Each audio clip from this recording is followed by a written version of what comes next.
The point of that is, we've got a load of presents from a company called Celador who make the show Who Wants to Be a Millionaire. Look, you know, I was asking for the music. How quick are they? Look at this.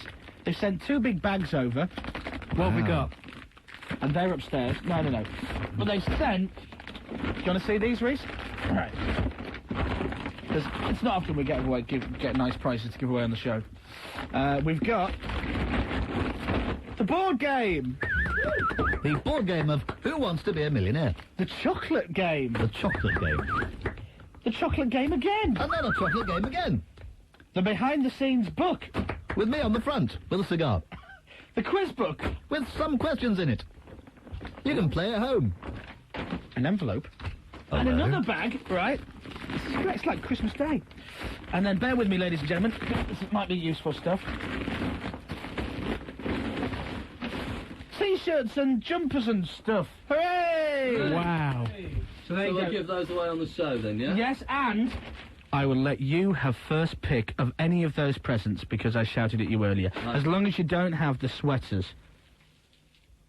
Or the chocolates. Or the book and the game. Yeah, you said I could have that. You can have the bags. I think we should give them to listeners. Stuff for listeners. What do they ever give us, for God's sake? They never send stuff in to us, do they? We work our socks off for them every day. They never give anything to us in return. And a letter which comes from the head of marketing.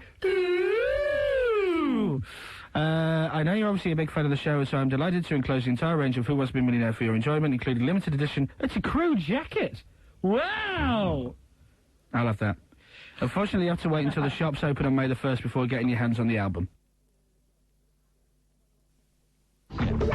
Oh, by the way, speaking of which, we might do Rap Tag later if we get time. Okay. Just for a laugh. It was just something we did like a couple of years ago. When that Run DMC record came out, it's like that. And that's the way it is. I discovered that, basically, it's the most simple record in the world because all it is, how many guys in Run DMC? 3. 3, right? Well, 3 main ones, isn't it? Right? Dunno. It's 3, isn't it? Is it 3? Yeah. 2? 2 rappers and 1 DJ. Yeah, Right, yeah. 3 altogether. So all they do is they just rap a line each, and it's really simple, because all the last word in each line rhymes, right? Mm-hmm. Shall I show you what I mean? Yeah. All right. Let me play the track. I'll show you what I mean. This is Rap Tag. This was an idea for ages ago. And it goes a little something like this. Right. So you know the record, okay? I'll do a brief example, right? The song would always go. Check this out. Dun dun dun dun dun dun dun dun. Ease. Dun dun dun dun dun dun dun dun. Peas. Dun dun dun dun dun dun dun dun. Cheese. True? Now is that true or not? Tag. That's what happened. So the idea of the game was that Dave and I would come up with a subject and then rap about it. So Piers, give us a subject and we will rap about it in the style of Run DMC. Homer Simpson. Homer Simpson. Too difficult? Okay, all right then. No, I've got one for you. Shall I start? Yeah. All right, a rap about Homer Simpson. And it goes a little something like this. Yeah. What's up? Right. Check this out. Homer Simpson is the dad of Bart. Homer Simpson has a problem with farts. Homer Simpson's not really its art. It's like that. You like that, And see? that's Rap Tag. It's really simple. Anybody can do Do it. another one. Caravans. Caravans? You want the caravans? All right, should we do the whole thing, though? If you like. Two lots of 3, I Okay. think. Caravans? Right, okay. And it goes a little something like this. You start. And I'll follow. Okay. All right. You just make the last word of each line rhyme. Check this out. Caravans are like mobile homes. They are great, just like mobile phones. We love to go and play with our gnomes. Right.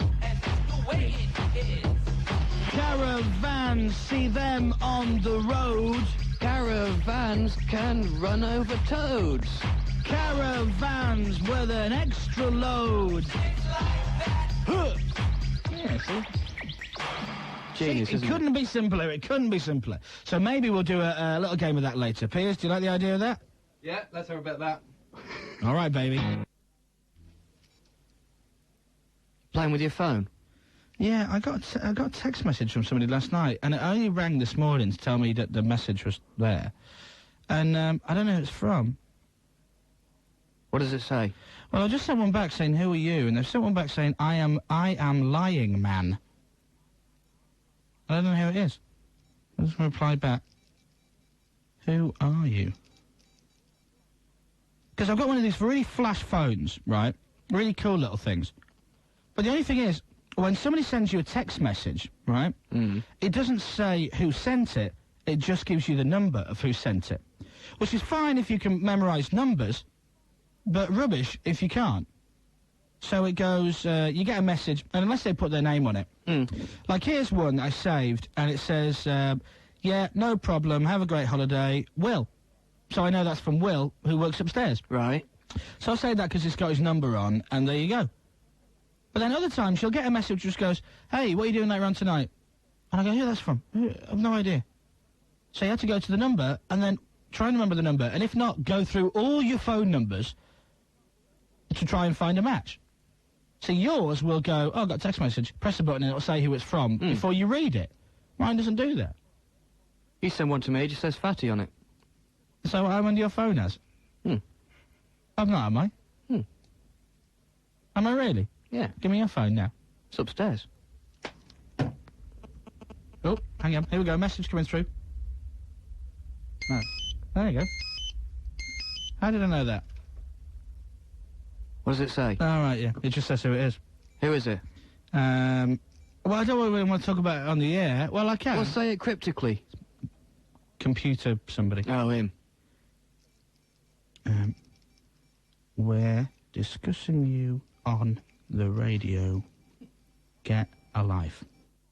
Chris Moyles, you're a What the hell is this? I don't want to play this, Dave. I don't want to play What's going it. on? I want to play something funky and fast.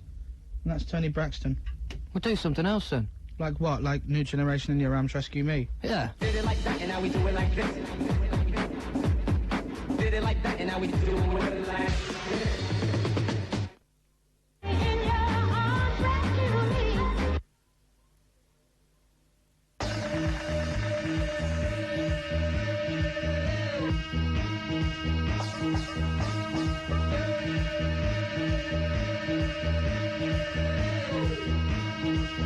Sorry, it wasn't my fault.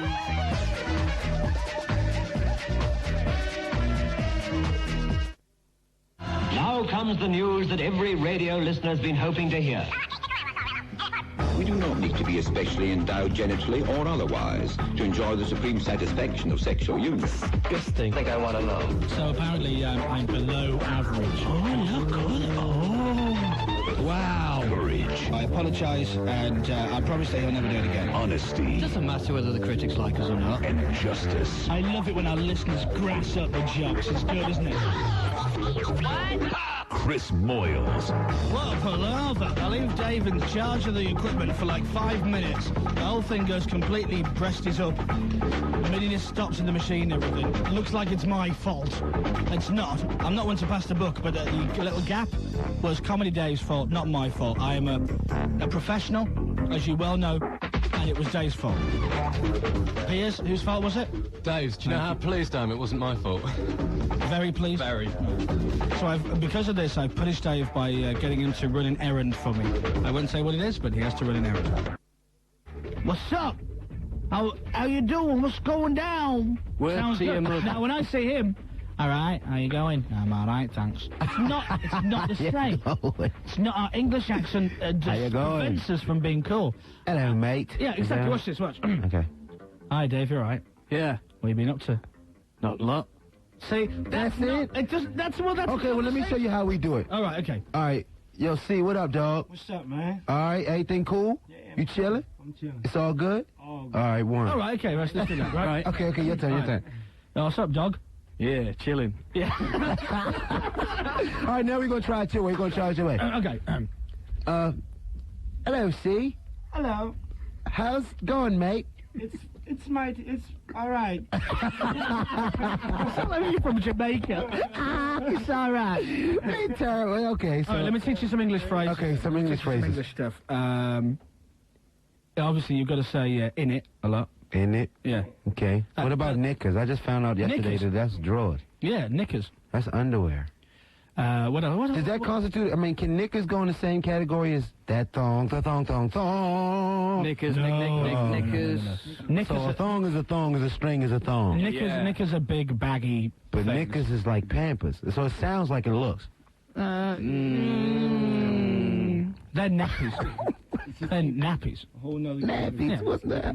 What's Nappies are diapers. You know what? Nappies are something else. In Oh, really? Yeah. Would you not? Something that we can't even, I wouldn't even have been able to say it if we was in America. Would you shake your Nappies. Nappies. Say it now, because you can get away. It means Nappies. Yeah, it means diapers. That's what. Because they don't mean that in America, do it? No. Nay. And so if American people are listening now, they go, Did you hear what he didn't? I know he didn't say that on the radio. they advertise nappies on television in this country. Whoa. They advertise a lot on television. Pampers nappies. You can buy them and buy the box load. Pampers. Not knickers, Pampers. No, Nappies. Pampers make nappies. Okay. And the American for nappy is diaper. Well, somebody walked up to me yesterday. You know how I know that what knickers are? Right. I was at the show yesterday, and, I was being my, usual playful self. Somebody flashed their knickers. No, actually, I walked up to this really beautiful, She must have been a tourist. She was like from here. Okay. And I walked up to her, and I'm like, hey, do you have on that thong, the thong, thong, thong? She said, no, I don't have on any knickers. I said, you don't have on any what? And she said, knickers, knickers.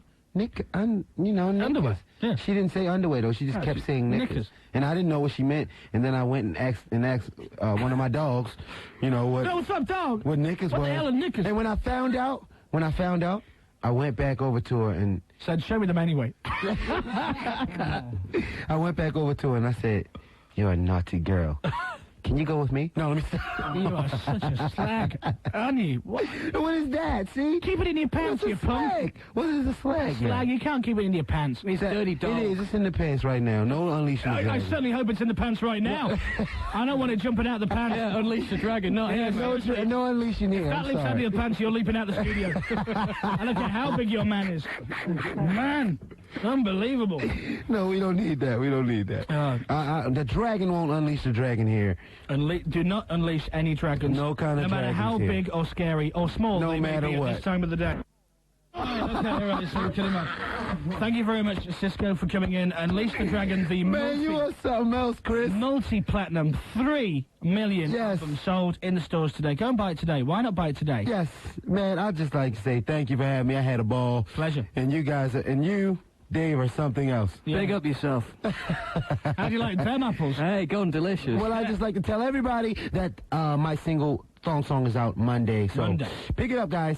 So the album is out. Go and get the album today, and then go and buy the single on Monday. Yes, thank you. I'm trying to, get up there, because we know Craig's going to be up there. So, since we're hanging out today, I kind of want to be somewhere around in the same All right, vicinity. well, he can be number 1 this week. He can be number 1 next week. There we go. We'll share. All right, well, thank you for coming in, and All right. come back and see us. And next Hey, time, man, we'll thanks do for this- having me. We're going to do the show from Cisco's house. All right, I'm going to hold you to that. All right. Thong style. Right in the indoor pool. All right.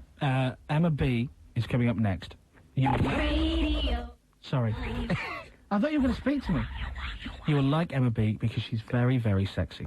Is that her? Yeah, that's her through the glass there. Wow. Listen, before she starts, she said to me earlier, she wants to show you her thong. Dong, da, dong, dong, dong. Is she going to really show it? She's going to... Mate, she shows everything else, she'll probably show you her thong. She's going to... If she shows it, I'm going to pass right out. She can't even sing. She's not going to... Thank you very much, Emma B. All right, well, I'm out of here. Bye. Peace. Radio 1. Here we go.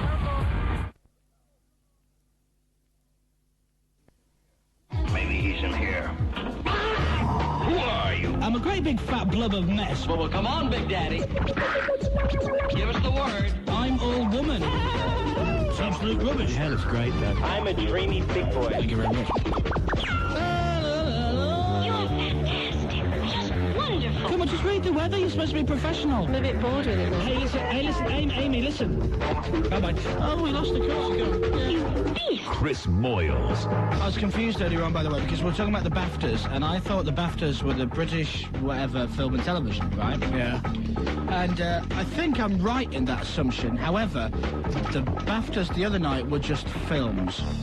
Does that make sense? BAF. Hey? Just BAF. Well, it was the British Academy Film Awards. BAFA. But that, well, yeah, exactly, would be BAFA. Just think it was the British Industry Film Awards. Biffa. Hey. We could do this all day. So anyway, so the other night was the British Academy Film Awards. So then, do they do, and I take it they must do, the British Academy Television Awards? Batter. Okay. Be very careful. The British Academy TV Awards yearly. I don't know, but anyway, that's the idea. And also, as well, I got past this from Brigitte. Belinda Messenger has given birth to a baby boy. Wow. She and her husband, Wayne, have named their son, who weighed in at just under 6 pounds. They've named him... Don't shoot. What? Don't shoot the... Don't shoot the messenger. Yeah, great. Morgan. Morgan Messenger. Yeah. Shut up, moron. Also, I noticed the chart was very interesting over the weekend, if you heard the top 40, which was beautifully done by Scott Mills this I heard week. that. Did you hear it? Yeah. How was he on that? Oh, he was beautiful, phenomenal. All right. Loads of new entries. The whole complete top 6 were all new entries. Which is a world record, apparently. Is it? Yeah. Well, there you go. First time it's ever happened. Ever. 7 new entries in the top 10. Rank 1, and Airwave new at 10. Destiny's Child at 9. Westlife at 8. Melanie C at 7. And all new entries after that. Lock and Load, Blow Your Mind at 6. Bloodhound Gang at 5. Steps at 4. Richard Ashcroft at 3. Sweet Female Attitude at 2, which I can't believe. I can't. I think it's a decent record, but I didn't think it was number 2 material. And Craig David, and I'm very pleased, he's straight in at number 1 with Fill Me In. And by the way, if you're keeping track of the scores, you may be pleased to know that In With a Bullet at number 39 yesterday was the new Wham Jew Project single. So, congratulations. Sweat, baby, sex is a Texas drought. I have this bizarre memory of old TV shows. You do, don't you? Yeah. You know them all. Because I love TV, I love watching television. And shows that I grew up with, you know, strike a chord with me. You used to watch a lot of TV when you was younger. Apparently, Christopher Biggins, when he used to be in Rent-A-Ghost, used to break wind on the set to make Miss Popoff laugh. So there you go. And then she went on to be in Coronation Street as Gail's mother. Really? Yeah. Wow. You remember you Rent-A-Ghost, Dave? No. You never get that in Hong Kong? No. It was very good. It was a Rent-A-Ghost. You could rent ghosts to go and haunt I remember people that. and spook people. And there was Mr. and Mrs. Meeker and a pantomime horse in it. Wow. Huh? Wow. And there was Timothy Claypole, who was dressed as a jester. It really was a bizarre show, wasn't it? Looking back, when do you remember the Red Hand Gang? Remember that? Yeah. And they used to go around on their little bikes. Yeah. What else? Jamie and the Magic Torch. Jamie and the Magic Torch, I used to love. That was great. Do you remember the name of Jamie's dog? Oh, no way. Mick? No. Dave? No. Wordsworth. You see? You're good. Do you remember Let's Pretend? Yeah. Do you remember Gideon? No. So I spoke about Gideon before. Gideon was like a goose thing. Tim Brooke Taylor thing. Do you remember Button Moon? Yep. Yeah. With Mr. Spoon. Yeah. Do you remember Tickle on the Tum? Yep. I used to hate Tickle on the Tum. I can't remember it. Tickle on the Tum. Tickle on the what? Look down, there's Tickle Town. Okay. It's a hell of a link, though.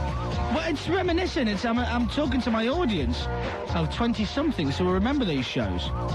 You know, Henry's Cat and Willow the Wisp. Willow the Wisp was great. Things that people remember and love. I was watching S Club 7 the other day, right, for my sins, and there was a bit... If anybody saw S Club 7 the other day, right, I wonder if I'm the only one who thought this. And so there was a shot where they're all lost in the woods, and it was night time, so they're all wrapping up in these, you know, blankets and stuff to stay warm. Blair Witch style. Yeah, kind of. And Hannah had a little kind of bobble hat on, and she just looked the spitting image of Poodle from the Flumps, right? She just, I mean, it was scary. You know, the Flump says, Poodle to Flump base, Poodle, when Poodle flew to the moon. Not really, no. You have no idea what I'm talking about, have you? No. The Flumps. I remember the Flumps, yeah. Yeah. I don't remember Poodle. Poodle was one of the Flumps. Right. Do you remember any of the Flumps? No. Little furry things, weren't they? They were like the Wombles, but cool. Right. Yeah? True? True. Right, okay.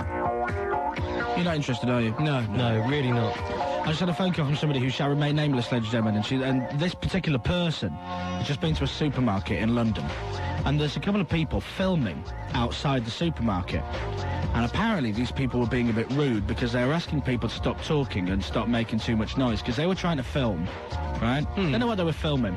And there was trains going by and they were moaning about it, and apparently they were asking people to be quiet as they were going in and out of the supermarket. You know, and that's about out of order.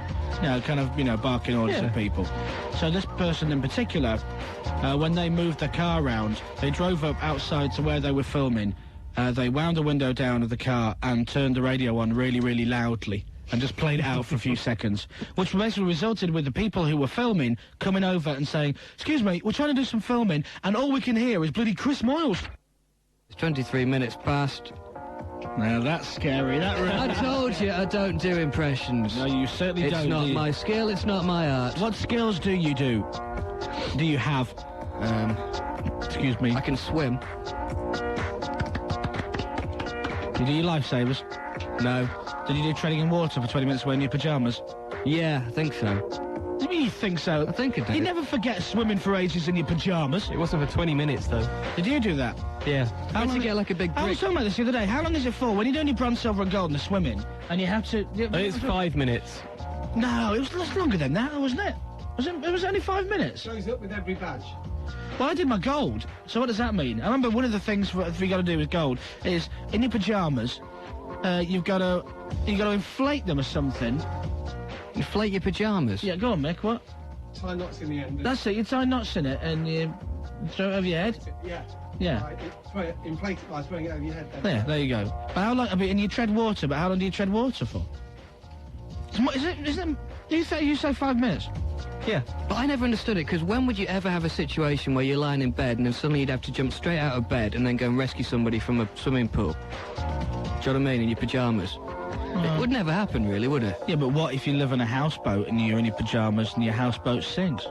It's a minority skill, though, surely. Well, yeah, granted. But a skill you may need. You know, I mean, for the lifesavers, because I'm, you know, I did my bronze, silver and gold when I was very young in my swimming. I didn't go for my lifesavers. But, you know, for me, I would have thought the course would have been something like you see somebody who needs your help, and the course teaches you how to shout loudly to attract somebody else's attention who can actually dive in and save them. I mean, you know, that for me would have been it. And why'd you have to rescue a brick? Because a brick can't swim. That's right, yeah, exactly. Bricks can't swim. So what's the point in saving somebody who can swim? There'd be no point, because they could just swim to the surface. Right. Or to the edge, or wherever it is. So did you have badges to stick on your Speedos and stuff? Yeah, but I never did that.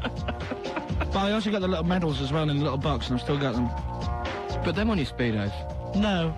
Just kept them in a little plastic box. Right. And they were in different colours, like the gold medal came in a yellow box. Right. Yeah, like that. However, the bronze one came in a red one.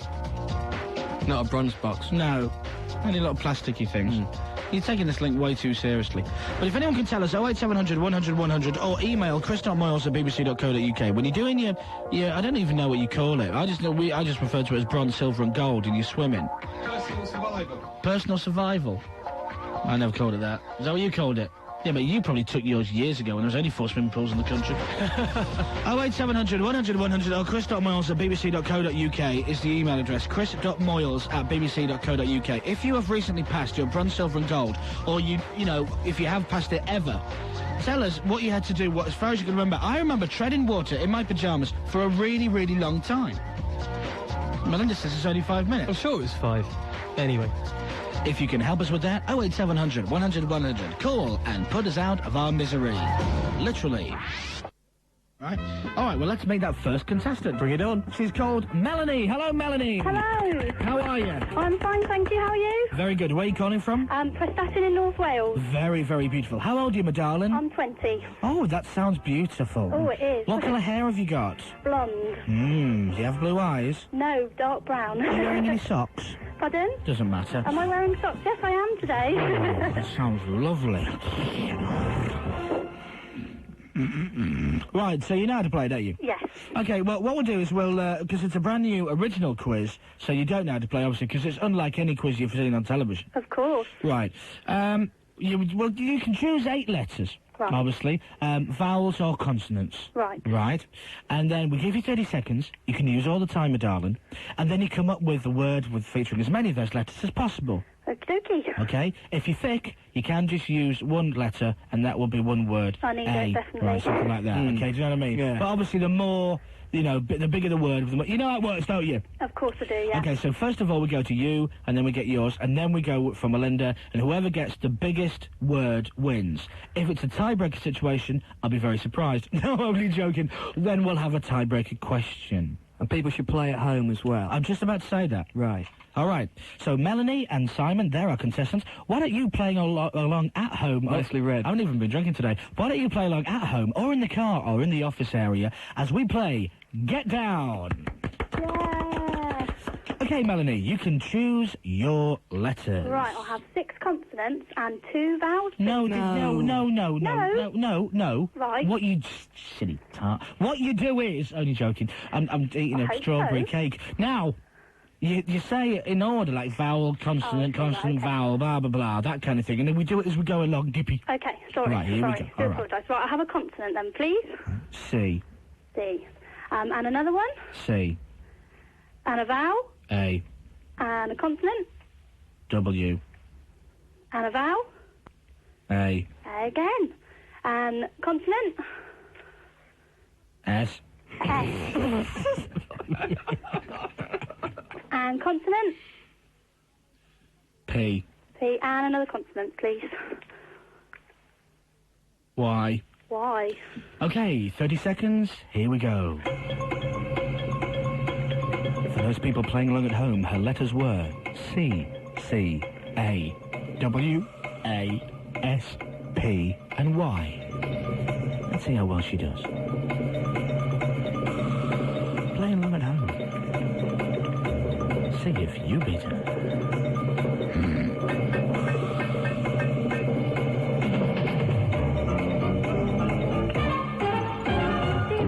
Okay, Melanie, how many letters? I've only got 4. 4? 4. Okay, what's the word? It's wasp. I knew she was going to get that one. Really? You've Wasp? got to be predictable. Oh, haven't I see it now. I see it. Very, very good. Okay, so you get 4 points. Yeah. All right, let's go on to Melinda and see if he can do better or worse than you. Okay, Melinda. Yes, Chris. Off you go. Choose your letters. Vowel. U. Consonant. M. Consonant. B. Oh, can I have another consonant? Consonant. Continent, like Africa. Consonant. R. A vowel. E. Another consonant. L. And one more.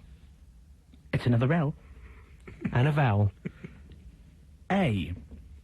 Okay, there are your letters. 30 seconds. Start now.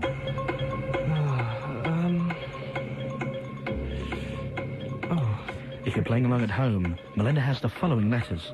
U, M, B, R, E, L, L, A. Oh, no. See how well I do. This is tricky. Oh, that begins with a T. That's 6.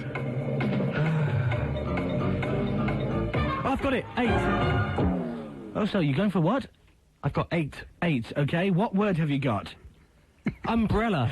Umbrella! Oh, my You like that? How did you see that? I don't know, it just came to me. Oh, that is fantastic. Well, Melanie, I'm sorry, my darling.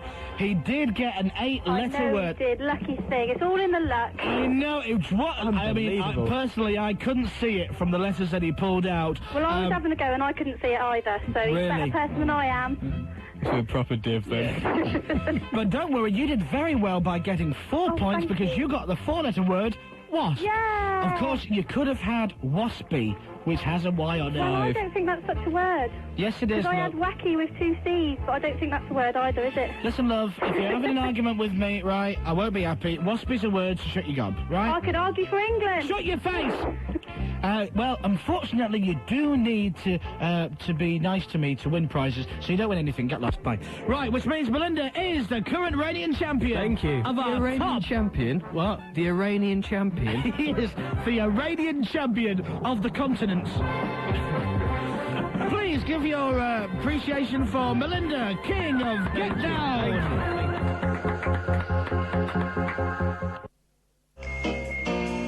Good, isn't it? You know, I used to have a gag that I used to do over the intro of this record. Would you like to hear it while we're in the middle of the quiz? Just to kind of like a commercial break, all right? Okay. Brian, for me 17, what do horses eat? Hey. Oh, did they really? That sounds fantastic. Oh, yeah. Is that it?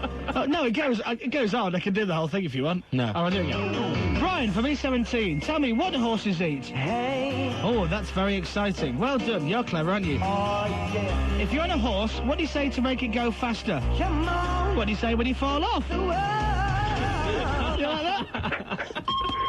You're just... Every time I played it. Every time. What we haven't done for a while is give an update on our boy band. We said on the air, was it last week, week before, something like that? Last week, wasn't it, I think? That we'd like to form our own boy band that will consist of myself, Chris Moyles, saviour of Radio 1, Comedy Dave. Hello. Melinda. Hello. Good-looking boy extraordinaire. And our producer, Ree. We're going to call our boy band Ghetto Life. Yeah, and we like that. And you may have heard us on the air the other week practicing some of the songs, seeing which ones we'll go for. I personally thought mine was the best. The sad thing is, we've had about 20 offers of songs to be written for us by a mixture of listeners and professional people. So I'm thinking we've really got to get this ball rolling. Let me sit. Now, the idea is that Melinda will be lead singer of the band, or certainly the front man, because he's the best looking. Well, it's only fair. Thanks, mate. He's tall and he's good looking, and women seem to like him. He has that certain charm and quality that women love. It's kind of like he's got that puppy dog face thing going on. You know what I mean? You know, he's cute. And a little bunny face. You know what I mean? A bunny face? Well, you know, you've got that cute thing going on. Okay. The only thing is you'll have to pretend you're single, like all the other boy bands. Right. So you'll have to explain to your girlfriend that you're not allowed to talk about her in interviews. Okay. Stuff. Will she be all right with that? I'm sure she'll live with it. In other words, but what you do is when you've got your professional head on, you pretend you don't have a girlfriend. So in other words, you know what your attitude's like when you go out with the lads and she's not there. That's not true. You need to think the same as that when you're working. All okay. Right. By the way, there's something I need to talk to you about off the air that I heard about you the other day. Anyway, so I can't do that yet. It's not true. Are you sure? You don't even know what it is? I know, but it's not true. Whatever it is. So get on with it. Well, what do you mean get on with it? Eh? The idea is, most legendary bands, okay, and a lot of bands, have had somebody in the band that either left before they became famous or they got kicked out or something, all right? You've got this with the Fifth Beatle scenario. You have this with a guy was in Duran Duran and left before they were famous. Stephen Duffy, yeah. And so I'm thinking we need to have somebody in our band that we can kick out just before the song is released into the record shops. So we're thinking about holding auditions. Now, you have to be a boy for this because it's a boy band. Right. Unless we have a girl, then we kick her out. The reason we gave for kicking her out was because she was a girl. Because she was a girl and she didn't fit into the boy band thing. We can do that. So we want to hold auditions. This is Dave's idea. So, well, you might as well take it on from here. Well, we would just want to find the right people. We want people that can sing well, have the right image, and can be what we're about. Yeah, and then we'll kick you out before you've actually done anything to do with it. Well, we have to pay them. No. No, not at all, We no. kick them out before any contracts Artistic have been signed differences. with Yeah. radio, with, you know, record stuff. So they don't get anything, but they can always say, and will be referred to in the press as the fifth member of Ghetto Life. Do you like that? Yep. All right. So if you'd like to audition for our band, you need to be able to come on the radio this afternoon and sing for us. And also then we will interview you with a list of questions to see if you are stupid enough to be part of our band. We don't want anybody intelligent because they won't fit in. We're after the dregs of society. If you have a voice like somebody dragging their fingernails down a blackboard, then we're the band for you. So call now, 08700 100 100, speak to Melinda, hello, who will be the lead singer, and he will put the best ones through to us, and we'll audition them live on the air. Fair enough. And then Mick Meadows, our producer, who's older than us, hence more mature, will help with the judging of that person, okay? Yeah, all right then. So 08700 100 100, if you'd like to be in our rubbish boy band that has, you know, we're gonna be the most successful, worst boy band in the world ever. Oh, shut up. 97 to 99 FM Radio 1, the home of Scott Mills on the Early Breakfast Show and Clive Warren on overnights. Still needs more kind of expanding, I think. All right, let me try. 97 to 99 FM Radio 1, the home of the Dream Team at the weekend and Simon Mayo in the week. It's still not selling the station properly. Do you want to have a go? No. Right, one more time. Okay, all right. 97 to 99 FM Radio 1, our boss wears posh socks. That's it. I think we got it. He does as well, really. Designer label socks. Puff Daddy Posh. Yeah. Nice socks. So we're foaming at the mouth and forming our own boy band. And I sent Melinda out to do the phones like 10, 15 minutes ago. Has he gone to the shops? Well, I don't know what he's doing. He's come up with no phone calls whatsoever so far. We want to hold auditions. So if you want to sing and be part of our band, you come on, you sing a little bit. We have a little, like an IQ test to see if you're worthy enough to get in the band. No, here she comes. Here she comes. Well, where are the phone calls, man? Well, I'm vetting them very carefully. Yeah, and very slowly. We're not going to get a call now on before the news. Then we've got 2 songs after the news. At the earliest, we're not going to get a call until 20 to 5. Well, we sent you in at 10 past 4. We actually have got somebody now. Right. And where are they?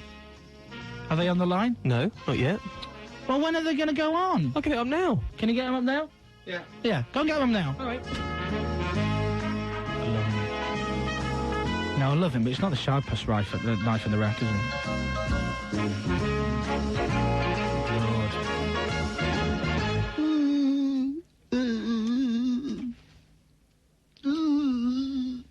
Right, so we're going to hold auditions. Comedy Dave and I have compiled a list of questions that we're going to try out. Ask the contestants. Do we do like 1 each, do you reckon? Yeah, if we have to. We also want to hear... we need to vote on looks. Okay. Personality. Yeah. Voice. Dancing ability. Yeah. And all those kind of things. All right. Hello, line 1. Hello. All right, who are you? I'm Michaela Bottomley.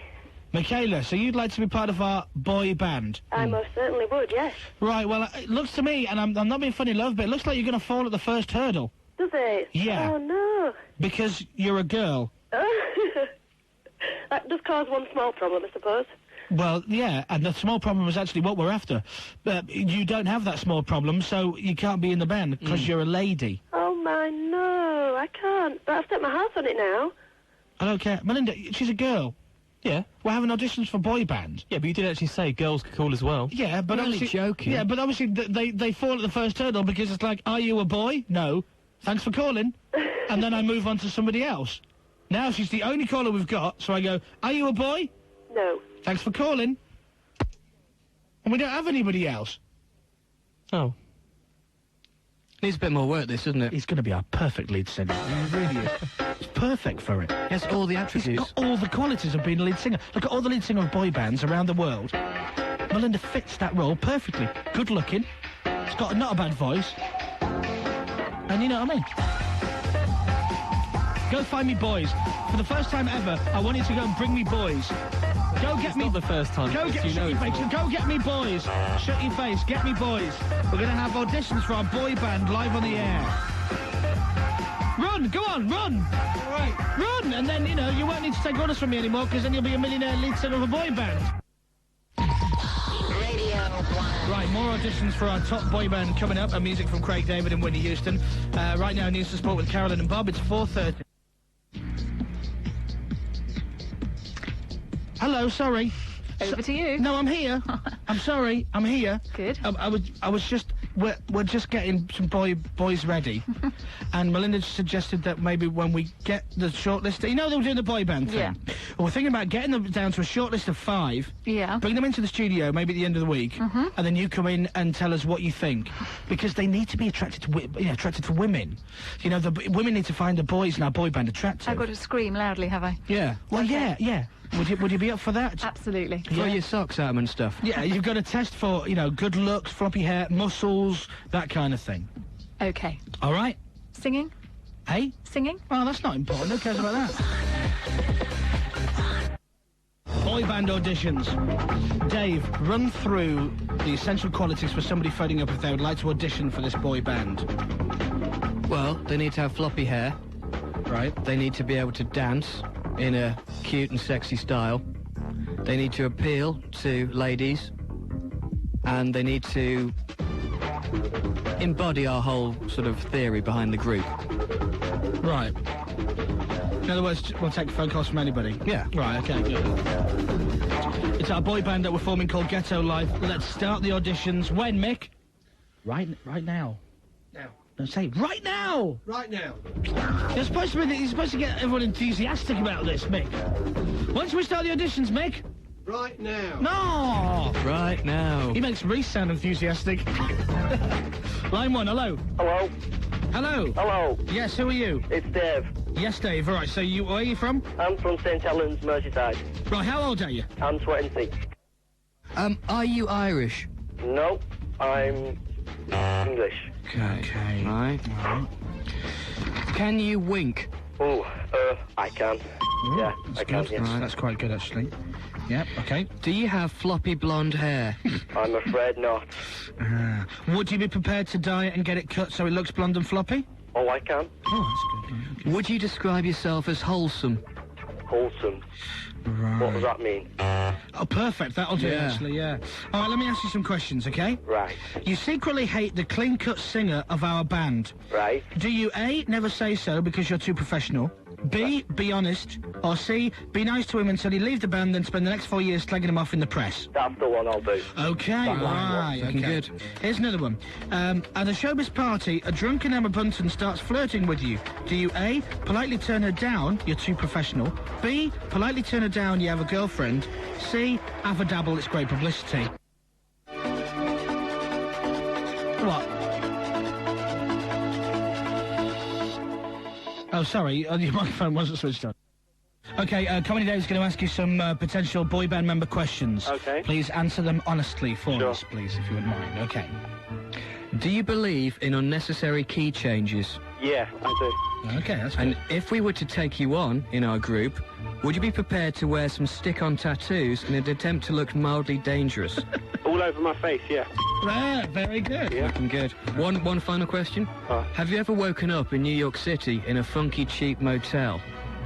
I woke up in Birmingham in a cheap motel, but no, not New York City. It's not quite the same, is it? Okay, it's not quite. All right, well, you're certainly looking good, I must admit. Yeah. Do you have a girlfriend? No, not at all. Why not? For professional reasons. Yeah. Your career is more important to you? Yeah, definitely. Excellent. Well, you're doing very well. What's your name again? Mark James. Mark, what about the name, Dave? Well, his name is Mark. Would you be prepared to change your name to Jamie or Ricky in an attempt to sound cute? I like Jamie, yeah. Jamie. There you go. Okay. All right, Jamie from Hunstanton, you're in the lead so far. Thank you. Thank you, bye-bye. Bye. I like the sound of him, he's good. Sounding good. He could be the member that we're going to kick out of the band first. Right, Dave has some questions for you. Answer these carefully, please. Okay. All right, okay. Are you a fan of knitwear? Yes. Good, that's Okay. right. Lovely. Can you mime convincingly? Only sometimes when it needs to be seen that I'm not miming. Right. Can you sing "Babe, I Really Miss You" in a harmonious way? Babe, I really miss you. No, obviously not. No, that's good. And given the choice, would you rather spend the evening at the Brit Awards or the Smash Hit Awards? The Smash Hit Award. There you go. Oh, very good. You answered them very well, my friend. All right, what's your name? Paul. Paul is not good enough. We need to come up with a showbiz name. Come up with a showbiz name now. Rory. Rory. Rory, not bad. No, not good enough. Sorry, bye. Bye. All right, okay, that's it. We'll do more auditions tomorrow. Right? Yeah. It's fair to say that since I met my girlfriend, right, my taste in clothing has improved. The same with Mr. Meadows, and to a certain extent with Melinda, right? I've always been trendy, mate. Yeah, but now you're even more trendy. True, very true. But yourself, Dave? I've got a shirt on today, look. Looks like your dad's. It's got buttons on and everything. And a collar. Whoa, it's got buttons on. I'll take it all back. What was I thinking, mate? You are Mr. Fashion. You are a dedicated follower of fashion. You really are. Tell us about yourself. Where are you from? I'm from Carlisle. Carlisle, very nice. And I'm a singer. Are you really? I'm a singer, yes I am, yeah. So you have your own band? No, I sing on my own. I'm a solo artist. Solo artist? Yes. And have you got all the backing tracks and everything? I have, yeah. I've got my own stuff, actually. I write my own stuff. Oh, very good, very good. What's the best song you've written so far? I've written quite a few. Look to the Future's quite... That's all right, it's not a bad one. Look to the Future? Yeah. Very nice. Shall we get him to sing a little bit of it now, shall we? A little tiny bit, okay? I'll tell you what, Chris, I'll sing one that you'll actually know, mate. It's an old one, but I'll have a go. Just listen a second. Right. Lean on me. There you go, that's beautiful. All right, well, good luck with the competition there. No, it's still going. That'll be really good. Thank you very much, David. Yeah, David, thank you. That'll be... Yeah. Any good? That's beautiful. Right, you're playing against Melissa. Hello, Melissa. Bye! Did you just cut off line 2? Don't know. Try it. Melissa? Yeah, you've cut off line 2. And have you cut off David? Yeah, he's gone. All right, great. That worked really well today. Yeah, that works really good. Let's not do Violet ever again. Until tomorrow at the same time, right here on Radio 1. 08700 100 100. If you would like to play our brand new quiz, get... What? Nothing. Well, what are you looking at? You. I'm dying on the air. You could at least help me. You're going nowhere. I know. So why don't you get me out of it? You're the comedy one. I can't moron. pick up your crap links. Well, then just change the subject. Artichokes. No, not artichokes. I tell you, seriously, your name, Comedy Dave. Comedy Dave is dead again. Once again, Comedy Dave is dead. He's now going to be known as Divvy Dave, Moron Dave, Dave. Don't blame me if you're not funny. Waste of space sitting there in the chair with headphones on, Dave. You know, you make Reese look useful. That's how bad you are. 08700 100 100 if you'd like to play our brand new quiz. Get down. Call Melinda now. 08700 100 100. You moron. Hi, I'm Chris Moyles. This is Comedy Dave. Hi, I'm Comedy Dave. I'd just like to apologise for that little outburst there about... it was granted. I was trying to cover up for Dave's unprofessionalism. But I'd like to just say we've made up now during the record and we're friends again. You were trying to cover your own backside. Don't start having a go at me on the air. Don't push me, Slim. We are now friends. Dave has apologised for his mistake, and he promises that he won't be making any more mistakes for the rest of the show, and will be better than ever tomorrow from 3 o'clock on Radio... I'm padding Mick, because I don't know where Mel is. Go get him. I'm trying to pat... This show's been rubbish today, hasn't it? It's not been rubbish. Well, it hasn't been the best. You know, tomorrow's show, I promise, will be brilliant. All the way through the show, tomorrow will be a classic. Radio 1's Most Wanted, 6 at 6. Coming up in 15 minutes with Dave Pearce. Is the right answer. Mick? Lovely. Line is the wrong answer. Line 1, hello. That was something else. It's disgusting. Press the wrong button. So last night, do you know I was saying yesterday that I spent Monday night watching the Discovery Channel? Yeah. Right. Last night was emergency night, and I watched this fascinating documentary about tornadoes and twisters and all that thing. You're getting all square, aren't you? Yeah, getting all square? Yeah. Why am I square? What's up with your documentaries? Well, no, because I don't normally, I'm not going to end up watching wildlife or anything, but I watched this thing last night all about twisters and hurricanes and stuff. Fantastic. Really good. So because of that, I watched the film Twister this morning when I got was going to say, is that why you had it on when I came round to your house? I'm in a Twister mood. Oh my God, it's a Twister! And I don't mean them ice lollies that you can get. They're not them Twisters. Not the typhoons and stuff. Tornadoes. Not the tea bags. Typhoons, right. That's right. Tornadoes is the word I was looking for. So you were in the pub all last night? Oh, got a good game for you. What, now? Yeah. Do you want to play the game? No. Let's save it. All right. What you spent last night in the pub? Yeah. Simon? What did I do last night? Just watched a bit of telly, I think. Mick? Home. Doing what? Telly. But I bet none of you watched anything. It's educational is what I watched. Ah, but I was at Pub Quiz, which is educational. Pub quizzes aren't educational. They are? I watched supermodels with their kit off. When celebrities strip. I missed this. I only caught the end of it. Did you watch that, Mick? Yeah. I bet you did. Quite exciting. Yeah, filthy monkey. Who was on it? Naomi Campbell. She was the main one on it. Did she strip? Yeah, but she's like a model. It's not. I thought the show was called When Celebrities Strip. It was mainly supermodels. Well, that's their job, though, to a certain extent, though, isn't it? Because I read it and it said, it said things like from Marilyn Monroe to Gail Porter. Yeah. Was Gail Porter talking about it? No, she wasn't actually talking about it, but there was pictures of her. What, there was a TV show on television last night that didn't include Gail Porter talking? It's a miracle. And was it good? Very good. Did you enjoy it? Very, very informative. Was it stimulating?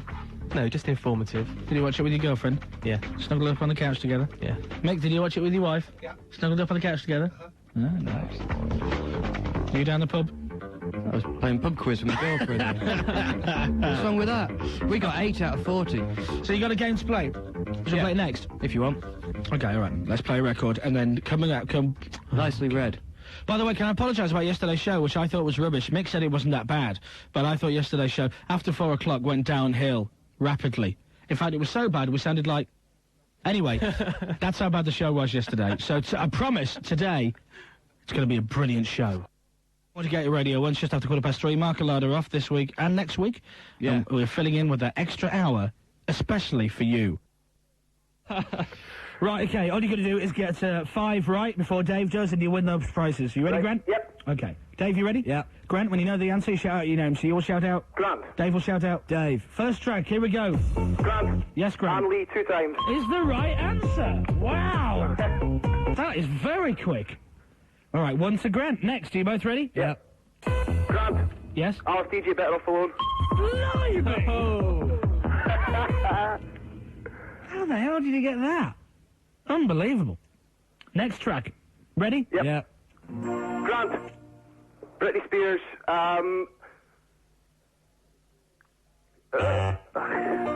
Grant. Yes? Britney Spears.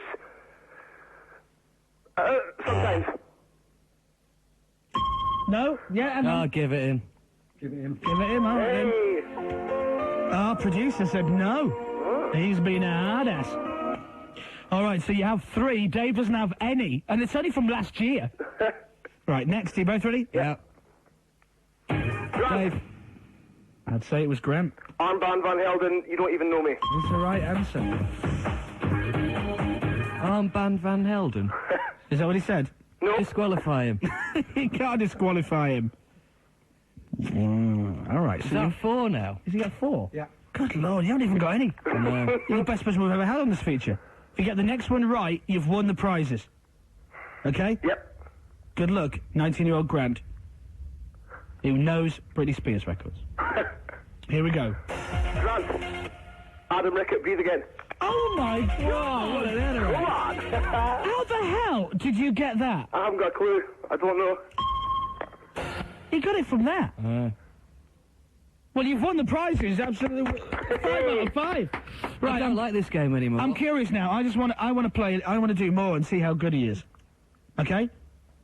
Grant, you've won the prizes, but I want to play with you anyway. Right, no right? bother. Yep. Okay. As soon as you know this, shout your name out. Grant. Yeah. Yamanda Simpson Strings. That was 0.63 of a second. would you do that? All right, let me try another one. Okay? Yep. Here we go. Grant. Yep. Rockstar you should be. That is good. It's not even a second. All right, let me try another one. I'm fascinated by this now. Here we go. Grant. Yeah. Honeys. And? End the line. This is the right answer. In 1.3 seconds. I've got to find one that you don't know. How the hell are you so good at this? I don't know. Honestly, I don't know. All right, here's another one. Grant. Yep. Suede. Dave. Yeah. Electricity. Yeah. 1.4 seconds. This is unbelievable. There must be one that you're not going to get. All right, let me try. I'm just going to try a few more. I know this is boring for everyone, but I'm fascinated by how Anaraki this man is. Here we go. What about this? Grant. Yeah. Calconian Death in the West End. Absolutely. You are some kind of Anorak, aren't you? Yeah. Right, we're going to get you back on. I like the sound of you. I don't. We're gonna, yeah. Do you know what, Dave? You're fired. This guy now takes over. Well done, mate. You win those prizes. Thank you. Have a good rest of the day. Right, cheers. Bye. See you later, bye.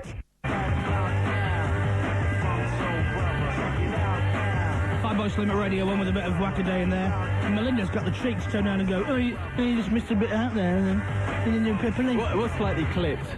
I could do a better job myself. Get lost. You must be joking. The cleaners could do a better job than you, and they're not even allowed in the studio. Leave it.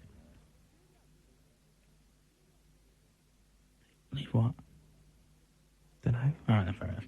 Rockefeller Skank, 5 Boy Slim before that, Melanie C, top record, and never be the same again. Yeah, okay, good. Are you on speakerphone? Can you hear me? Emily, are you on speakerphone?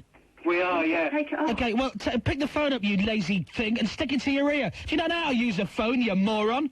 Pick the phone up and stick it to your ear. You're on national radio. You're not on a conference call. It's not me, it's my boss. Pick it up. I have done. You haven't. It's still on speakerphone. Take it off. We're struggling to get it off speakerphone now. Who the hell are you? Get off my show, you moron. Am I speaking to Emily from Manchester or Emily and her stupid boss? Emily. Pick the phone up, Emily, or you get cut off. I'm off. The hell are they doing? What are you doing? Who are... Oh, now they're putting us on hold. We'll just sit and wait for them now, shall we, to pick the phone back up. Hello? Oh, this is great radio. This is a nightmare. Hello? 5.5 million people listen to this. 58 million don't. Do you know, this is as exciting as who they're going to pick on Blind Date.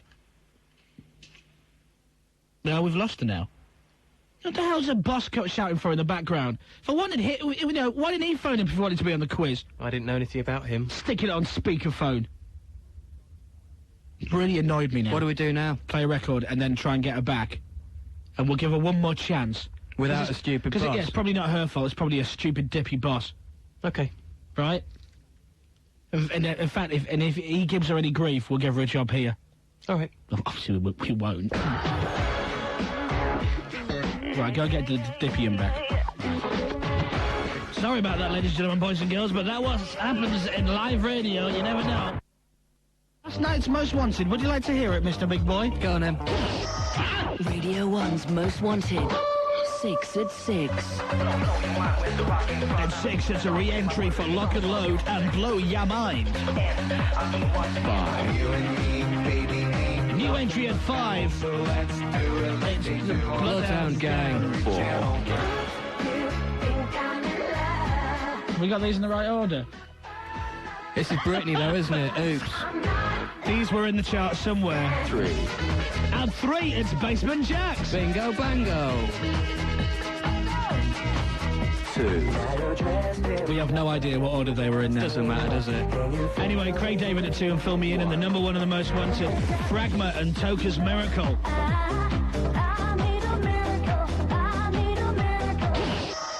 Radio 1's Most Wanted. 6 at 6. Radio 1. If you would like to hear the real Most Wanted chart, the 6 most requested records of the day, Dave Pearce will play them in just 15 minutes. After Caroline and Newspeed, it's 5:45. Big belly. 1 big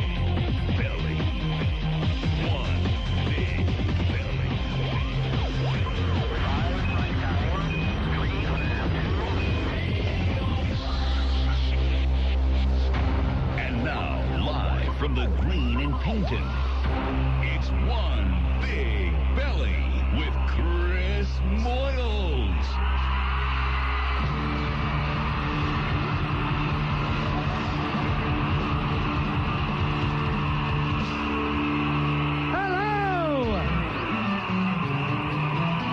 Hello, Paynton. Up above the streets and houses, Paynton climbing high. Everyone can see it's Paynton over the sky. Riding donkeys on the beachfront with your bestest mates. Eating lots of fish and chips, cause Paynton, it is great. Come on!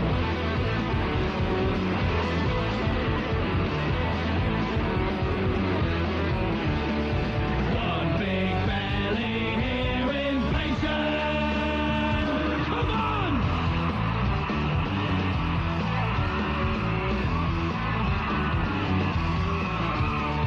One big belly here in Paynton.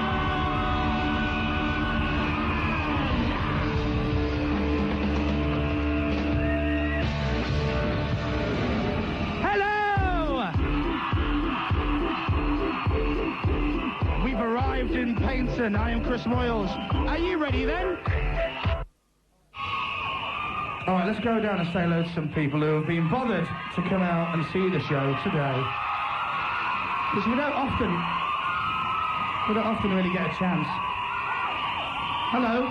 Hello. Who are you? Jenny. Jelly? Yeah. Your name was Jelly.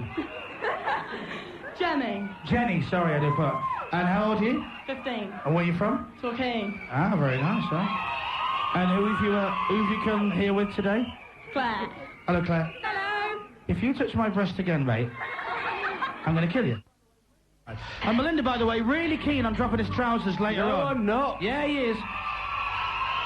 Why don't you drop yours?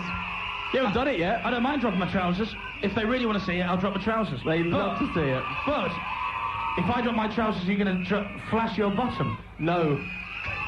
It's up to the crowd, really, right? And they don't seem that bothered, I must admit. No, they're not bothered. They want to see your ass. Stop saying that word. Maggie gets upset. Sorry. Hello, thank you. Sorry about that, I was having a wee. Somebody just threw an egg, right? Thanks very much. And the good thing is, right, whoever did throw the egg, right, will be very similar to the egg. Because the egg is now broken, and our security are very big. Excuse me, that was me farting. Start the record, your pants are falling down. What's that? Sorry, I think that was my underpant alarm going off. I do apologise. And now it's time for the top radio-rated quiz that we call Fired Up! What about you, Ben? Is there anybody you got your eye on in particular? Vicky Beckham, yeah. Yeah, okay. I think the fact that she's married with a child and you're ugly is kind of like a bit of a no-no there. Oh, what a pity. Yeah. Really. And I don't really think that Victoria Beckham, the multi-millionaire talented popstress that she is, will be into men with balloons up his shirt to make him look like he has fake breasts. All right then, okay. Right. But, you know, that said, you're a bit of a looker. Girls, do you agree he's a bit of a looker? Yeah. Do you know when they shake their heads and say no, they mean yes. Trust me, mate. That's what they mean. That's what happens with you, is it? Okay. He's so going to lose, isn't he? Oh, dear. Okay, so do we want Ben to win? Do we want Emma to win? Okay. All right, coming up next, ladies and gentlemen. Can't you speak? Shut your face or I'll come and smack you! Okay, it's time to say goodbye. Read out the list then, say thank you. It's time to say goodbye and read out the list of people to thank. Are you ready? The dancers, the sound men, the cameras, the screen, the thousands of you here that like to scream. The riggers, the drivers, producers, the sea, these people all make up our lovely team. The beaches and the donkeys and the smell, the bar bill that we left in our hotel. There's no business like show business, like no business I know. Everything about it is appealing. Everything that traffic will allow. Nowhere could you get that happy feeling when you are stealing that extra bow. There's no ain't it like ain't it like no, ain't it I know. Riding donkeys up and down the seafront, drinking lots of beer with your mates. Nowhere is just quite as nice as Paynton, because we all think that Paynton's great. Thank you for coming. Have you enjoyed it today? Thank you to Aurora and Richard Blackwood and Dane Bowers and Victoria Beckham. Next week we go to Newquay. Thank you for listening. Let's all go to the pub.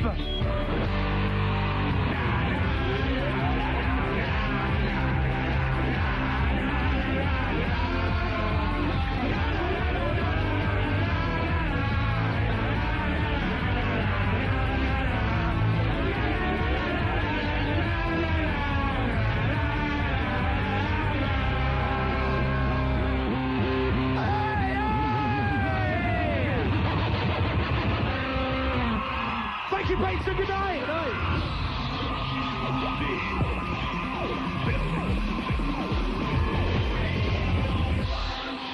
Part of BBC Moyles Live. Radio 1. It's 5:45. This is Newsbeat. I never change my dirty, sweaty, smelly clothes, and nor do I never wash my greasy, knit-infested hair, and nor do I never use a stained devil on my rancid, trilby hat, and nor do I. But when I try and find partners for consensual sexual intercourse, there's relatively little response, except for me. Radio 1. Here we go. Yeah. Video as well. I'm sure lots of people Reese is would. coming back. Oh, is he? Listen. And then the vicar says, my trousers. Oh, man. Oh, should we just send in jokes, Reese? Hello? Nothing. Right, so, I need to explain this before I play it, okay? It's almost time for the Big Mother update. It's now day 3 of Big Mother. In case you missed it so far, let me update you on what's happening. Who was that? Man, I was taking a deep breath. I was waiting for anticipation of... That's easy for you to say. Anticipation. Anticipation. You'll be working on the dance party.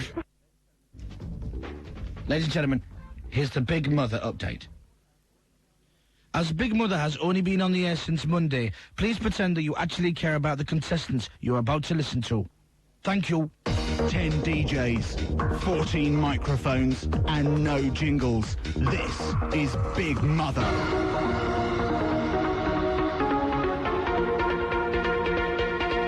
It's day 3, and trouble is brewing in the Big Mother studio. The contestants have all been talking and have worked out that Simon Mayo has been lying to them. Simon has called a meeting at the studio to explain his behaviour. Well, you know, I just thought I'd explain myself. Because, obviously, I'm getting some looks and stares. And, maybe it's not a very popular thing, but there are reasons for what I did. I did come from a poor background. And, my mum didn't feed me properly. This led to a calcium deficiency, which led to a hormonal imbalance. Which means that I was, you know, not responsible for my actions. And basically, management asked me to be a stooge because they were afraid the whole thing wasn't going to work. And so you can't blame it on the BBC, Simon. No, they put me in. They put me in as a stooge. And why have you been playing everyone off against each other? Well, totally out of order. Yeah, well, I was told to do that. You're saying that you've been a plant since day 1, Monday. Well, how could you do it? Well, because, you know, they... How can you, having a calcium deficiency, right, explain the fact that you said that I was about as funny as Piles? Well, that's nothing to do with the calcium deficiency. That's just true. And saying behind my back that I'm lazy. Can I just say, well, that bit was true as well. Those 2 things were true. The rest of it I made up. I think the management. I think you should leave the studio. If you're ostracising me, you're ostracising yourself. There's no ostriches involved. From management. I think you should leave the studio. For Jesus' sake, there is no ostriches involved. You've got to go. I think you should walk. It's the only thing I'm not even going to talk to you anymore. How can we live in the studio with you for another week? Because we can't trust you. Yeah. Yeah, the trust's gone, and once the trust's gone, it's all over, You mate. seem to think, because you've been here for, 15, 20 years or whatever it is, that you're invincible. I am invincible. Like Skeletor from He-Man. Which one's that? Is that the one with the funny eyes? No, the one who lived in Castle Grayskull. That's what you're like, because you think you're invincible, but you're not invincible. And I'll tell you what, if I'm leaving this house before you... It was a silly idea, anyway. We'll talk about this later. Find out what happens tomorrow on Big Mother. If you've been watching the Big Brother thing, for the first time today, I logged onto the Channel 4 website, /Big Brother or something. Bubble all night. Because there's big things happening with Nickel Arse. Mm-hmm. Nickel Arse. Nickel Arse. Nickel Arse. And I got a phone call from somebody tipping me off. Hello. Basically saying you can't find out what's going on. So I logged on just as something very important was happening. But we will get our Big Brother expert on the phone later to give us an update of what's been happening over the last 48 hours, because I missed it last night. But I've seen what's happened today, which will go out on telly tomorrow. Does that make sense? Yeah. Radio 1. All right, Big Brother news coming up. Big Brother's Nasty Nick has been rumbled. The rest of the contestants have worked out that he's been lying to them. He's also in trouble for writing notes to the others about who they should vote for. James Herring's a spokesman for the company that makes the show. He says Nick's voting rights could now be taken away as a punishment. Nick's already been warned 2 times before for tactical voting. The second time was in writing last week, where we warned him that he might lose his right to vote next week. And we are considering a course of action as we speak. And you can hear more from him in the entertainment news with Briggy at 6:40. So, Carolyn, it's all kicking off in Big Brother. It is, yeah. Nick's packing his bags, maybe. Well, maybe. Maybe. I saw the bit today where he sat down and explained himself to the house. And it was awful. And that woman with his shaved head Nicola, and all that jewellery in her face, who shouts all the time, "What are you looking at?" You know her. Yeah. She wasn't giving him an easy ride, if you pardon the expression. He deserves to go. Do you think? Yes. But will it be worth watching, though, if he goes? Nope. The only thing is, though, the internet went down between 4 and 6 a.m. this morning. And a Big Brother spokesman said the online producer panicked and hit a panic button. As you would. It was a mistake, it shouldn't have happened and won't happen again. So this 24 hours a day, cameras running 24 hours a day, today became 22 hours a day. Exactly. Oh, he panicked. What, for 2 hours? Now, I tell you what, I've panicked before, right? You know, when you leave the pub and without your wallet, right? Or something like that. Or you get home and you can't find your keys, right? Or an ex-girlfriend rings you and you haven't seen her for 6 months. Now, I've panicked, right? But I've never panicked for 2 hours. What's that like?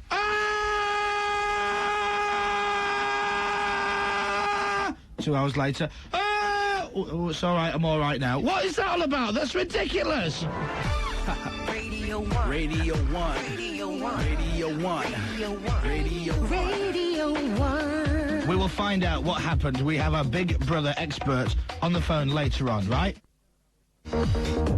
Ladies and gentlemen, our Big Brother expert is Dominic Moen from The Sun. Hello, Dominic. Hello. This guy's got nothing better to do but sit at a desk with his www.channel4 / Big Brother or whatever is logged in, and you've been watching it all day. Yeah, but you watch the internet all day, but you're watching different things, aren't you? So I've heard. All right, leave it. Yes, no, incredible day. Just hot off the press, Nick has announced that he's going to leave the house at 5 o'clock. In 10 minutes' time, he said he's just confronted all the housemates and said, "I've had enough, I've made a mistake, I've packed my bag, I will be leaving in 10 minutes. Whether that will actually happen, we don't know. Whether he's just playing for sympathy and hoping they'll beg him to stay, we're not sure. But he's packed his bag and he says he's going to walk over that bridge in 10 minutes. Now, you're a bit of an expert on this, right? Because you've been watching it since day one, yeah? Yeah. All right. Now, let me ask you this. They've given him a warning, right, for being naughty before, Big Brother, okay? But technically, still hasn't done anything wrong, because if he had done something wrong, Big Brother would have kicked him out. Big Brother haven't kicked him out, have they? No, he's actually been warned twice. he was given a verbal warning for tactical voting and then was also given a written warning. Right. He has actually done something wrong because he's actually smuggled a pen and paper into the house, which is against the rules. But so far, Big Brother haven't actually... So technically, he has broken the rules. Big Brother haven't done anything about it. Yes, absolutely, and that's why, you know, tomorrow we were going to come down very hard on Channel 4 for not acting. You know, we think that if he smuggled a pen and paper and it's a flagrant breach of the rules and he should be evicted. But it looks like he's going to, his conscience has, you know, led him to make his own decision. Now, can Nick get back at Big Brother? Because it's supposed to be 24 hours a day, live on the internet, and it was off for 2 hours this morning.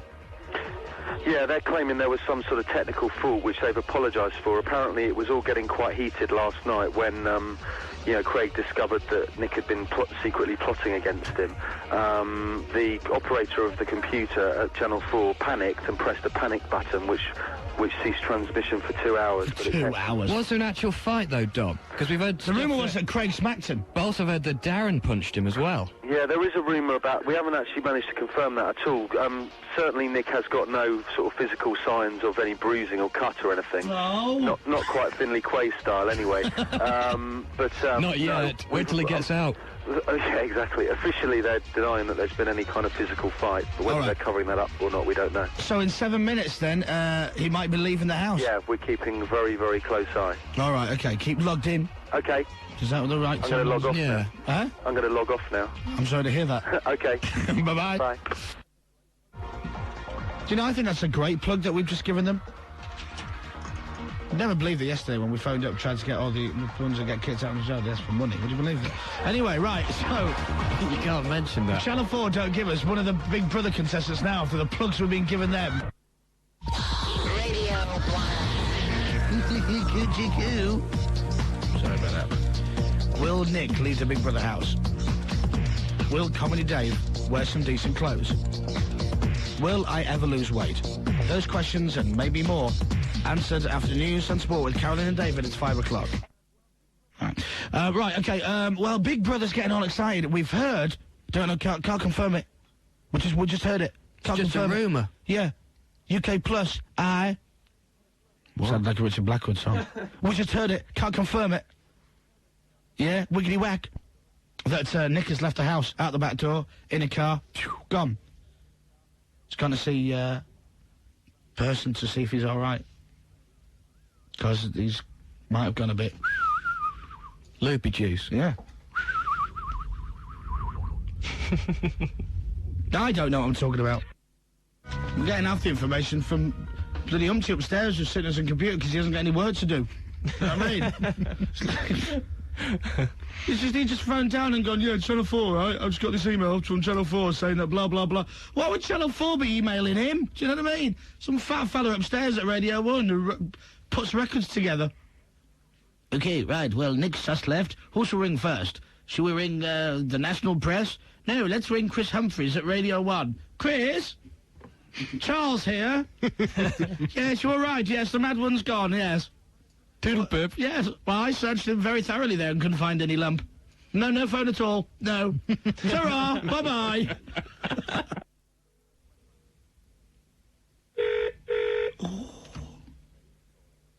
Hello, this is Nick. Thanks for calling. Please leave your name and number after tone, and I'll get back to you as soon as I can.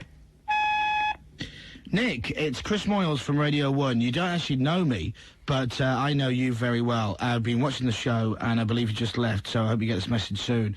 It's Thursday afternoon, about 5:30. I just wanted to say to you that the whole nation is right behind you. They're... I'm only joking, no. And listen, you have nothing to worry about because, you know, we know it's only a game show and, look out! No, I'm joking. Anyway, I'd just like to say, seriously, mate, we'd love you to have you on the radio show. Come and see us at Radio 1 and we'll look after you because we don't think you're nasty, Nick, at all. Boo! Boo! Ah! So, you'll be fine. Reece, do you want to say anything to Nick while you're there? Behind you! Dave? Hi, Nick. We thought you were a bit of a tosser before, but apparently you're okay now. Yeah, you're a dude, yeah. Melinda? I still think you're an idiot. Okay, there you go. But listen, they know nothing, Nick. Seriously, man, I'm here for you if you need me. Honestly, I'm here for you, okay? All right, Nick. We're right behind you. And that's the way it will always stay. Never in front or the side, but always behind. Do you know what I'd love to do? Oh, do you know what I'd love to do? What? This is Big Brother. And I just, you know what I mean? Just for a laugh. And that's it. Yeah. I'd just like to be the voice of Big Brother once. I wouldn't mess around, honestly. I really wouldn't. Do you know what I really want to do? I've heard them say this a million times already. This is Big Brother. We'll get back to you on that one. Because they haven't had an answer? Yeah, it's Darren, yeah. Am I allowed to get absolutely trolled tonight on, Funker Rebel? This is Big Brother. We'll get back to you on that one. I love it. It's great, isn't it? Yeah, it's Nick. We're just having an argument here about the government's overseas aid policy. What is that exactly? This is Big Brother. Shut up. You know what I mean? That's what you're kind of waiting for that to happen, are you? This is Big... What about this? This is Big Brother. I'm eating a sandwich. Can you give me 5 minutes? We'll just have an hour lunch, and then we'll buzz back to you. Go and, play with the hens or something. I don't know. Anyway, so the news is... Nick has been disqualified and has left the house.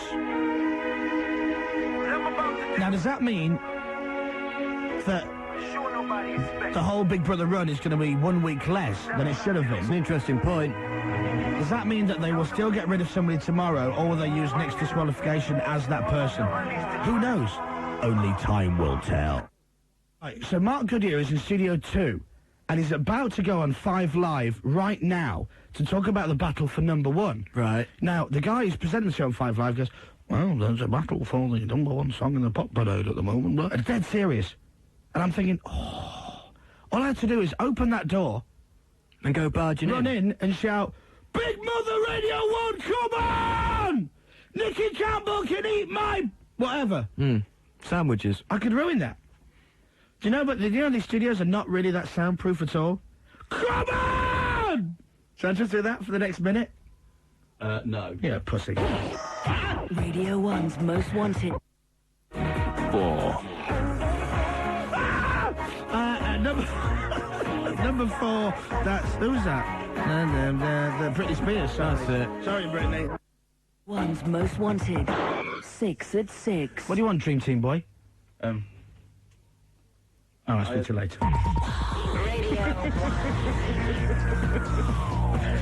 All right, Dave Pearce is coming up in 15 minutes with a brand new Most Wanted 6 at 6, and more Big Brother news with Briggy at 6:40. Briggy with Big Brother news. Big Briggy. Okay, here's Carolyn with Newsbeat. It's 5:45. All right, Chris Moyles.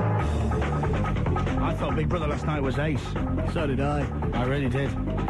John Culshaw, man of 1,000 voices, came around to our house to watch it. And he sat there, not saying a word, got to the first commercial break, and he went... God. That was his comment. Have you been watching it, John? Have you been, into it? I am slowly getting converted round to it now, I have to say. Last night was great. It was like watching a gritty drama, the best acted thing ever, but it was real. That bit where they confronted him was fantastic.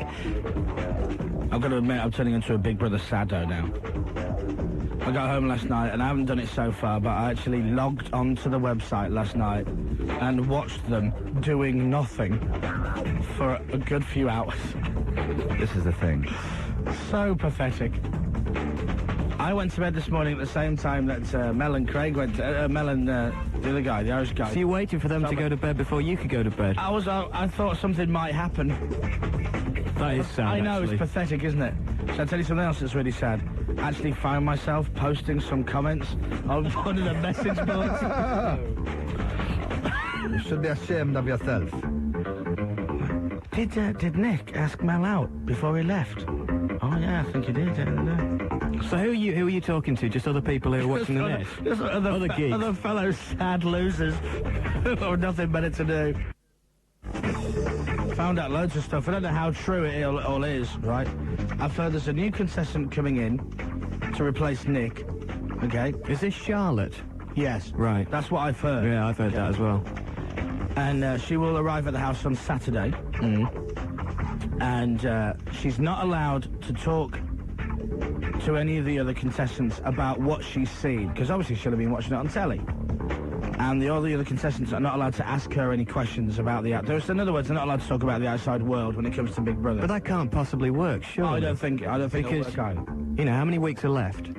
Well, depending on what your argument is, either, right, she's been watching the show, so she knows what everybody's weak points are and what their strong points are, and she knows all the little insecurities. Yeah. So she can, that gives her the advantage of who to pal up with, right? Yeah. And how to deal with people. However, because they've been together for, 35 days now, she's a newcomer, they're all going to be a bit... when she walks in, and they probably won't trust her, and and that'll be a bit weird for them all. Would it not be better to keep the existing group and just knock a week off the final time thing? In my humble opinion, it would have been even more interesting to just leave Nick in the house, let him be, and let's watch the fun over the next few weeks, right? 10 DJs, 14 microphones, and no jingles. This is Big Mother.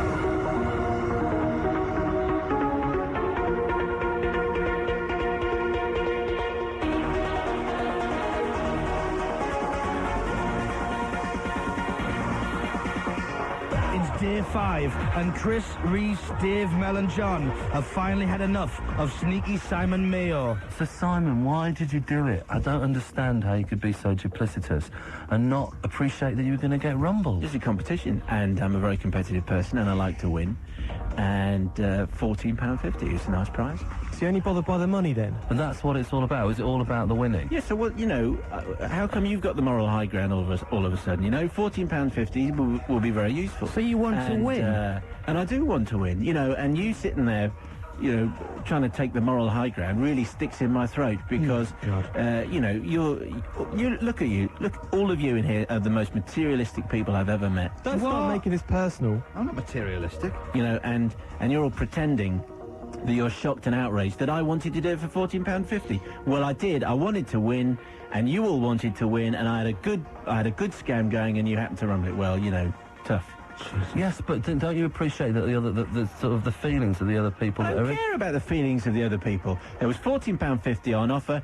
You're all pretty much in the gutter on this show anyway, so push your noses just a little bit further into the gutter. I'm surprised you even noticed. That's pathetic. But I can't believe that you would hurt the 7 people here who have had a lot of time for you. Oh, no, they haven't. You pretend. You just pretend. You say, oh, we've got a lot of time for you, but Frank, as soon as I'm out the studio, you couldn't care less at all. No.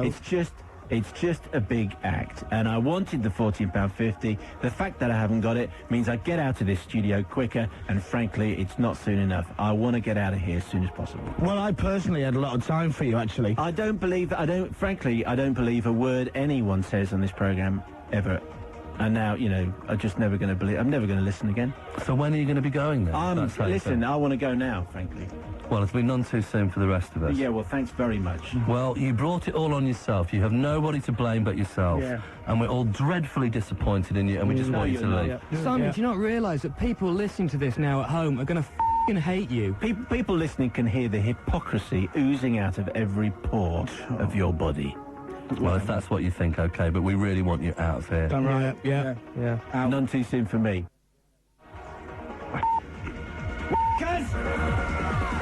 Find out what happens next week on Big Mother. Sponsored by Tizer. Nick Bateman's been telling all about his experiences in the Big Brother house after he was kicked out last night. He wanted to pocket the £70,000 winnings by getting all the other housemates voted off the show first. He denies he was a plant and isn't happy about being labelled Mr. Nasty. I think that's quite extreme. I'm just an ordinary guy who took part in a very unusual experiment under immense scrutiny and immense pressure, so I don't think being labelled the most hated man is a label that attaches to me.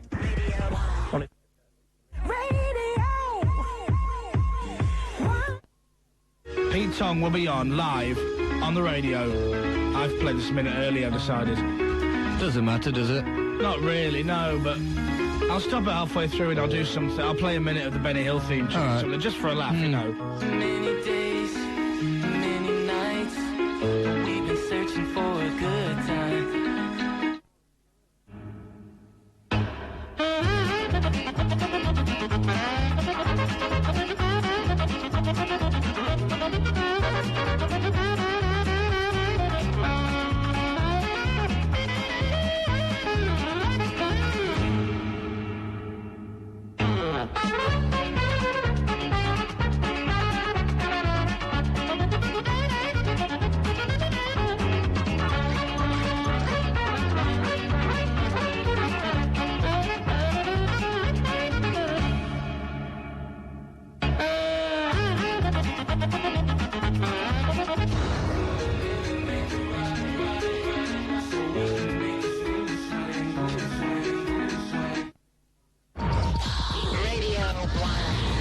such selections in just 15 minutes' time after Cavan Newsbeat. It's 5:45. Something deep inside Billy Piper, really hard to follow a big song like Day and Night that was a big hit. But there you go, you know, she found it in something deep inside Billy Piper, and I'm sure that'll shoot straight to the top of the chart. You're filth. No, what You have I said? are. I've said nothing. You're purposely What have I putting in said? loads of I innuendo into that link. You know damn well what you're doing. I do not even know what innuendo is. You will never see a big pile of innuendo coming out of my mouth. Thank you. What round are we in? What was That's Rachel knocking her knees against the table. Are her knees made of metal? I don't know. The last complaint that we got that was upheld was all because of you. It was in all the national newspapers that I had made disgusting comments. I didn't actually even say anything. It wasn't even my voice. I didn't even write it. All I did was press a button. And I got all the blame, not you. Sorry, mate. You bring the tone down all the time. I was just... let's just start this again, shall we? Right. Shall we start that again? If you like. Start the link again, all right. Something deep inside Billy Piper. You know, I've been banging on about her being... What's you? I've been banging on about Billy Piper for ages. I'm a big fan of hers. You know, you're just children. Do this again. Here we go. Something deep inside Billy Piper. I've got a bone to pick with you. Oh, shut up. The Bishop of Liverpool has accused Channel 4 of creating a human zoo with its Big Brother game show. James Jones says even though they're willing contestants, their treatment borders on exploitation. What it raises are a number of questions about responsible broadcasting. Firstly, what does it do to the participants on the long term? What does it do to the audience? And what sort of programmes should we expect from public service broadcasting? I'd like to say that I do think some of those episodes make riveting viewing, Right. but I think although the participants are willing volunteers, what they're doing in the end is colluding with the creation of a human zoo where human beings are trapped in a confined space and under continual observation, and they're occasionally fed treats by Big Brother. And I think what it raises are a number of questions about responsible broadcasting. Firstly, what does it do to the participants on the long term? What does it do to the audience? And what sort of programmes should we expect from public service broadcasting? More nudity. Well, we got an email from a guy called David, right, who says, slight element of hypocrisy in Bishop's comments regarding Big Brother. Surely God also made the world as a sort of human zoo. And doesn't God watch over us all the time? What a very good point. Does the Bishop consider that to be also unethical, or does he think that God has a copyright issue? I think it's very well put, I think.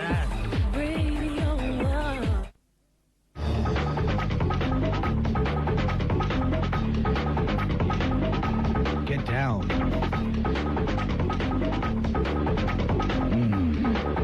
Feel the rhythm of the weekend. That's right.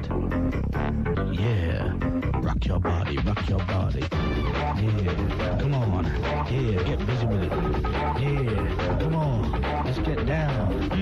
Yeah. Come on. Here he is. Let's rave. Let's rave to the wrapping up Comedy Dave. Let's go. Bring it on. Last week we asked people to register by email and on the phone, give us their phone number, and then we would ring them live on the air. They have to answer the phone with "Hello, I'm listening." So, for your chance to win tickets for the Leeds Festival, we're going to give away another pair now, right? Right. If you registered last week, stand by your phone, and if it rings, you have to answer with "Hello, I'm listening." Otherwise, you're not going. No, you're not going. Shall I get the... I haven't got the sound effect to have. That'll enhance the feature. Do you think it will? What about just a... what about them? That'll do. Yeah? Yeah. Okay then, right. Oh, no, not that. Not that. What's that? What was it? I don't know. Play it again. No, I don't want to. It was just singing. And a mouth organ? No, I think it was just singing. Let me just listen to what it was, actually. Okay. Yes, it was the mouth organ as well. Thought so. It was me singing the name Alex Ferguson. Why? Alex Ferguson! There you go. I don't know Is he why. a hero of yours? No, he's not a hero of mine. No, not at all. Right, you ready for the feature? Go on, Em. All right, let's go. I'm going to dial the first number. If you registered last week and your phone rings, you have to answer with, hello. I'm listening.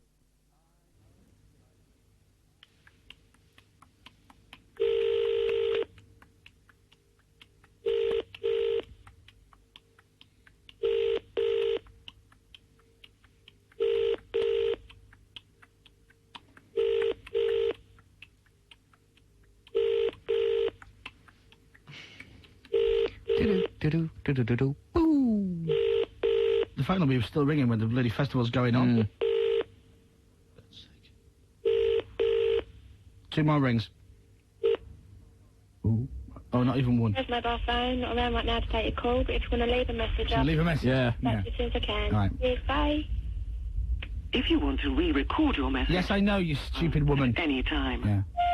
Hi, how are you? This is Chris Moyles from Radio 1. I was phoning to let you have some tickets for the Leeds Festival, but as you didn't answer your phone, I'm not going to give them to you. Another loser on Radio 1. There you go. All right.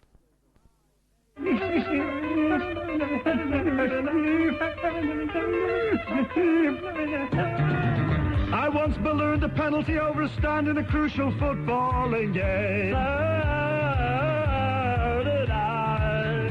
And in disgust I threw my trilby into the dugout. And so did I.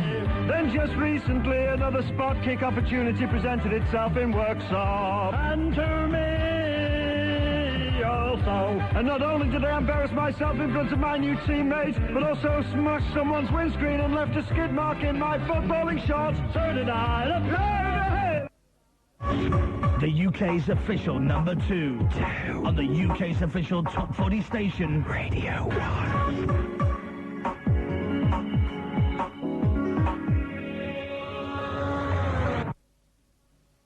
In the Big Mother update, which is coming up in exactly 4 seconds' time.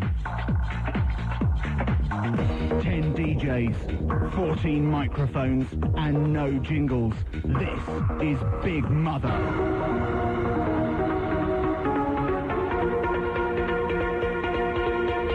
It's 11 a.m. on day 8, and the remaining Big Mother contestants are about to meet the new studio mate, Emma. Here she comes. Hello? Hello! Hi! Hi! Nice to meet you. Hi. Hi, I'm Dave. Nice to meet you. Hi, I'm Emma B. I'm the replacement. Emma B. Hi, Emma B. Yeah, hi. What's the Reese? Hi, Reese. Nice to Hi. meet you. Oh, Reese, you're Reese. Yeah, that's me. I'm Chris. Hi, Chris. What does B stand for? I can't tell you that. No, it's something that I signed as part. I can't tell you. Sorry. We heard it stood for boob job. No, it didn't. It doesn't stand for boob job. Right. Buttocks? No, it doesn't stand for buttocks either. Right. Well, I'm not supposed to be talking to you about stuff. You can tell it's your favourite colour. No, I mean, it's just because obviously I've come into this situation new, and you know what's been going on outside, and I'm not allowed to sort of tell you about what's. Okay, I can't. I'll make it up. Green. Who do you fancy in the studio? Who do I fancy in the studio? Oh no, I'm really embarrassed. No, you see, you can't ask questions like that. Because that's personal. See, you're not allowed to tell us anything about what you've already heard on Big Mother. I'm not allowed to tell you anything about Right, Big Mother. well, I'm not allowed to tell you anything about like. Well, we won't ask then. Let's make a deal. That's fair enough. None of us will ask. Because it'll put me in a really difficult position. And it'll cause arguments. Yeah. Okay. Yeah. It's 1:27 p.m. and already Melinda has started to influence Emma. I'm not sure how I'm sort of fitting in, whether anybody likes me or not. No, I think, yeah, they like you, but just a word of advice, we're very careful about Reese. Reese? Yeah. Why? I don't know, and I can't put my finger on it yet, but just be very wary of him. Something fishy. Honestly, I mean, I know I'm not supposed to talk about what I've seen outside, but just from what I've seen on Big Mother up to this point. You've seen things? I can't actually, I shouldn't be divulging. I'm sorry, actually. I'm going to go and make a cup of tea. I can't talk to you any longer. Okay. So what you reckon? At the same time, Dave and Reese are talking next door. She's really nice. When she walked in, I just thought she looks like a nice person. Yeah? Yeah, no, I really sort of warmed to her a lot, and, yeah, I might try and cop off with her. You fancy her? Yeah. Yeah, I think I do. Yeah. Find out what happens tomorrow on Big Mother. Lovely. Anyway, rough ends and no more. Nice. On Radio 1. What? I was playing that jingle. On purpose? Yeah, of course I did. So I was going to play the news jingle. I'd do this, wouldn't I, silly? Right, Sonic and Sky coming up Sugar Ray, and every morning here's Carolyn and Kevin with News and Sport. It's 5 o'clock. Okay, well, to be quite honest, I think you're both as bad as each other. Bye-bye. God, gee. They were rubbish. They've got to be the worst contestants we've ever had.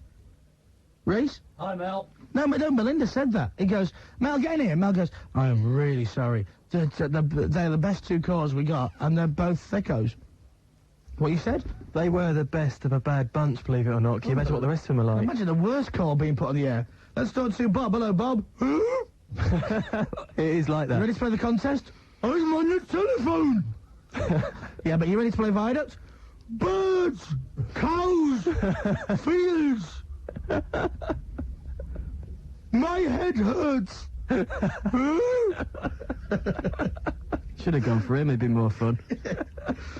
Who was number one at the weekend and beat Posh Mice's number one spot? Hello? I'm wearing the same underpants I've been wearing since 1994. Oh dear, right, never mind, we'll do it better tomorrow. But that is what some people are like. Is that Melinda?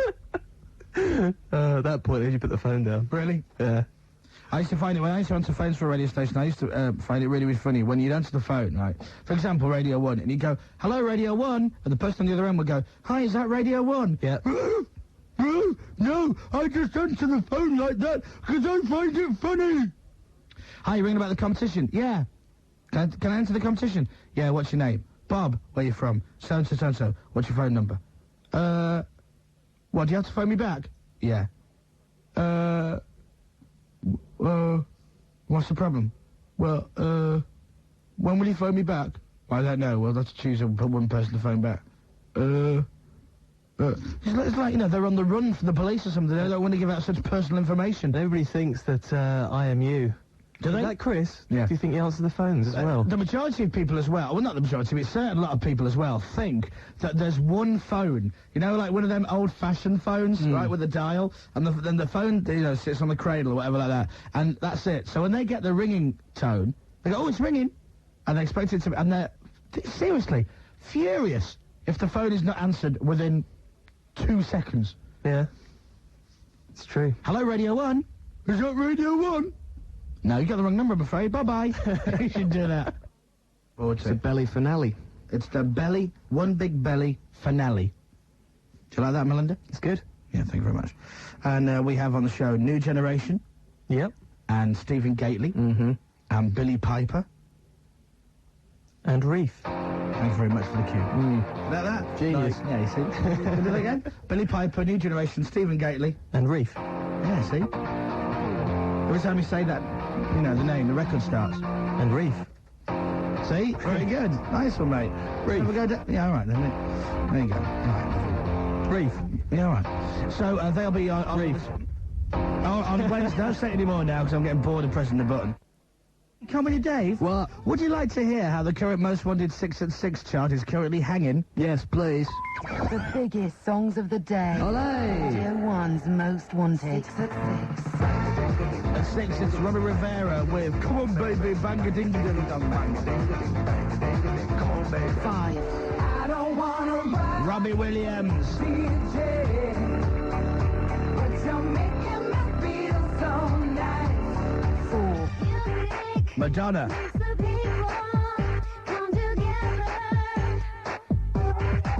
3. Mel C.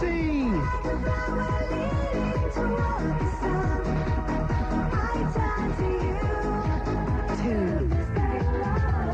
Spiller. At 2.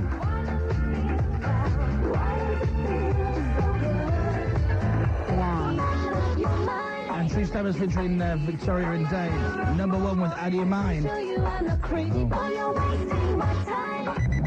The most requested songs in the UK. Radio 1's Most Wanted. Thank you.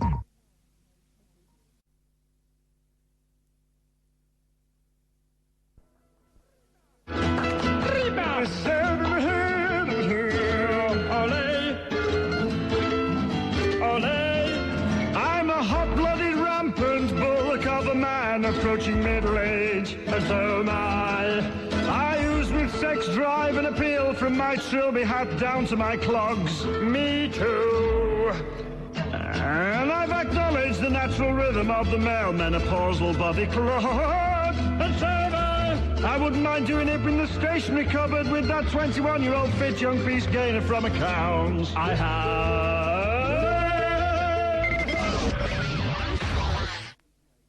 10 DJs, 14 microphones, and no jingles. This is Big Mother.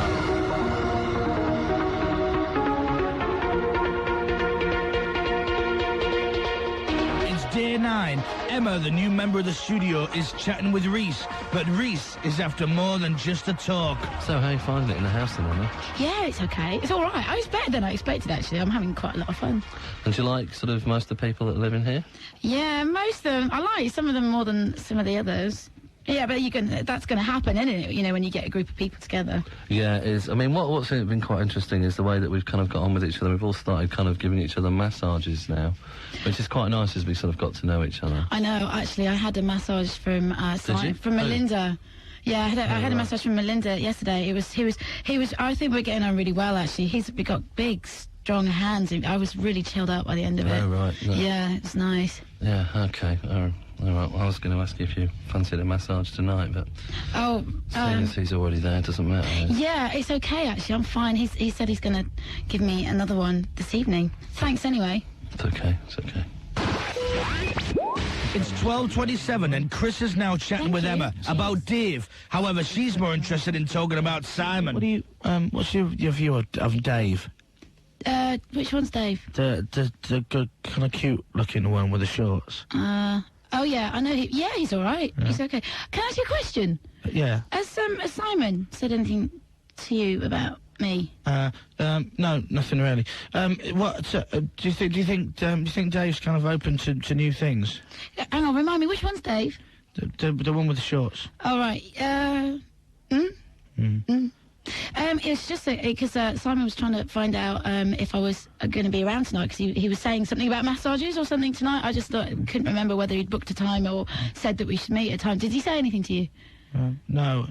Do you think Dave would be into massages? Hey, Simon! 10 minutes later, in the corner of the studio, Simon is looking out the window, but Emma wants to talk. Your eyes. Cheers. Hey, you know, can we have a chat? Is that all right? It's just that because we're getting on, I think we're getting on really well, and it's been a real surprise to meet somebody like you. And I just heard there was a rumour going around the house, I don't know where it came from, that you're the resident masseuse, and I know I've heard about your big, strong, manly hands. And I'm feeling a little tense at the moment, just because I'm the new person in the house. And I was just wondering a bit later on, because I do kind of like, go all googly, oogly when I get massaged. So I just thought maybe you being this lovely person and we're getting on so well, maybe you'd give me a massage a bit later. I don't know. Are you up for it? Look, the chickens are shagging. And then, it's now 1:17, and Chris is making Dave feel very uncomfortable. It's just while we're on our own, it's just, I don't know how to bring this up, actually. But, what? Because you don't have a girlfriend, do you? Not at the moment, no. On the outside, no. No.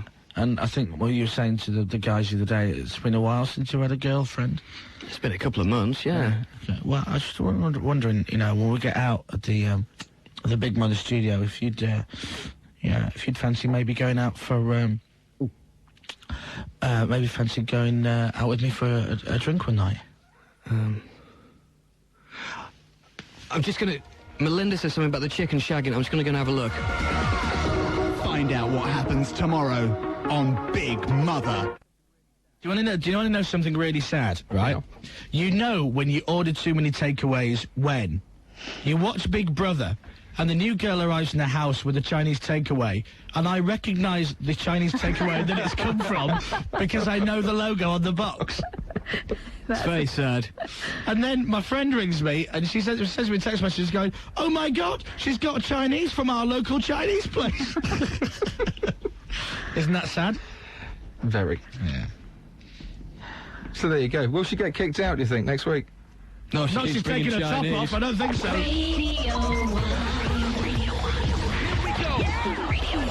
That was very interesting, wasn't it?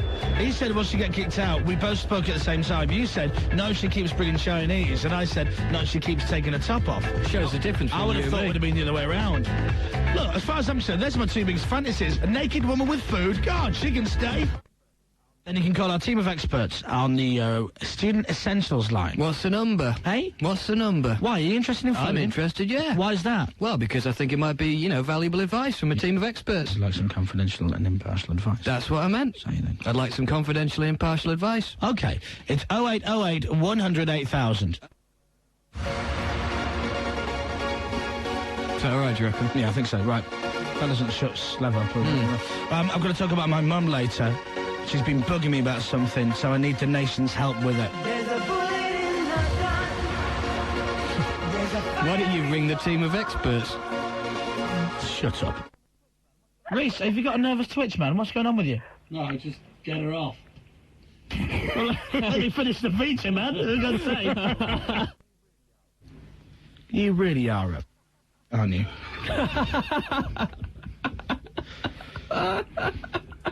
Sorry, I had to switch the microphone off there. I didn't want you to hear that. Honestly. You are a shoebox, aren't you? You are. Am I? Yeah. You're such an... Oh. All I said was, you're such a mole. That's all I said. You are such a stupid... So there you go. Hey, Comedy Dave. What? Would you blah blah blah like to blah blah blah? Yes, please. The biggest songs of the day. Radio 1's Most Wanted. 6 at 6. What are you supposed to do there? Olay. Yeah, we'll do it then. Olay.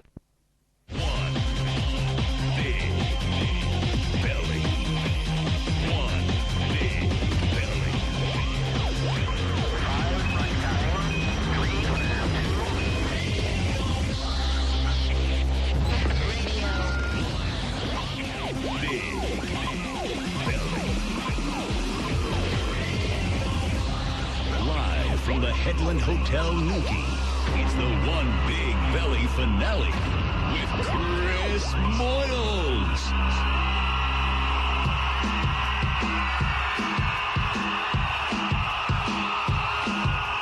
Oh, Newquay, you're so fine, you blow my mind. Hey, Newquay. Hey, Newquay. Oh, Newquay, you're so fine, you blow my mind. Hey, Newquay. Hey, Newquay, come on. Oh, Newquay, you're so fine, you blow my mind. Hey, Newquay. Hey, Newquay. Oh, Newquay, you're so fine, you blow my mind. Hey, Newquay.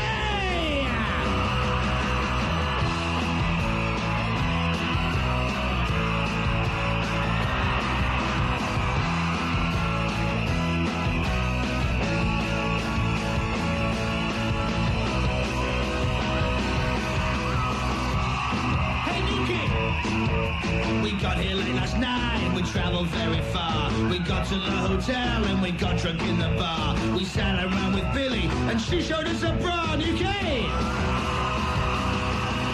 We met this lovely bloke, he seemed quite matey. I asked him his name, he told me Stephen Gailey. And now we've all arrived, we're ready to rock, UK. Oh, Newquay, what a pity you're so far away. It took us 7 hours to get down here yesterday. Oh, Newquay, you're so pretty, we are blown away by crowds like this, Newquay. Oh, you are tops, Newquay, top of the pops, Newquay. Hey, Newquay. Hey, Newquay.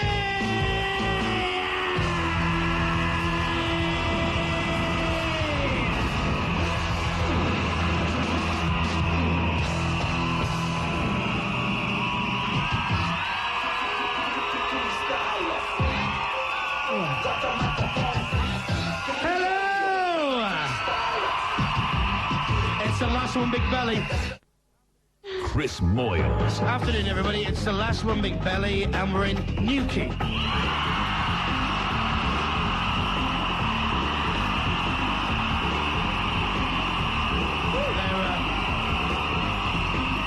bit loud, isn't it? Okay. You're quite a noisy little bunch, aren't you, today? Where are you going? Going over here. Where are you going? Going over here. Don't go over there. Sick of you. Do you know what? I'm so upset. Yes? I feel like singing a song. Sing a song then, mate. I don't care.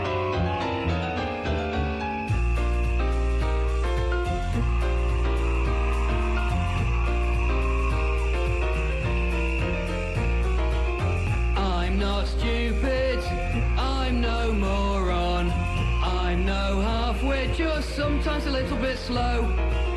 I'm not stupid, I'm no dumbass, I'm no thicko, just sometimes a little bit slow. You're so stupid, you are an Egypt. We all hate you, 'cause you talk utter bullshit. Hey! I'm not stupid, I'm no moron.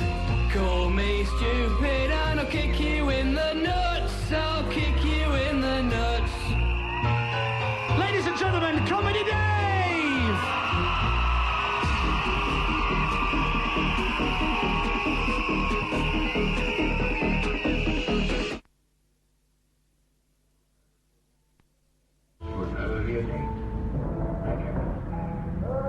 I'm sorry. Hello. Thanks very much. What happened there? Switched off. What the hell happened there? Was that the video, Davey boy, on the yellow mic? I don't know, it just stopped. All right. Anyway, Jamiroquai and Canty on Radio 1. I am now on the roof of our big rig. See that man there next to that gorgeous girl? That's Comedy Dave's dad! Comedy Dad. Okay, contestant number 1, what's your name and where you're from? Cyan, and I'm from Weybridge. Congratulations, you've just won. Cyan? That's a lovely... That was my mother's name. I think you're in there. You think? Yeah. No, I'm just standing behind her. But I tell you what, I think you seriously, right, you could win the contest. Oh, I'm sorry. I apologise. It was just a cheap shot. You're filthy. I apologise. I'm sorry. Complain all you want. I'm out of contract anyway. Right. All right, so very nice to meet you. I don't want the names on. Sorry. All my pieces of paper are blowing away in the wind. You know, that's like... Do you know when I dance? Do you think when I dance I look like Chubby Brown? It's the blobby. Do what? What? Oh, God, here we go. What? I'll tell everybody about you, so be careful. Yeah, well, how would you know? Huh? How would you know? Your lass has told me. Several times. Yeah, right. After I've snogged her. Me and Dave have decided to sing a song. I'd like to see everybody clapping their hands, please. Hands in the air.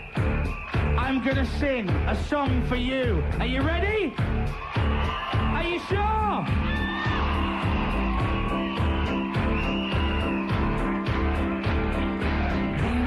Eating lots of everything, lots of chips and sauce and earrings. Wave your hands if you want to be a can I down it? Yes, you can. I drink beer, I eat, just look at my body. I've got a tongue and a very big bum and such a sexy body. Fish and chips are the business, don't want no lettuce, that's the food that I hate. Yeah. Give me something that's easy, something big, bad and greasy. Give me more chocolate cake. Yes, I am a fat DJ. I love stuffing my face with pies. I am just a fat DJ. Too much burgers and cakes and fries. Ladies and gentlemen, Comedy Dave! My name is Davey, rhymes with onion gravy. Look at the sea, it's blue and very wavy. Wave your hands if you're not with a man. Are you single? Yes, I am. I've got style and charisma. I'm struggling for the next line, cause nothing rhymes with charisma. I'm the underdog hero, people think I'm a zero, but I'm misunderstood. All I want is some credit, maybe one day I'll get it, bloody wish that I would.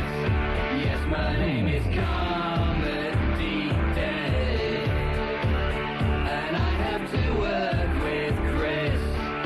Yes, my name is Comedy Day, and my job is to take the mic. Yes, I am a fat DJ. I love stuff in my face with pies. I am just a fat DJ. Too much burgers and cakes and fries.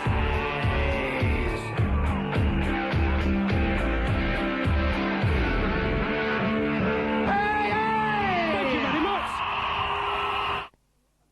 Woo.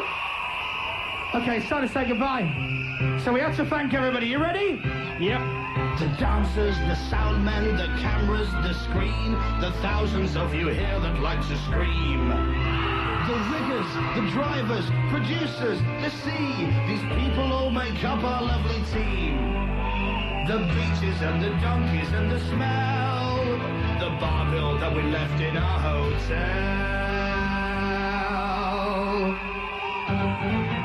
There's no business like show business, like no business I know.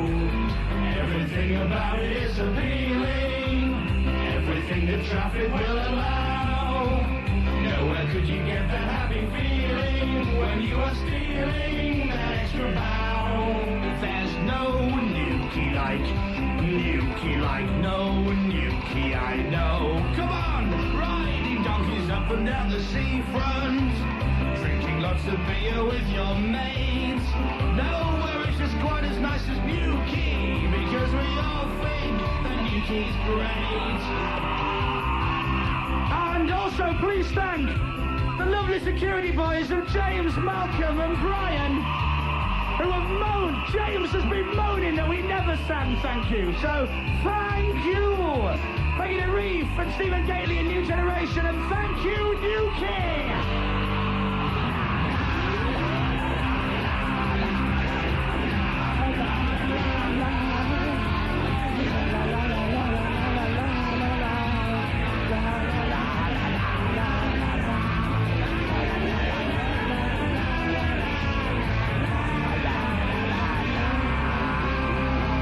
Come back next year? All right. Thanks to Newquay and good night. Cheers.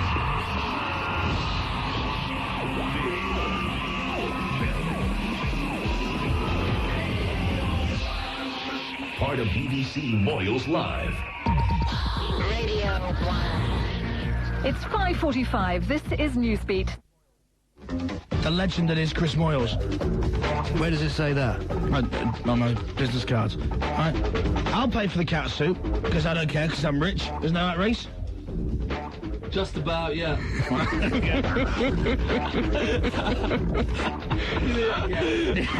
Just rewind a little bit, start again. I'll pay for the cat soup because I'm rich, isn't that right, Reese? Yeah, but we've been making... We've been money making? No, it wasn't that. It's Give it here. Do you want me to do it? Go on, start again. I'll even buy the cat suit because I'm rich. Isn't that right, Dave? But we've been making money since the day that we were born. Right. 10 DJs, 14 microphones, and no jingles. This is Big Mother.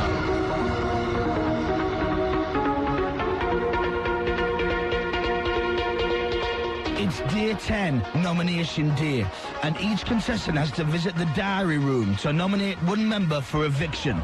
Reese goes first. Hello, Big Mother. I've thought long and hard about who I'm going to nominate this week to be evicted from the studio. And I'm afraid it's really going to have to be Comedy Dave, because I'm just sick and tired of him wandering around with that stupid, mopey expression on his face. and he's just useless jokes. You know, he's just not funny. And I've got to that point now where when he walks into the room, he just irritates me beyond belief. So, yeah, I'm going to nominate Comedy Dave for eviction. Dave is next to go to the diary room. Hello, Big Mother. This week I'd like to nominate Reese for eviction. Last couple of weeks now, he's just been really getting on my nerves. I just don't trust him. I find him slimy and objectionable. And every time he walks in the room, he just irritates me beyond belief. It's Melinda's turn to go to the diary room. Hello, Big Mother. I'd like to nominate somebody, and after thinking long and hard about it, I'd like to nominate Emma, because she's been walking around the house, been pestering me for absolutely ages now. I'm sick of massaging her back, and, you know, I'm just a little bit fed up with it, so that's what I'm going to nominate. Thank you. As Emma is on the toilet, Chris is next to go in the diary room. Hello, Big Mother. This week I am going to nominate Melinda because he's just annoyed me so much this week, and he's just so irritating. It's got to the point now when, you know, he just walks into the room and you know, I want to smack him in the face. And he keeps mauling Emma as well, and giving her massages, and she's so not interested in massages, because I know for a fact that she's into train spotting. Anyway, so I'm nominating Melinda. You know, I mean, the guy does a bit of MTV, and then he's... 10 minutes later, Melinda and Chris discuss nominations. So, who did you nominate? We're not really supposed to talk about it, are we? I know, but, you know, who was it? Well, if you tell me, I'll tell you. You go first. No, you go first. I nominated Emma. Well, I nominated Dave. Guys, find him really irritating at the moment. I'm curious, you know, who's a man? 5 minutes after that, Reese and Dave are also talking. Well, while I've got you here, can you tell me who you nominated this week? I went for Chris. That's funny, because so did I. I nominated him as well. He just winds me up. I had to vote for him. Do you want a cup of tea? Yeah. Find out what happens tomorrow on Big Mother. Sponsored by Lipton's Tea. What's up then, Carly? I'm fine, thank you. I just heard you say, oh, we've been making money since the day we were born. I think I heard you say anyway. Well, it was cleverly disguised in Reese's mess-up. Lost for words. So we've been making money since the day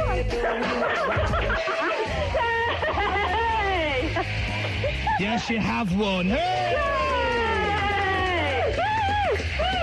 All right, so you know what the prize is. Listen to this, right?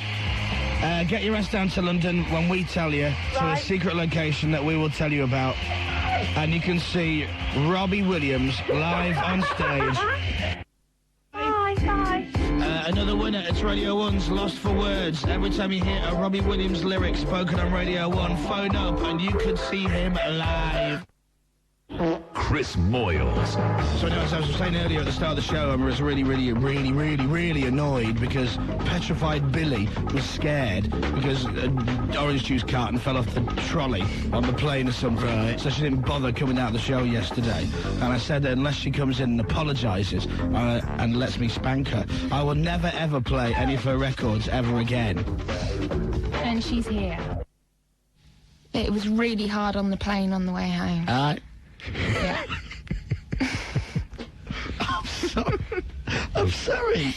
I just did a silly move. I just don't like it in here today. Why not? Because it's all rude and perverted. It's always rude and perverted in here. It's all dark and there's a red light over there and your little desk light and you're talking dirty. I'm not talking dirty. You were the one who said it. I said nothing.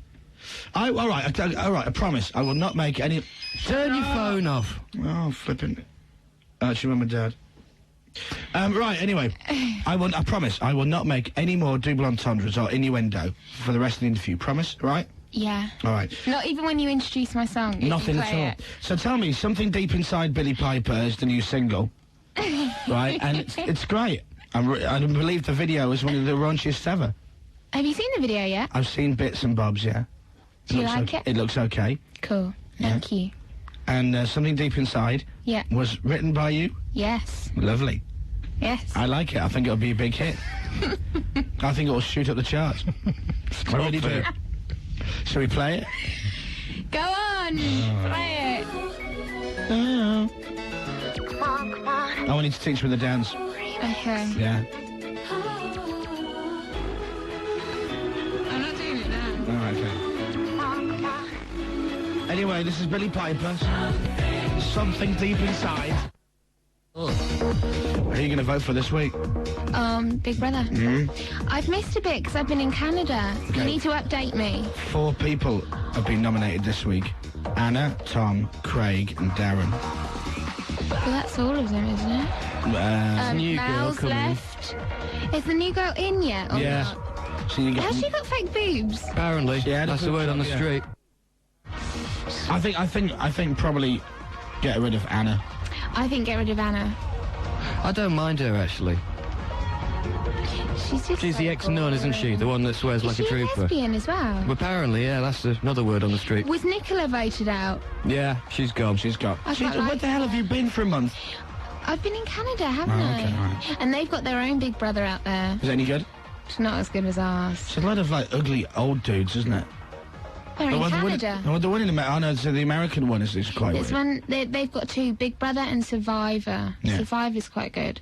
But apparently our Big Brother isn't as good as the one in Holland.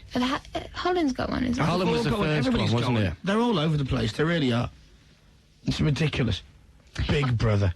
The one in America had 2 like pole dancers in the house. Imagine that. Well, that's good. We've got like an insurance broker and a builder and a jacuzzi. Yeah, do you know what I mean? Agent. It's not the same thing at all. Anyway, there'll be more Big Brother discussions at the same time tomorrow on Radio 1. But anyway, they're supposed to come and film us today discussing Big Brother. And But what happened? Did it just fall I don't through? know, we can't make it. No. Everybody's pulling out on us. It's like I'm the laughing joke of the industry. So they'll film fish villagers, but they won't film us? Yeah, Fish Fillers in Grimsby or whatever it was, but they won't come and film me. The goddamn saviour of Radio 1 has been promoting the show for weeks. Them pigs. Get your cameras in here and film me! Jesus. Plug in your show, for God's sake. I'll be watching it tonight like the loser. I'm even logging onto their website. I'm so sad. Play a record. Okay. UK's official #1. On the UK's official Top 40 station. Radio 1. Whoever makes them, can they make them so they A, fit the intro, and B, can we get somebody who's not, like, dropping off to record it? The UK's official #1 on the UK's official Top 40 station. The guy sounds half asleep. I've got Reese, Dave and Melinda nursing the worst hangovers known to man. And imagine they're sitting there in the studio like this. They can barely lift their heads up off the desk. I think we've got a bug. A bug? Mm. No, it's the 18 pints of lager that you had last night, Dave.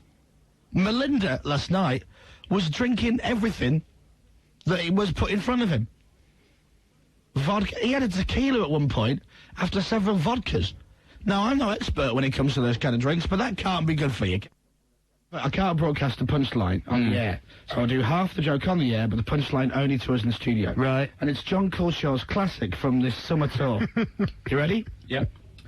Why does Noddy have a bell on the end of his hat? I don't know. Why does Noddy have a bell on the end of his hat? Because...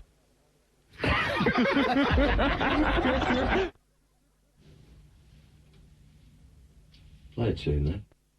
I got a big one. Alright. Oh my God. 1, 2, 3, 4, get with the wicked. Can I get a chicks get with it? Can I get a fellas, you know? Recording this one.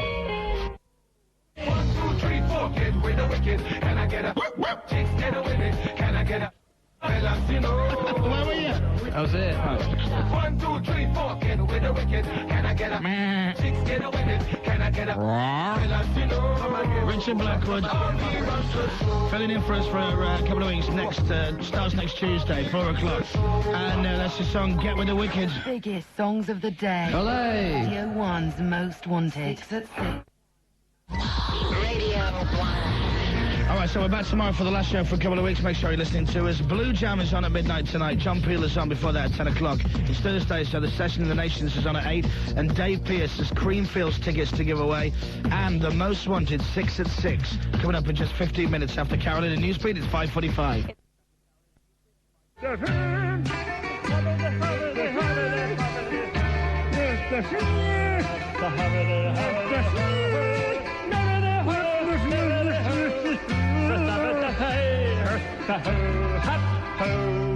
I passed this way before. I'm talking reincarnation. So have I. I've led previous lives which flash before my eyes. I'm talking deja vu, repeated moments. So have I. And with scant regard for the cleanliness of my trilby, I feel compelled to dig holes in the garden, just like me. Convinced I'm the reincarnation of Alan Titchmarsh, even though he's not dead. Weird. Radio 1. Radio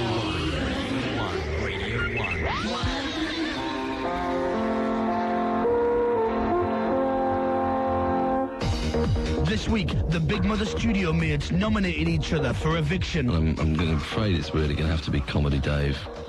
I'd like to nominate Emma. This week, I am going to nominate Melinda. This week, I'd like to nominate Reese for eviction. To vote for the person you want evicted, go to Radio 1 online at www.bbc.co.uk/Radio 1 and click on Big Mother. Once again, the nominations for this week are Comedy Dave, Emma B, Melinda, Producer Reese and Chris Moyles. If you want to vote, go to www.bbc.co.uk/Radio 1 and click on Big Mother.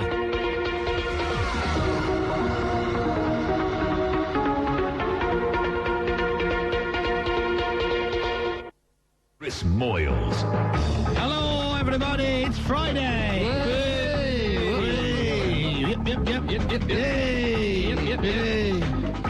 Are we on? Yeah, we are, yeah. And it's our last show for a couple of weeks. We go on holiday. Hey! Well, I'm not actually going on holiday. But we're off, aren't we? I'm just going to be sitting in a flat. Right, so Big Mother, today we need your votes on who you're going to get rid of from the Big Mother studio. Once again, the names are myself, Chris Moyles, Comedy Dave. Hello. Producer Reese. Hello. Melinda. All right. And Emma B. Ellie. Hello, Ellie. Hello, mate. Hello, Ellie. Hello. Elephant. Helicopter. Bloody hell. No, that doesn't work. No. Unless you're like, you've been in a fight or something. Or, you know. So, tell me about you, Ellie. Well, there's 450 votes, and that's 400. No, yes, let's start that again now. Yeah, well, just do percentages, will be great. Okay. Right? In reverse order. Yeah. In reverse order. Yeah. Go! Right. And it's 4% for Emma B. Then after that, 11% for Comedy Dave. Then it's over to Melinda. Chelsea fans, 17%. Producer Reese on 27% in second place. But at the top there, top of the list for getting kicked out with an unassailable looking 41%. That's 4,398 votes. Chris is looking unshiftable right now. No. You're supposed to be voting for Reese and not for me. The results of Big Mother are in, by the way. Are they? Yes. So we have them after this next tune? If we have to, yes. You don't sound confident. I don't feel confident. I want to feel confident about myself. Are there any tampons lying around? It says it in the adverts, you know what I mean? I'll be pushing cars and roller skating with dogs. Confident all day long. Exactly, all right. The results are in then. We are all broadcasting live from the Big Mother studio here at Radio 1. On the outside should be loads of screaming fans. And also Ribena McCall. Hello, Ribena. Can you hear us? Yes, I've got you there. Do you want me to read the results out now? Yes, please. Right, OK. With 4%, Emma B. Ooh. With 11%, Comedy Dave. Oh. 16% for Melinda. Oh. Producer Reese with 28%. No! With a huge 41%, Chris has been voted out of the Big Mother studio. You've got 10 seconds to say your goodbyes. No. 10, 9, 8, 7, 6, 5, 4, 3, I can't believe 2, it now. 1. Look after the chickens. Christopher, will you please leave the Big Mother studio? Oh, no. Christopher, will you please leave the Big Mother studio? All right, Dave. See you later, loser. Yeah, I'm going. Shut your face, will you? Oh, your mates are here. Loser. No, loser. Shut your faces. Loser. Shove it up your ass. I hate you all anyway. Loser. Loser. I'm going to go get drunk with Nick and Caroline. Who is it? Are my family and friends here? Well, there's a few blokes in uniform and a bloke called Terry. That's about it. You got to keep me away from them. No, I'm sorry. Come on, shift. Okay, all right. Well, thank you very much, everybody, for voting me out. I really wanted to stay, but... Leave! See you, loser. Go! Leave now! Doesn't seem the same, does it, without him? Well, I think it's better without him, quite frankly. He's getting annoying, wasn't he? We'll miss him in a funny way. Coming up at 6, it's Pete Tong. At 9, dance party with Dave, Jules and Paul Van Dyke. 11, we've got Tim Westwood. And at 2 o'clock in the morning, Fabio. But now, at 5:45, here's Newsbeat with Dominic. Chris Moyles, Chris Moyles on Radio 1.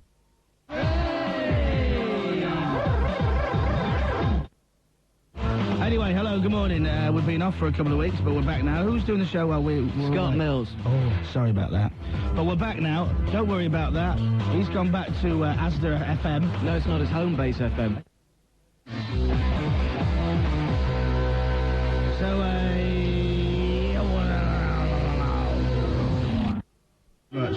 all right, anyway, so we're back. I'm Chris Moyles. He's coming today. If this is something deep inside Billy Piper. Radio 1. By the way, Richard Blackwood has been filling in for us for the last couple of weeks. Yeah, and he's a natural to radio. He really is. And one of the things that they did for him was they helped him out a little bit by writing down things for him to say on like an idiot board. Right. Okay. Like what? The email and the fax number, you know, on there. And what they've done is they've written what you should say at the end of every record.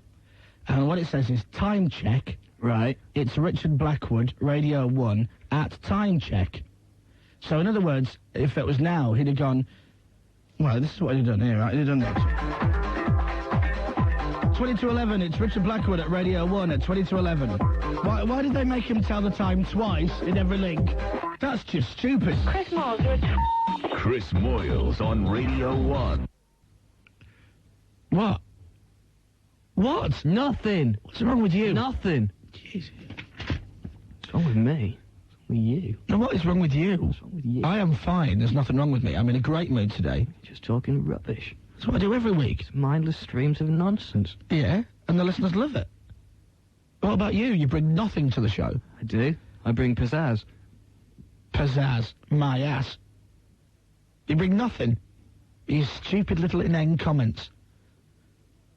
I said to you today before the show, let's make it a really, really good one. And so it's been far, a ripper. Yeah, because of me. No, because of me. No, because of me. You have contributed diddly zip to the show today.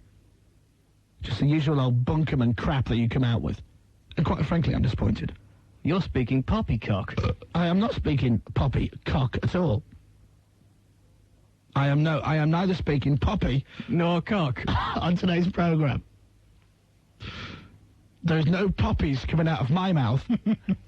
And there certainly is going to be a guest in about 10 minutes. Who told you could do that? What? Nothing. Who told you could do it like this? Who told you could do it like who? Told you could do it like this? Who told This is Ronnie Size and Represent. I think Craig should win. Write this number down, Dave, right? Okay. 0901 Yeah. 1980 Yeah. 102. Ring that, and that will nominate Craig to win. You have voted for Craig to win. Yeah! Come on, baby! I want him to win. I like him. I think it's funny. Do you think he'll come on the show when he eventually wins because we supported him in such a way? Well, that's the idea. Yes, David. Right. Oh, they're ringing. Hello? Oh, they put it down, luckily. Who was it? What, ringing? I don't know. It's anonymous. But who was the thing? Who was the text message from? What about me? Nobody. Yes, he did. It's Who was crazy it? Because look, he's gone shy. It was Nicola. Nicola who? Hi, Nicola. Yeah, Nicola from All Saints? No, yeah, right. Yeah. I'm bored of Liam now. So, Nicola's... No, Nicola's nothing. Well, not nothing. She's just a maid, that's all. Oh. But there's no tonsil tennis going on or anything. So you haven't had any of that for a bit? No. Oh. Are you offering? Why don't we set up... No. Why don't we set up her, 3.3 million people jammed the lines to say they wanted Melanie kicking out of the house. Wait.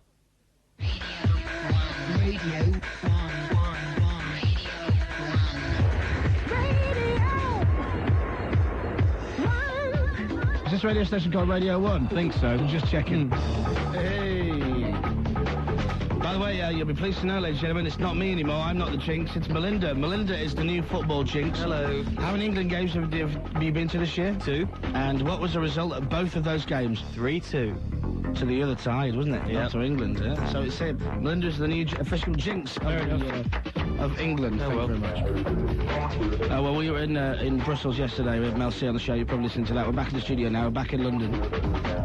Oh, yeah, you know. 6 days a week isn't good enough. Make sure 6 days a week, one show in London, one show in another country, next day back in London again. Thank you very much. We're international globetrotters. I believe it's a management strategy to work us until we literally die on the air, and then they get record ratings. It's never happened before, has it? Seriously, though, on the way back, we had so much trouble on the plane, getting a plane on the way back. Reese is still in Brussels. Actually, he should... He may be on a plane. Should be on a plane right now. We're going to try and get hold of him. Melinda just made it onto the plane. They overbooked or something like that. They had a computer with a problem with the computers and everything. We sat on the tarmac for an hour. Everybody on the plane had to get off and identify their luggage because they had no idea whose luggage they actually had on the plane. Oh, it really was a beautiful sight. And then the plane was wobbling left and right, wasn't it? It was like some drunk man was in charge of the controls. I mean, I'm not saying the man was drunk. In fact, I'm not saying he wasn't drunk. But it was just left, right, up, down. I honestly thought at one point I was going to die. I really thought we were going to... I hate flying. The more I fly, the more scared I get of flying. And it started to dawn on me, what would happen if we'd have crashed and we'd have all died? Melanie C was on the show yesterday. Do you reckon she'd have gone to our funeral? Yeah, I reckon she might have done. Well, she'd have had guilt, would have, said that she'd have to go. And then it started dawning on me, I wonder who would attend our funeral. Are you getting enough sleep? What do you mean? Well, it just seems like a strange thought, It's a bit morbid. going through your head while you're flying. Who would come to the... Because I hate flying and I get scared of flying. I always think I'm going to die when I fly. Really, really. I don't mind it when we're kind of up and we're smooth. But it's when we hit them air pockets and you go, whoa! It was a roller coaster of a ride. And the guy landed really fast and slammed the brakes on, and everybody on the plane just goes, whoa! Gets thrown forward, and everyone's looking at each other going, blimey, stop the plane! But we got here in the end. We did. Just. Some people wishing, shut up, bloody Chris, no, you fat pig. But, there you go. So obviously very disappointed with the football yesterday, but then what do you expect when there's a load of girls playing backwards? Outplayed, outclassed completely. Didn't deserve it. So what I found is, and I know it's a bit old, but I've got the FHM 100 Sexiest Women in the World list. Right. And because I don't want to talk about football, A, because I don't know anything about it, and B, what I do know just presses me. I'm going to go through the list all the way through the show of the top 100 ladies of the FHM Sexiest Women, right? Yeah. And me, myself, and I, and Comedy Dave. Hello. And Melinda. Hello. And because Reese isn't here, Evil George from the Sam and Mayo Show is producing us. Hello, Evil George. Hello. Today, dressed as a transvestite. Now, is that because of working with Mayo, or is that just a hobby that you... It's just a hobby, you know. Okay, very Clot on, it's good. Okay, good. So, to cheer myself up, we're going to go through the list of women in this list, okay? And we're going to... there's 3 rating points. You can rate them out of 3, okay? Number 1, right? Obviously, if you really like them, they're worth a... You know what I mean? As in, Worth a whistle. You put them on the whistle list, right? You know what I mean? Oh, yeah, so, you know, I don't know. So, for example, number 100 is Daisy Donovan. So if you think for Daisy Donovan, then that's what you do. The second judging thing is 5 Pinter. And the last one is yours, mate, as in I wouldn't touch her with. So if you got those, okay, so I go through the names, and you either say yours, mate, 5 Pinter, or... Do you like that? It's quite a kind of extreme category of that, isn't it? You know, you go from whistle straight to 5 Pinter. Well, what do you want to go for? So, okay, so you've got 4, you know, if you know what I mean? So that's number 1. Number 2, what do you want that to be then? What about just... Actually, number 2, dabble. Dabble. Okay, Dabble. Right. Number 2 is dabble. Do you like... Then 5 pints. Yeah. And then yours, mate. As in, wouldn't touch you with. Okay. Or do you want a 10 pinter? 10 pinter, and then you need yours, a 10 mate, pinter. yeah. So we're now on a 5 scale. Yeah, 5 scale. So you got... then you've got dabble. Then you've got 5 pinter. Then you've got 10 pinter. Then you've got yours, mate. As in, I wouldn't touch you with. What about that?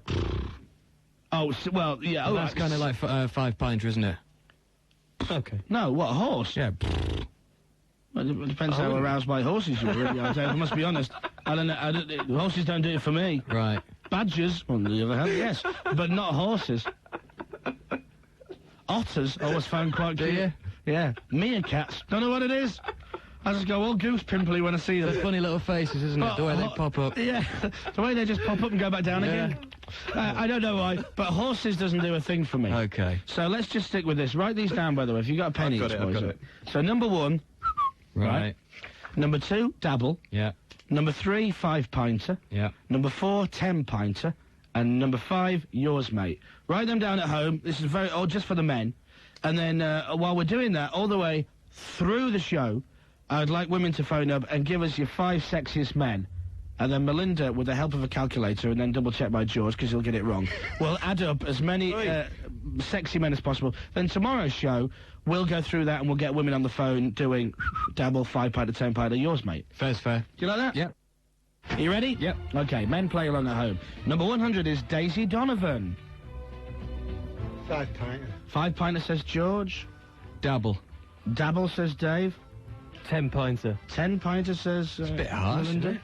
I go for 5 pinter, must have done. Do you? Yeah, okay. Next is that woman from Aqua. George. 5 pinter again. 5 pinter again. Dave? Dabble. Dabble. Melinda? Yours, mate. Really? Yeah. Yours, mate? I'd say 5 pinter, because I think she's a bit weird. Next, Mina Savari from the film American Beauty. I've never seen it. I've only seen a picture of her. Do we all know who we're talking about? Yeah. No, I've seen the film. A dabble from George, okay. Dave? Dabble. Dabble. Melinda? 10 pinter. 10 pinter? So I go for 5 pinter, but I've done that for everyone so far. So if anybody wants me, just buy me 5 pints. Number 97 is Hannah from S Club 7, who gets it, as far as I'm concerned. Dabble. Yep.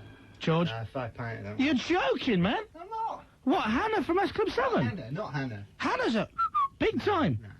Melinda? 10 pinter, I'm sorry. 10 pinter? Yep. Right, one more. Demi Moore. 5 pinter. 5 pinter. George? If you're talking now, 10 pinter. 10 pinter. No, Melinda? Okay, all right. So, Demi Moore's in the lead because she got 2. And there you go. And we'll keep doing this for the rest of the programme. Right, I like this. Good radio feature, isn't it? We've only got 95 women left to do, if you pardon the expression of that. I mean, rate, as in... You wish. Shall we just go through and cross out some people, like... I mean, do we really want to bother in voting on Penny Smith, for God? England's woeful efforts at Euro 2000 will now be analysed over the next few weeks. Was the formation right? Should more youngsters be in the team? Could Phil Neville get in your pub side? They're all questions that need to be answered, but for Kevin Keegan, the whole tournament has been a learning experience. You can get a lot of things right at this level, off the pitch, but it just takes a little bit more than that. There are things that have happened here that I've been really pleased with. And, you know, they'll get lost in the disappointment, obviously, with most people, but they won't get lost with me. The game was the last of Alan Shearer's international career. He won 63 caps, the same number as Keegan, ironically, and scored 30 goals. Only Charlton, Lineker and Greaves have got more for England. I've always given 100%. I'm very proud of the fact that there's only three people who have scored more goals than me for England, and yeah, I'm very happy with that. Any one of 4 teams in Group C could make the quarter-finals tonight. Slovenia play Norway and Yugoslavia take on Spain. And in Group D, France and Holland meet to decide who wins their group. Yes. All right, here we go. You ready? Yeah. Davina McCall. George. Okay, that's a dabble. Dabble. Dave. Whistle, really? Davina McCall?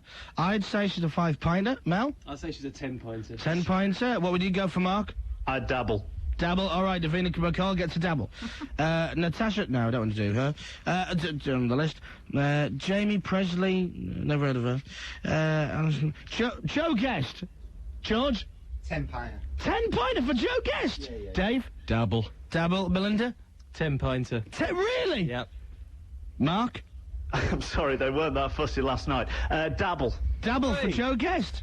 Yeah. I must admit, I must admit, I'm sorry, I've always had a thing for Joe Guest. Do you want one more? Yeah. Mark Chapman's girlfriend. George? That's a 10-pinter. Dave? Dabble. Melinda? Yours, mate. Mark? It was a 10-pinter that got me in this mess in the first place. Thank you, I'll speak to you later. Bye.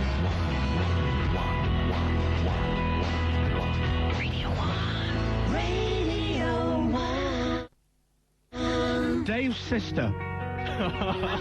Hang on, we're not playing with family. Yes, we are. No, we're not. This is good, because Melinda and I don't have sisters, so it's only fair. Right. Dabble. Yours, mate. It was a Friday night. George? Yours, mate. Right, Dave? I'm not voting. No, I mean, is that a problem for you? If we... no. All right, okay, Whatever you good. wanna All do. Day's family coming up. Jennifer Lopez. I would say, sorry, 5-pinter. What? I don't get it. I really don't. Well, not as much as you'd A like, whistle anyway. from George? Yeah, Dave? Dabble. Dabble. Melinda? Oh, okay, right. Number 2, Britney Spears. Must admit, sorry, but just because she's Britney Spears, you have to tell your mates. George? Dabble, yeah, dabble. Dabble. Dave? Dabble. Melinda? Oh, nice, okay. Number 3 is Sarah Michelle Gellar. Buffy the Vampire Slayer. That's a dabble. Dabble. 5. Really? Yeah. Mel? 5 for me as well. Fine. Anna Kournikova. Must admit, dabble. Dabble. 5-pinter. 5-pinter, really? Yeah. Dabble. Mel? Okay, right. Dabble. Mel? Okay, right. Kelly Brooke answers it for me, doesn't it, really? Yeah? George? So she just gets... a dabble for me, I'm afraid. Is it a dabble for you? Dabble, yeah. Really? She's in the lead so far with 4 and 1 dabble. Shania Twain. 5-pinter for me. 5-pinter for me She's as that well. country crap. Dabble, maybe. Dabble from George. 5 from me. 5 for you. Kat Deely. Does she get whistles from all of us? She wins. She's in the lead so far. Kat Deely gets 5. Nice one. All right, Kat, if you're listening, right? Whatever you do, don't ever come in here for an interview when you drink. Okay, let's go through Cameron Diaz. I'd only dabble, I'm afraid. Really? Oh, yeah. No. Are you blind? Huh? Louise Redknapp. Yeah, she gets a whistle from me. George? Yeah. Mel? 5 from me. 5 from you, all right. So 3 whistles and a 5. Jennifer Aniston. Dabble. Really? Yeah. Melinda? I'll take your mind out, so I'm going to go for a dabble as well. So 2 doubles and 2 whistles? Yeah. All right. Denise Richards. Who's she? All right, she's James off. Bond. No, she's off the list then. Lovely. Dave doesn't know who she is. She's there. So there's a picture of her there. Don't know her. All right, okay. But I would, no, though. listen, because it's all about personality, George. It's not about what they look like. Because if you're rating on what they look like, you're a sexist pig. It's all about personality, man. No, what do you think? Yeah? What do you take me for? What, you're treating women like a piece of meat? I don't know her, but... No, no, you can't. What I've heard about her personality, she's definitely a whistle. Right, what would you say? I wasn't aware that I knew of her. All right, so Denise Richards gets 4 whistles. Yeah. Why not? So it's her and Kat Deely are currently neck and neck. Jordan. Dabble. 5 points. Oh, really? What, for Jordan? Yeah. Mate, you don't have to talk to her afterwards. No, after you've met her is what I meant. No, so you're going for 5-pinter. I'm not moving. You're going for dabble? Yeah. What are you going for? Whistle on that. Yeah, I'd whistle on that, I must admit. I meant seriously, I didn't mean that. I meant on the subject of... That's more than 5. Is that enough? Yeah. Yeah. I'm enjoying this, actually. Right, one more. Catherine Zeta-Jones we don't do because she goes out with Wrinkle. Huh? Why? Because she goes out with an old dude. No, damaged goods, mate. So you can't... Sorry. You can't have a conversation with her about stuff because she's now of an old mindset. Right. All right. I will give you on the next on the list Jennifer Love Hewitt. He used to be in Party of 5, but I'm the only one in the whole of the UK that ever watched that show. Let's have a look. Oh, she's beautiful. She was in... Show us. I Know What You Did Last Summer, and... Which one there? Oh, she's a whistle, mate, as far as Go on then, yeah. Hit and miss that one. All right, whistle.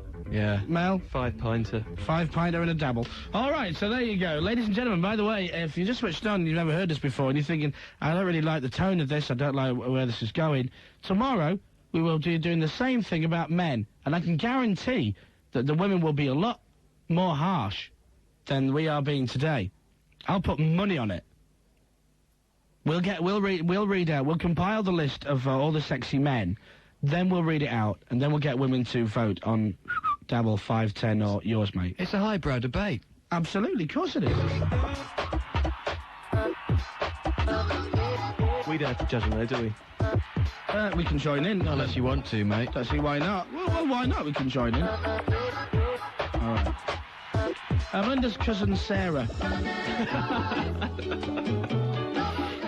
10-pinter, that one. Actually, 12. Yours, mate, from me. It's 10 to 5 on Radio 1. Denise Van Outen. Is she next, is she? Well, I'm not going in order now, so a dabble from me. George? 5 pints. 5-pinter for Denise Van Outen. Dabble, why not? Dabble, bearing in mind that JK could be listening and he could beat the crap out of us, Melinda. All right, okay, there you It's go. a compliment, though, isn't it? You know, to whistle at his missus. So to speak. Rachel Stevens from S Club 7.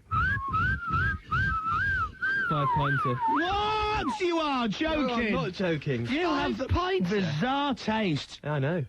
Who do you want me to go for next? George? Oh, Lisa Faulkner. Lisa Faulkner? Really? You go for whistle, Lisa Faulkner? Yeah. Dave, so would you? Yep. And you go for a whistle as well? Yep. Yeah. Yours, mate, I go for, I'm afraid. Huh?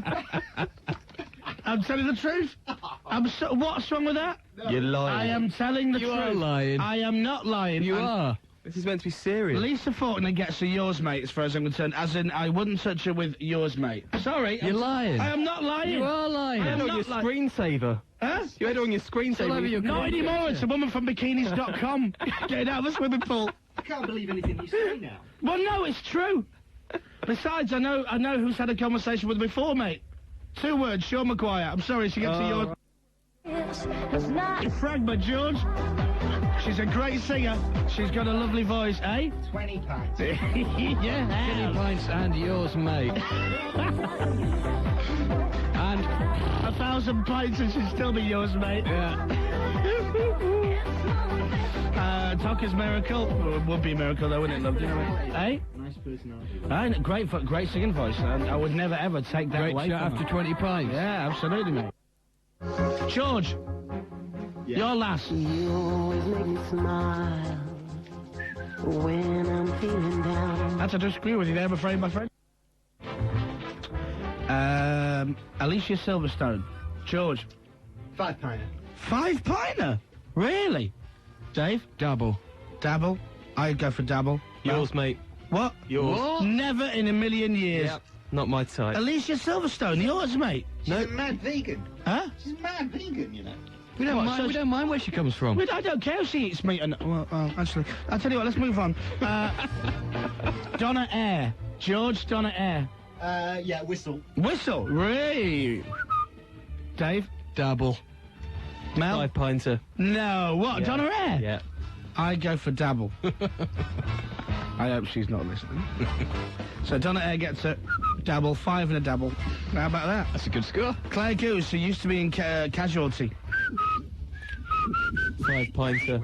All right, whistle from Dave, whistle from George. I must admit, I'd whistle, and you go for 5-pinter. Yep. All right. Claire Richards from the band Steps. George. 10 pints. Never in a million years. Really? 10 pints. Dave? Dabble. Dabble, okay. Melinda? A dabble from me. And, why not? Go for a dabble. No, why not? I'm single. You know what I mean? I've got nothing to lose. Okay, Nev Campbell, who used to be in Party 5 and was in the Scream films. She gets a major for me, because she's my favourite actress. That's a dabble. Yeah. Dabble, okay. Yeah, dabble. Dabble. Mel? 10 pint, I'm afraid. 10 pint for Nev Campbell? Yep. Never in a million years. All right, here we go. Caprice.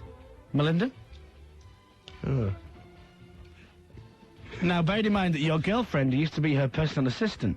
So what would you rate Caprice? And this is an honest programme, isn't it? Absolutely. Honesty is the key now these days. Yeah! Your last one killed you for I'm that. dead, I know. You are so dead. Whistle from Melinda, Dave? Yeah, why not? George? Dabble. Dabble? I go for a dabble as well because she hates my guts, so, you know. I just dabble rather than whistle. Melanie Sykes.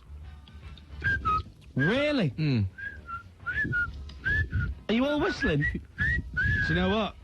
Yours, mate. No way. Sorry. No, Stop. you're mad. Yours, mate. Sorry. Don't get the Melanie Sykes thing. Be a lovely at all. companion for the evening. Huh? To go to dinner with. Realistically, you know, 12-pinter, but that's not an option, so it's a yours, mate. I'm sorry. What? What's wrong? What's up with that? So wrong. All right. Steward's inquiry on that ready? one. All right. This is when it starts getting interesting. You ready? Yeah. All right. Jerry Halliwell. George. 10 pints. I gotta say, she's a yours, mate, as far as I'm concerned. Same here. Really? Yep. 45 pints. Oh, man! She gets the lowest score of the lot. You can put up with that gob. Oh, just man. non-stop. You imagine going for dinner with her. Drives you mad. God. That's why she's so thin. See, that's why she lost so much weight. She's too busy talking to shove any food down her big gob. Leave her alone. You just called her a yours, mate. You could hardly stick up for her. Natalie Imbruglia. Dabble. Dabble? She's gorgeous. No, I said dabble. Are you going for dabble as well? I changed my mind. I've seen her throw a tantrum. What, Natalie Imbruglia? Yeah. Yeah, but that would be sexy, though, wouldn't it? Seriously, that's like a woman wearing a football top. Always looks great. Okay. No, seriously, when a sexy woman throws a wobbler, I like that. I like that. It's a power thing. I know you do. All right, here's one for you. Emma Bunton. George? Yours, mate. What? Yours, mate. You are joking. You say Emma Bunton is a yours, mate? Never in a million years. Dave? Dabble. Melinda? 10-pinter. No way! You are joking! No. Really? I'm sorry. It's true. I'm sorry, but that's what I'd certainly whistle that conversation. And pretty much that's it, I think. Go off for the road. Huh? All right, one for the road. Shall I make one up? Yeah. Off the top of my head? Yeah. Sarah Cox. George? Hang on a minute. We're doing the men tomorrow. Are you thinking it's getting a little bit too sexist? Yeah. All right. Oh, no, we're doing today is women, and then tomorrow is men. So all the women listening who are going, ooh, you sexist pig. Tomorrow, you get to argue with other women why you think George Clooney is a pig as opposed to Johnny Vaughan being sexy, or vice versa, or whatever you want. Tomorrow is going to be so bitchy with the women fighting it out over men. This is going to be great. So tomorrow, the women get to vote with how many emails and how many phone calls we've had? I don't know. Hundreds today. So tomorrow, we'll read out the list, compiled by listeners of our show, of the sexiest men, and the women get to pick that apart. And they get to vote on that. How'd you like them biscuits? I love them apples. Okay? So anyway, George, you were saying Sarah Cox. Okay. Dabble. Woo! I thought we weren't doing people at work. Stuff it, it's funnier. Dave, Sarah Cox. Go on then, a dabble. Oh, mate, if it's too much trouble, you can always make it a 5-pinter. She drinks, you know, she'll be in the pub anyway. So you'll go for Dabble, George, you'll go for Dabble. I'll go for... because, you know... Mel, Dabble or quit? You're killing me here. Yours, mate. Such a liar. I don't know who's going to hit you harder, your girlfriend or Sarah Cox. Do you want a few more names out of the list and then we're done? Yeah. Let's wrap it up. Just quick. Okay, Faye from Steps. George. Dabble, yeah. Dabble? Yeah. Dave? Dabble. Melinda? 5-pinter. Faye? Yeah. Why? Didn't do it for me at all. Sorry, but from me. Oh, you know, you never know, do you? Lisa from Steps. George? 5-pinter. Dave? Dabble. Mel? 10-pinter. What? Do you need glasses? I dabble, I must admit. Lisa Left Eye Lopez from TLC. George? 5-pinter. 5-pinter? Man, you got balls of steel. Dave? 10-pinter. 10-pinter. Mel? Yours, mate. Yours, mate. Exactly the Oh, who's this now?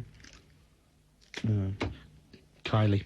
I go for yours, mate, as well. And I'll tell you why. Lisa Left Eye Lopez looks like she could beat the crap out of all four of us at the same time while she was eating a curry, right? That's not the kind of woman I like to mess around with. Thank you. Radio 1. So tonight at midnight, Charles Peterson's going to be on the air. Before that, John Peel at 10 o'clock. Tonight's evening session with Stephen O'Mac has got session tracks from Soulwax and Kitty. Plus, Travis talking about their new album and plans for the summer. Dave Pearce has the most wanted 6 at 6 coming up, and the Mix Selector, and the entertainment news in just 15 minutes' time after Newsbeat. It's 5:45. How do you do? A bit loud there, wouldn't I haven't changed my mic setting. Oh, sorry, I'm on Clive Warren's mic setting. Hey, enjoy it while you can. This is what he sounds like. That's better. We've got all these different microphone settings, and I like to work on Steve Lemac's microphone setting. Did you know that? No. Well, there you go. You do know. Whose am I on then? You're just on any old crap. Am I? Nice. Hello, everybody. I'm Chris Moyles. Welcome. So great not to be at Glastonbury. Had a lovely long bath this morning. Really nice. I feel all clean and refreshed and... Hi, by the way, if you are listening at Glastonbury. That's the sound of a toilet that doesn't smell. Oh, how lovely is that? If you're listening at Glastonbury in a tent, please listen to the following sound effects and remind yourselves of those creature comforts at home. Here is sound effect number 7, the sound of a kettle being filled.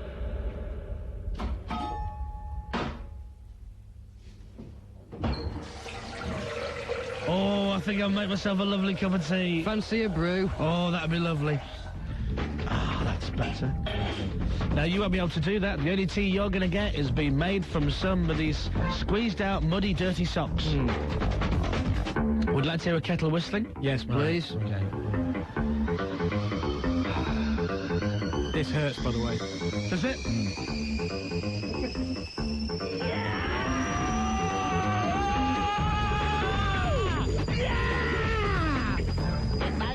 But it means a lovely cup of tea is on the way. Yeah! This sounds like one of the bands at Glastonbury. Yeah! Yeah! That'll do.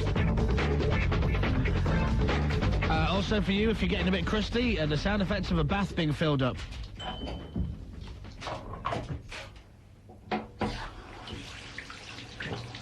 And while that's filling up, go for a nice cigarette from some cheap cigarettes that you bought earlier. Because, of course, cigarettes, you know how much a packet of 20 Marlboro Lights in Glastonbury, do you know how much they cost? £8.20. £37.50. £37.50. What? Yeah. And by the way, we've got telephones here. We can ring whenever we want. We've got spare batteries for our mobiles. It's great. Jump in, the water's lovely. A little bit of madness meets John Cougar Mellencamp. Do that again, I like that. We're in the middle of a street. Let's start again. Are you ready? Are you gonna do your sugs? Ready? I'll count you in. 1, 2, 3, 4. I want your sugs, yes, because the Madness Storm music hasn't started. All right, okay. But it will in a minute. Our house in the middle of a street with baggy trouser-wearing people in it. It must be love, love, love. Wings of a dove, dove. That was the madness bit just there, where the trumpets came in and then stopped. That was the madness bit and now it's stopped, but it will happen again there. Do you know about it? I'm one out now. Yeah, very good. I didn't know you could do Suggs before. You did not know I did Suggs. No. Well, I've just done it, and... I've got his phone number. Shall we phone it? Should we phone it and you go, hello? Is that Suggs? As Suggs. Why not, Will? No. Will, why not? Because he might swear. He won't swear. He's a nice man. Suggs never swears. He doesn't swear, Suggs. Hello, thank you for phoning. Please, leave your message after the tone. You say, is that supposed to be me? I don't sound like that. So I'm not allowed to ring him, Producer Will? You're going to do it, aren't you? Yeah, of course I am. You can ask the complaint. What? You can ask the complaint later. He won't swear. He will, but he does. You reckon? Yep. How much do you reckon? Fine. He might answer. I hope so.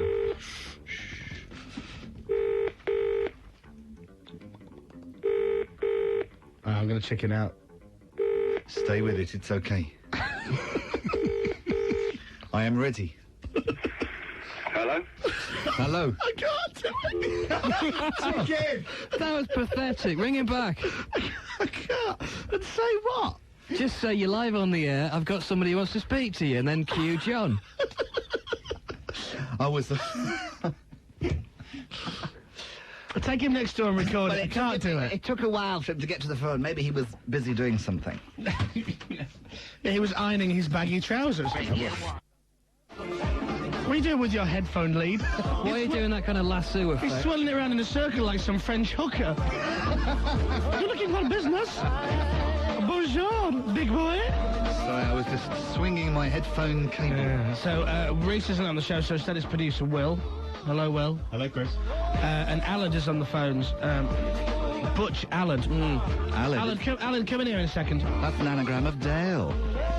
And it is as well. So Allard comes in and he goes, Chris, because this is how Allard talks. He goes, Suggs has just phoned up. Do you want me to put him through? And I said, is it really Suggs? He goes, oh, yeah. Didn't say that. See, that's just how he sounds. And he goes, yeah, so I'll put him through. So I said, all right then. So he puts him through. And this bloke comes on and goes, is that Moyles there? What? Suggs isn't from Doncaster, you know. It didn't sound like that when I... He's not from Bradford. Hello, mate. It's Suggs here from Madness. Our house at Middlot Street. I'm sorry. You're pathetic. Well, it sounded like it could have been. You don't want to, cut him off. Cut him off? Just in case. Just in case. You're so butch on the air, you, aren't you? Who's that next door? Just open that, just do. Open the door and say shut open up. the corridor. Hi, we're on the air. Do you mind shutting up, please? Thanks. It's Guess Who I Saw at the Bus Stop, famous celebrity. Do you want to know? No, hang on, bigger and more yellow. Yeah. Bernard Manning. No. Is it a real person? The planet Jupiter. Kind of. Is it somebody dressed up in an outfit? Might be. Pudsey Bear? Wrong. Big Bird. Wrong. I don't know. So you saw somebody at the bus stop who's not a real person? No. They're in an outfit of somebody... waiting for a bus. Busby? Wrong. Do you want to know? Yeah, go on then. Honey Monster. Wow, And really? the thing was, right, I walked past him, I saw him, I did a double take and I laughed. And I walked a bit further up the pavement and this fella accosted me and wanted my name and everything. And they were just shooting a new Sugar Puffs commercial, which I might be in. Chris Moyles in the afternoon. Maureen, how much is a Donald Jones? Should be Chris Moyles in the morning. Should have changed that, No, I forgot, yeah, but we just used the CDs from yesterday's show, you know what I mean? Hello, everybody. We're live in Brussels today. We're in a bar, which is very exciting. And we have a lively crew of people. Whoop. On tape. Kind of like the Dream Team, but just so, not as enthusiastic. Yep. So we're getting ready for England's game against Germany tonight. We're very excited by it. We've got everybody here. It's me and Dave as normal. Hello. There's Rachel. I've run the Linda Marathon, you know. We've got Richard, our producer who never speaks. Reese is here. We've got all our Game On winners. We've got Pip and Ian and Carl and their Liquor hangers-on, John, Julie and Dan. Could I be any more echoey, by the way? Do you like that? Hello. I sound like I'm on a PA at a garden fete. The Marrow competition will be judged in 5 minutes. Please make your way over to the horse field. The owner of TFP 484X, move the car, you're obstructing a fire exit. Thank you. See, you sound fine. Right? Yeah. It was a guy called Steve pushing the buttons. He was bald and I believe was drinking last night. So anyway, so it's going to be a normal show. Craig David is going to be on the show today. Whee! Richard Hooderman, I'm the man Blackwood will be here. And all the usual bits and bobs are going to do. Girls go to football. And Mark Chapman with the sport, by the way. Sorry, Mark, I forgot about you. Easily done, though, isn't it? You know what I mean? Yeah, it's Weasel. And gargling with our winners, our Game On winners. Sounds great. Yeah, where we all gargle and have to guess what we've got. Yeah, that's exactly right. Who was the latest getting to bed out of all our competition winners? Well, I know that the... you know the couple that say they're brother and sister? This is Pip and John. Yeah, whatever, all right. What time did you get to bed? 4. Beat you. Ian, Julie? 2:30. 3. Craig, Carl, Dan? 2:30. Were you in the same room? Chris Moyles Show Radio, Dave. 4:15 this morning. Thank you very much. Hey, we win! Thank you very much. Oh, and by the way, if anybody from management is listening back home in England, ain't no chance I'm going to be at work on Monday, by the way. Because we're right opposite a strip bar where our hotel is. And we're not joking, by the way. I'm going to be checking out them babies later on. How do you like them biscuits? How do you like them puppies? Everyone's really, really tired this morning. Everyone's really knackered. It's really bad. Right, so let me set the scene for everybody listening at home. We're in a bar, which we may or may not give out the name later. Should we do that? No. Ian, our big boss, is going, no. Oh, there's a big bearded man on the scale. Check out the beard on that dude. Look at that. He looks like an extra from ZZ Top. And he's got a ponytail even longer than the beard. What? He owns the bar. Does he speak good English? Oh, Jesus. How are you? Nice to meet you. I'm Dave Pearce, by the way. So, we're in this bar, and it's in Brussels, and it's a beautiful day. It's absolutely scorching. I hope it's good back in the UK. The sun is out. There's not a cloud in the sky from where we are, and it's set in the... how would you describe this? It's kind of like the... I would imagine it's the kind of Brixton of Brussels, wouldn't you say that? It's kind of the old town. It's all cobbled streets and everything. It's like the bar area. It's very nice. Yeah, but this is... seriously, I've never been to Brussels before, but these guys have everything. They've got McDonald's and stuff like that. English beer, chips, electricity. They are so... I mean, seriously, I thought they'd be, staring at the moon and going, ugh. But they're quite advanced, these European cats. They really are. So we're in this bar. We're on the upstairs of a bar. Downstairs, the bar is open for business. Somebody switched the phone off. Thank you. Who was that? Chapman. Was that you, Chapman? Yes. Right. So the bar is open for business as normal, and people are downstairs going to drink it and stuff. So if we say where we are, then people are going to turn up and come for a beer. So we'll keep it a secret? Well, we'll keep it a secret for now. It just depends if I get too drunk or not. Right, so music coming up. As I said, Craig David live, Richard Blackwood live, Fats and Small, NSYNC, Dr. Dre, Eminem playing those records. Cisco next. All his news with Matt Smith. It's 10:30. Fans riot at Euro 2000. Radio 1 Newsbeat. English fans have been fighting on the streets of Belgium ahead of tonight's crucial Euro 2000 match. Over 600 were arrested. 300 have been deported and put on a ferry bound for Dover. One England fan was stabbed. But Kevin Miles from the Football Supporters Association says not all those arrested were troublemakers. All bars have been emptied. People have been taken into custody on that basis, as the police describe it, as a precautionary measure. But that can end up with the arrest and deportation of people who just happen to be in the wrong club at the wrong time. On the pitch, Kevin Keegan knows England need to draw just to stay in the competition. Games like this don't come round every day of the week at international level. You know, you have to wait for them, sometimes wait a long time. I know that the people back home want us to win it desperately. It's a feeling shared by the players, I can assure them. And you can see the match live on BBC One tonight. Kick-off is at 7:40. If you notice, it's gone very quiet in the bar, because everybody else is talking. And drinking. Sheffield boy just keeps ordering massive jug after massive jug. He's had 2 big jugs so far. Sorry. How are the beers? Are they all right? I like the fact that, you know, you won the competition on Radio 1, and the prize was that you and a friend could fly out here. We'll put you up in a big top hotel. You'll go to all the England games. You come to the radio show. You've met Noel Gallagher. You've met Craig David. You'll meet Richard Blackwood. You'll meet Melanie C. I like that. Nice of you to come over and offer us one drink out of your massive jug of lager. Thank you very much. Hey? Not very professional. What would I know about being professional, for God's sake? I'm waiting for one of you to offer me a drink. Want a cider? No, it's all right. I'm working. And now for our daily laugh. But there's nothing so good for the soul as a hearty laugh. Everybody laugh. What? Tell me you're just laughing! I can't help it. I'm just in a giggly mood. Are you all completely off your heads? Yes. What are you laughing at? You. Why are you laughing? I don't know. I've stopped laughing now. Chris Moyles. Represent for UK. Listen. Ready? Here we go. Who the man? You the man. Hey! You've been practicing that, ain't you? Yeah. He's super blind. On the comedy circuit. People dabba. Do you want to know what's really scary? What's that? I have all the words. I know, you haven't read them. I might join in later. Right now, ladies and gentlemen. No, wait. Right now, ladies and gentlemen, Chris is going to join me on the track. What do you reckon? Chris, you got to represent. Don't leave me hanging. I'm going to give you the second verse to do. I am. Hang on. What's no, you see. Come on, now. I'm just trying to see what you just want to do. No. They're all just as hard. When I was young, I was a class clown with glasses. No, second. Do the second verse instead. Don't do on the comedy circuit, they were telling me to do what the Americans do, because that's how you do it. No, that's really not how I do it. You do. You rap. No, hang on. You rap it like you're sitting on a washing machine on a high spin cycle, and you go it like that. On the comedy circuit, they were telling me to do what the Americans do. That's what you say. Genius impression. Well, you know what? I reckon then you should take that verse. According to who? Is that a real so the soul stay true?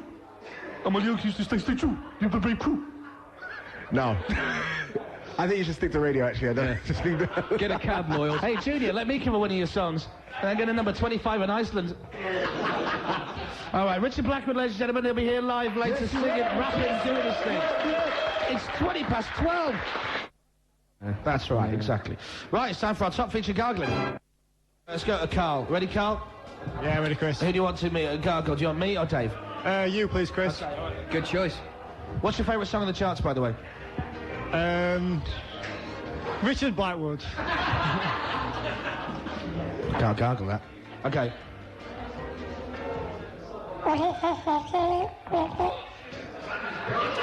Sorry, it doesn't work with foamy beer. You look like a human bee day.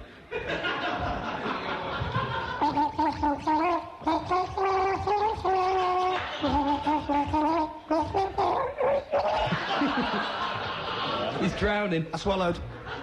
Looks like I'm watching the match in the hotel. All right, I'll give you a clue. You just said the name of the song 10 seconds ago. Would it be Richard Blackwood? It's the right answer. Richard, just give him one ticket for being cocky. Right. You can tout that one if you want. And finally, the beautiful, a bit kind of sultry Pip. Who'd you like to gargle? You can have me or Dave. I'll have you, Chris. Damn. Okay, right. You're in there, mate. What's your favourite song on the charts at the moment? Eminem. What, Slim Shady? Yep.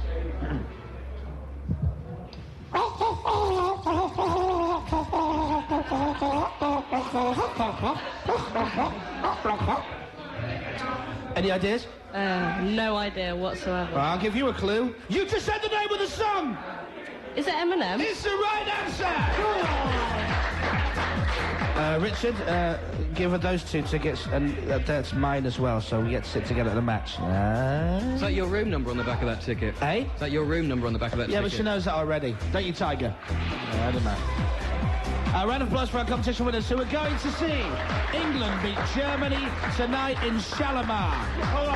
Named after a band. And next, live on Radio 1, Mr. Richard Blackwood. It's 5-1 in the UK, 5-2 in Brussels. Ladies and gentlemen, Mr. Richard Blackwood is here. Yay! Okay, Chris, you know it's you and me, right? Hang on a second. What? You know it's you and me, right? Yeah, it's you and me. Are you ready? I'm going to count you in. Okay. Okay. 1, 2, 3, 4. I like it. Okay. Who's the man? You the man. People, you're really rebel.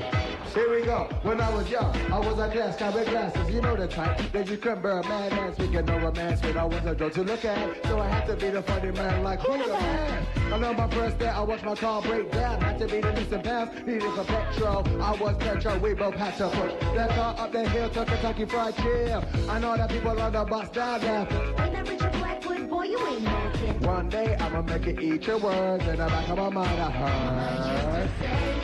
What? Who we beating in Brussels City? Germany! What? Who we beating in Brussels City? One more time. Who we beating in Brussels City? Are you guys ready to learn it? Chris, your time to shine. Go! On the comedy circuit, they were telling me to do what the Americans do. According to who? Is that a real so the soul stayed true? And my uncle used to say it was now getting pounds and hugs from the people I checked for, from Birmingham to Brixton and more. Did enough shows with no dough, no podiums. I know the two people in the Coliseum. Can't go from first to fifth gear. Looking in my rear cause I'm about to hit Chris. From day one I had your back where my drinks at. There you go, tap water. Thames finest. 30 natural from a minus. Yeah. Who went to a plus. UK white, back to bus. Only because I knew who to bust. Trust. Who we beating in Brussels City? One more time, yo. Who we beating in Brussels City? Yo, we back a win. Yo, who we beating in Brussels City? Yo. Yo. Say my name, baby. We love you all, baby. Check you every day on TV. Who the man, baby? You the man, big boo. No matter what you do, we got love for you. Say my name, girlfriend. We love you all, baby. Check you every day on TV. Oh, who the man, baby? Oh, who the man? You the man.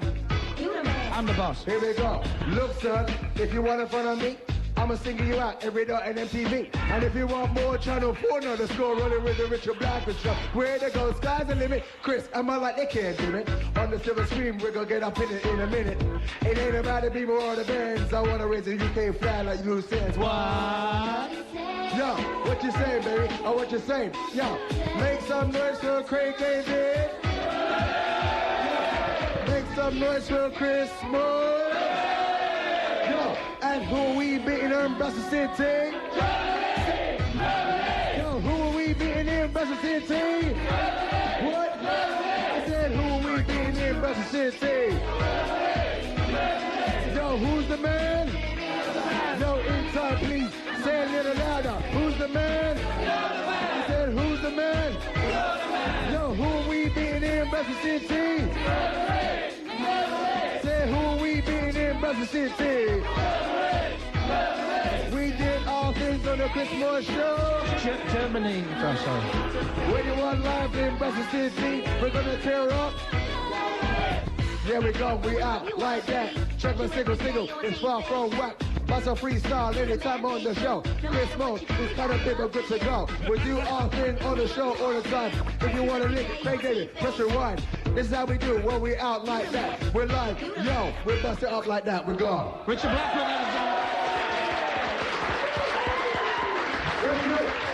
thank you to Richard Blackwood and Craig David and everybody else here. Enjoy the football tonight. M&B's next. Goodbye from Brussels! Chris Moyles. Hello, everybody! It's so great to be alive, isn't it? Isn't this just a great Monday? Monday, June the 19th, the year 2000. It's beautiful, most of the UK, and we're all in a good mood. Hello, I'm Chris Moyles. England's lucky mascot. The jinx has finally gone. Thank you very much. I am no longer a jinx to the teams I support. Hello, Comedy Dave. Hello.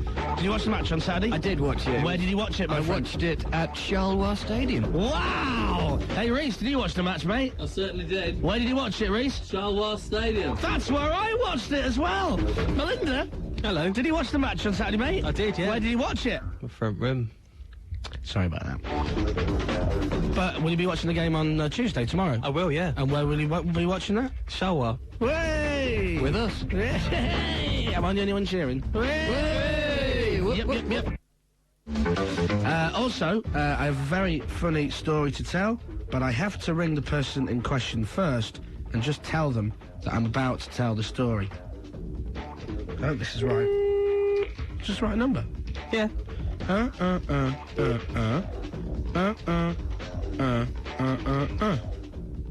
Oh, here we go.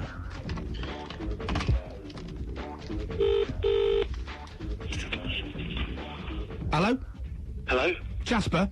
Yeah. It's Chris Moyles. You're live on Radio 1. Don't swear. I'm not live on Radio Yes, you are. I just want to tell you that as soon as I put the phone down from you, I'm going to tell the Jasper German lighter story on national radio. Thank you for the entertainment, Jasper. Bye-bye. There we go, right. I love this story. Jasper, right, is another big, jolly, cuddly personality from the music industry. He's been around for years. He's worked with some of the greatest acts and bands that you know and love. He's also worked with some Bilge as well, but he's a big, cuddly mass of fun. He stood next to me for the whole of the German game, the England versus Germany game. When England scored, he squeezed the life out of me till I couldn't breathe. And that takes some doing, actually. Yeah. He was jumping up and down, and he literally squeezed me until I couldn't breathe. I went blue. I thought I was going to die. And then we all go back to the bar, and he's celebrating big time, and he just couldn't stop laughing. Got to about 3 o'clock in the morning, he couldn't stop laughing at all. Just kept laughing and cheering. Anyway, we're all sitting around the table telling jokes, and we tell him a joke that he finds hilarious. And it's an old joke which we've done before on the air many times with Dave. It's a classic. Yeah. And it's the old lighter joke regarding football. So I tell it to him, and he falls about laughing. The gag is, some German people have walked into the bar. And I said, here, why don't you give them this lighter? And go up and say, oh, are you German? And they go, yeah. Hi, I'd just like to give you this lighter. And they go, why? Because you keep losing your matches. Now, he falls about laughing, and he goes, that's great, I'm going to do it, I'm going to do it, I'm going to do it, I'm going to do it. He builds himself up for 10 whole minutes. 10 minutes, he's going on, I'm going to do it, I'm going to do it. Gets out the chair, sits back down again. I'll do it in a minute, I'll do it in a minute, I'll do it in a minute. Shall I do it? No. I've got to do it, I've got to do it, I've got to do it. Gets out the chair, comes back again. And then he builds up and builds up and builds up. And eventually he goes, right, I'm going to go to them. I'm going to go to the Germans at the bar and I'm going to do it. Give me the lighter, give me the lighter. He grabs the lighter, he gets out of this chair, he walks up to these people at the bar and he goes, hi, are you Germans? And they went, no. They're from Halifax or somewhere, weren't they? Yeah. So he went, okay, and just sat back down again. Thank you.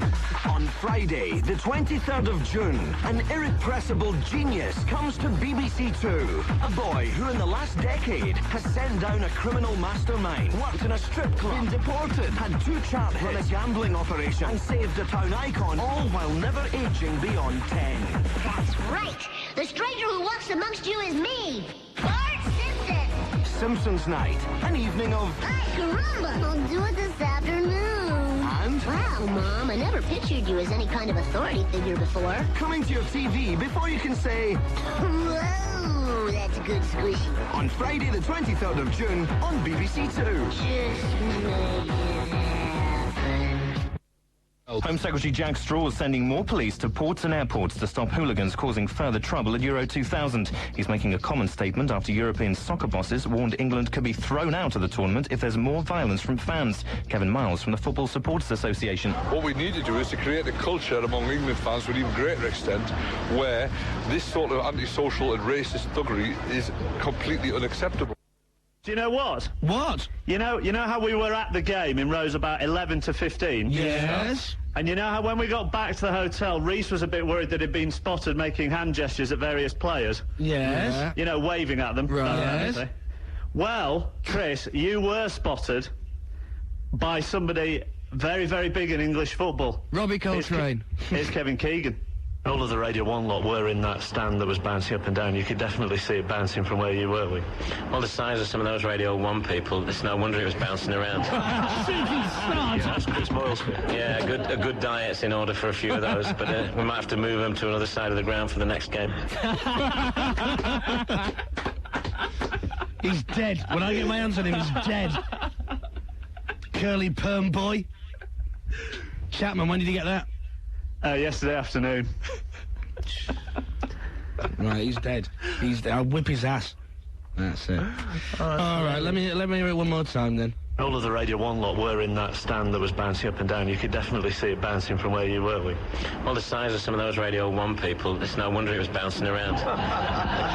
Yeah, that's Chris Moyles Show. Yeah, a good diet's in order for a few of those, but we might have to move them to another side of the ground for the next game. Yeah. Thank you, Mark. Thank you, Dominic. It's all right.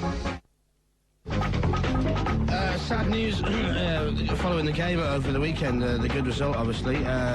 England could be kicked out of Euro 2000 if any more thugs, as the papers are calling them, get involved in one more brawl. Which would be a shame. That's what UEFA chiefs have said. They've said, that's it, I'm sorry, any more fighting, we might kick you out. Which would be really, really shame and would be terrible. We've been to 2 games now. We went to the Portugal game, we went to the Germany game. And we went there. We walked to the game in Portugal. It was about a 20-minute walk to the ground. So we were walking with a lot of the fans, both sets of fans as well. And then we all queued up to get in, and we went to the game. We watched the game. We all walked away from the ground back to our hotel. Didn't see any trouble whatsoever. Nothing. Didn't see a thing. At the game on Saturday, we were out in Brussels. So we got a coach there. It's about an hour or something like that. To Charleroi, yeah. Yeah. And then we drove up some just the entrance where we had to walk in. And there's a load of English people outside. And there's lots of German fans. Yeah. They're all having a barbecue, They're having a barbecue. And there's a little bar there, and they're all drinking, and they're all eating hot dogs and hamburgers. And we walked into the game, and the only thing I saw was some German fans having their photograph taken, and some English guys went by and went, "Take your picture now before you lose." That's the only bit of trouble I've seen, and that was not even trouble. It's just people shouting, messing about. And the German people just went, "Oh, yeah, okay." Had the picture taken, that was it. We walked into the ground, sat there, watched the game, walked out again. It's all very good-natured, wasn't it? We watched what we saw, anyway. Yeah, we had to walk. We all came out together, and then we walked up the road. We got on our coach, and we left.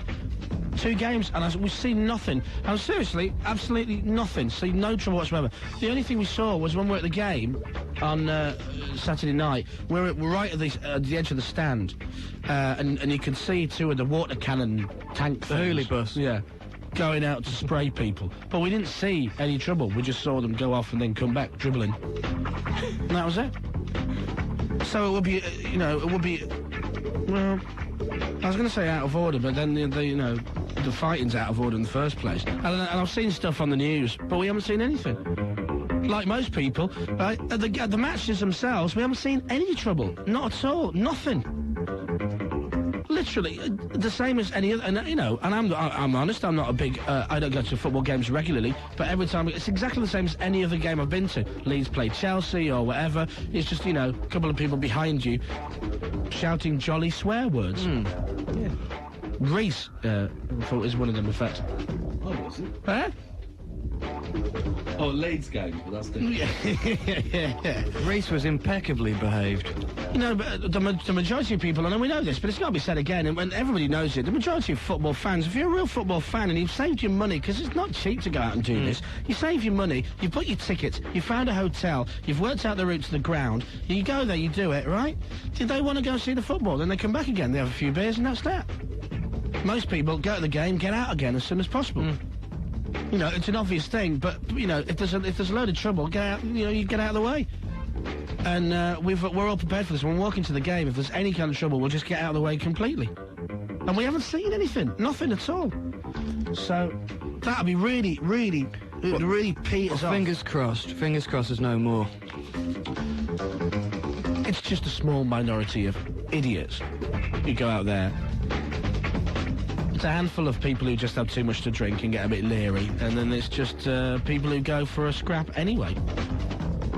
They're going to go for a fight. Watch football, never scrap. It's the minority spoiling it for the majority. Reese, at the point when we went to Eindhoven, saw a load of English fans and Portugal fans doing the conga down the street to get that. There you go. So you know what I mean. So there's no. It's hard to describe, but there's no. You feel completely safe when you go to the game. When we walked to the Portugal game, we were a bit kind of because we'd never done it before. And it was a long that's in your head though, as well, isn't it? After what's happened recently. But I was standing outside we got to the ground yesterday to Shalimar, make it a night to remember, and As soon as we get there, Reece decides that he wants to go and have something to eat, so he queues up this burger van, right? And there's a load of German fans, there's a load of English fans queuing up for burgers. And then one of the competition winners decides he wants to go and get a programme, and there's no programmes there, so we've got to wait. So in other words, we're standing outside the ground for about 20 minutes. While everyone's just coming in and going past us, going into the game. There's a load of people hanging around, just waiting for mates and blah, blah, blah. Right, yeah. Just soaking up the atmosphere. Nothing. No trouble at all. And when we left, we all let them, loads of us all leave together. Massive amount of people. No trouble. Didn't see anything. So, you know, that's the side, that's the view from me. Man from the BBC. Long may it continue. Thank you very much. And I hope we don't get kicked out, because I fancy another weekend in Europe. Been good fun, isn't it? Yeah. It's great. I know it sounds silly, but just seeing the look on the competition winners' faces when, I was next to the lads from Sheffield. When that goal went in, they went berserk. Okay. Oh, Kind of makes it worthwhile, doesn't it? When you see that. Unbelievable. Let's hear it for Dominic Nangle, extraordinaire, the biggest football fan in the history of the world. All right, Dom. Hi, Chris. When's the next England game? That's tomorrow, isn't it? He's the man who makes the big jingles, the openers for our show. And now, live in Brussels again for England versus Germany. And he thought the game was on Thursday. Nice. So he thought he'd sort of... I've been very busy. By the way, because I was thinking, right, on that jingle you made, it sings, we're going to score one more than them. And we did. And I thought, great, well, you're a genius. And then you just come in and said, I haven't made the opening yet, but it'll be ready for Thursday. It's been a busy weekend. All right. So if England qualify, if they beat Romania, we qualify. When will the next England game be? After that. When? Just very soon. Have a guess. After. Very, possibly days after. So go for a day then. Wednesday, Thursday, Friday, Saturday. Saturday is it? And who would we be playing? Italy. Very good. So hang on, how do you know Italy, but you don't know when the game is? Because Joe Harlan told me outside. You're not interested in football, are you? I think it's great. Just drinking wine and looking at women. That's all that interests you these days, isn't it? Absolutely. Yeah. Yeah. How is the wine drinking? It's great. Are we on the air? Yes, we are. How many bottles of wine did you get through last night? None. All right. Blue none? No. No, anyway, Dominic Nangle, ladies and gentlemen. He so does not care about football. Thank you. We'll get your T-shirt made up. Euro 2000, my arse, who cares? Wear it with pride. Thank you. That's all right. Right, if you want to play fire.call now, 08700 100 100. It's a kiss. Kissing you. Go on, kiss. No. Go on. Little peck on the cheek. Yeah, come on, mate. The atmosphere in the studio is horrible. You need to give him a kiss. Sorry, dude, we're on the air. Somebody walking in the studio. Get out of our studio. No, I'm very sorry, Mel. Give him a kiss. No. Give him a kiss. No. Give him a kiss. Reece, what do you think you should do? Tough call. It's a really tough call. I mean, I wouldn't kiss my I wouldn't kiss him either. Yeah, but, you know, Davey's in the wrong. He did cut off the caller. I think you better give him a kiss. Yeah, give him a kiss. No. Give him a kiss. No. Fuck her up. Come on, baby, give him a kiss. No. Come on, just a little kiss. You can kiss my hand. Come on, how about that? Kiss your ass. Do you want to kiss his ass? No, If you want to kiss my hand. Bend over, Mel. Go on. Here you go. If you can kiss his hand, but you have to do it with tongues. You have to kiss and... No. I don't know where that hand's been. Go on, kiss his hand. No. Kiss his hand. No. Why not? Because I'm not kissing his hand. Give him a hug. Give him a hug. No. Yeah, what's wrong with a hug? I'm not hugging Come on, Mel. show your feminine side. I've already said I sorry. hugged Reece on the air on Friday. I know, and I thought that was a bit suspect as well. Hey, it doesn't bother me. Reece, I quite enjoyed it, did you? Yeah, it was lovely. You and your manly shows of affection. Yeah, so give him a hug. No. If you don't hug... What you want to do in your own private time is up to you. If you don't hug Melinda, me, Melinda and Reece, I'm going to pin you down to the floor and kiss you. On your little face. All three of us. All three of us at the same time. Like a big kiss-a-thon. To raise money for charity. Off you go. No. You're no fun these days, mate. You're no fun. Freedom of speech. Check it out. In the house. Coming at ya. Radio 1. Margaret Thatcher. Da-da-da. Yeah. I don't know. I'm getting busy with the fever on the dance floor. All the tension in the world today.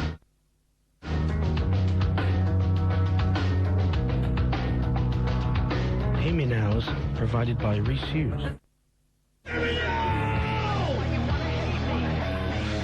I do another one? One more. One, go!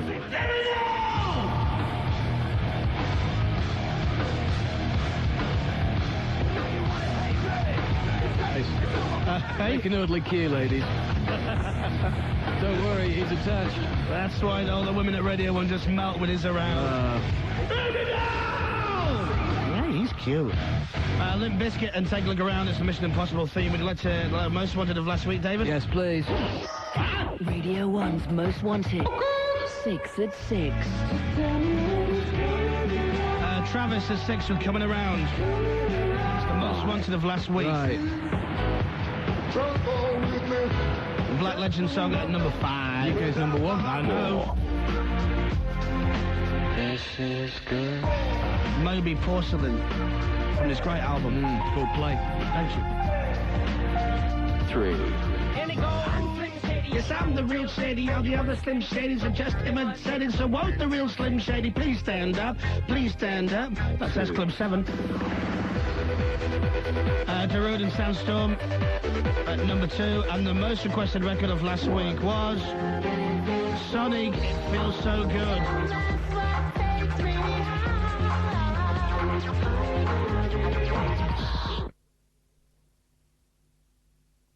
Chris Moyles.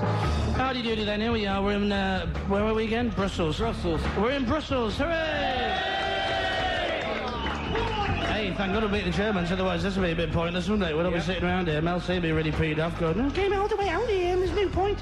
But it doesn't matter. So, but we're here, and it's hot, isn't it? It is like a sauna in It's really hot. For those of you who are back in the UK, I believe last time I spoke to somebody in London, it was raining. Good. It's like 1,000 degrees here, and it's really, really warm. And we're back in Bar Wee Wee, or whatever it's called. It's a secret location. Bar Secret, it is. Yeah, Bar Poo Poo. And we're upstairs in the bar, and there's all of us here. Dave's here. Hello. Melinda's here. Hello. Reese is here. Hello. Mel C's here. And see, she really is. She's not on tape. She makes the effort. She comes out. Yeah, see, yeah. She's just been getting her makeup done and everything like that. I've just noticed that. Hey? Especially for the radio, you see. She's gone nuts. She's gone balmy. She earned too much money. She's getting made up before a radio programme.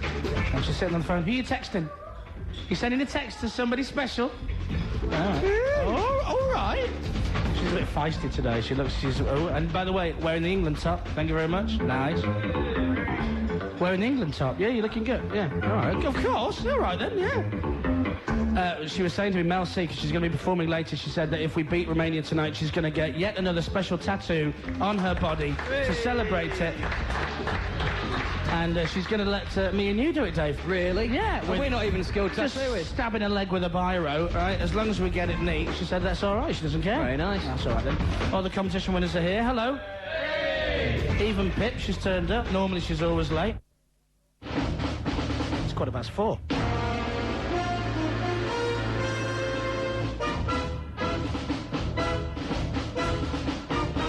This is the most unbelievable catchy tune in the history of catchy tunes at the moment. We were whistling it all the way on the plane, on the bus, everywhere. Stop it. We got the Eurostar back on Sunday after we beat... By the way, in case you're not interested in football, we beat Germany 1-0 on Saturday, by the way.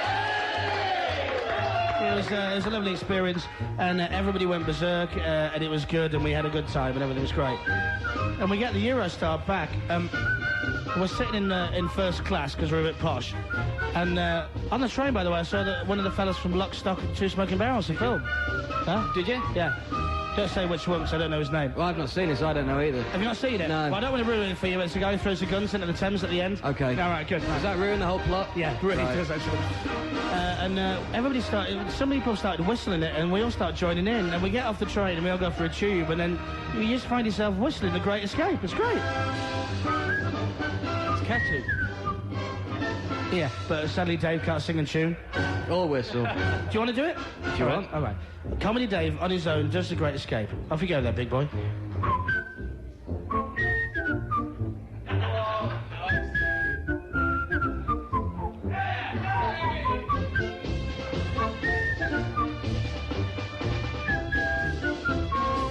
And now Melinda joins in. I can't do it. I'm gonna say, I can't whistle if somebody else is whistling at the same time. All right.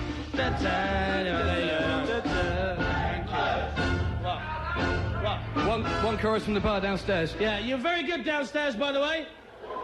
All right. All right, so all the normal bits and bobs coming up today, apart from the knot, because we can't bother to do it when we're flying in and out of the different countries. But we will be doing Viaduct later with more competition winners. Melanie C will be performing live. Hi, Mel. Hi, mate. There you go. It's Melanie C. Just came over and said hello. When am I singing? Singing in about 10... Did you get me out here? Well, yeah. Around in the heat? Yeah, but you're all right. You're thin, fit and healthy. You can handle the heat. You got a fit ass. Is everything all right? Yeah, it's great. All right, okay. I'll talk to you later. All right, okay, good. Do you want me to go? No, you can sit down if you want. I've just got a cigarette on the go, and I know you don't like the cigarette smoking thing. Well, not when I'm singing. Got told off by one of her people for smoking. Can the big fat man put out his cigarette, please? What do you do over the weekend, Melinda? I got dragged round to all the shops, but literally in London. Oh, you didn't get your coat caught into a taxi door again, did you? Oh! Stop the cab! Up and down Oxford Street. Ah!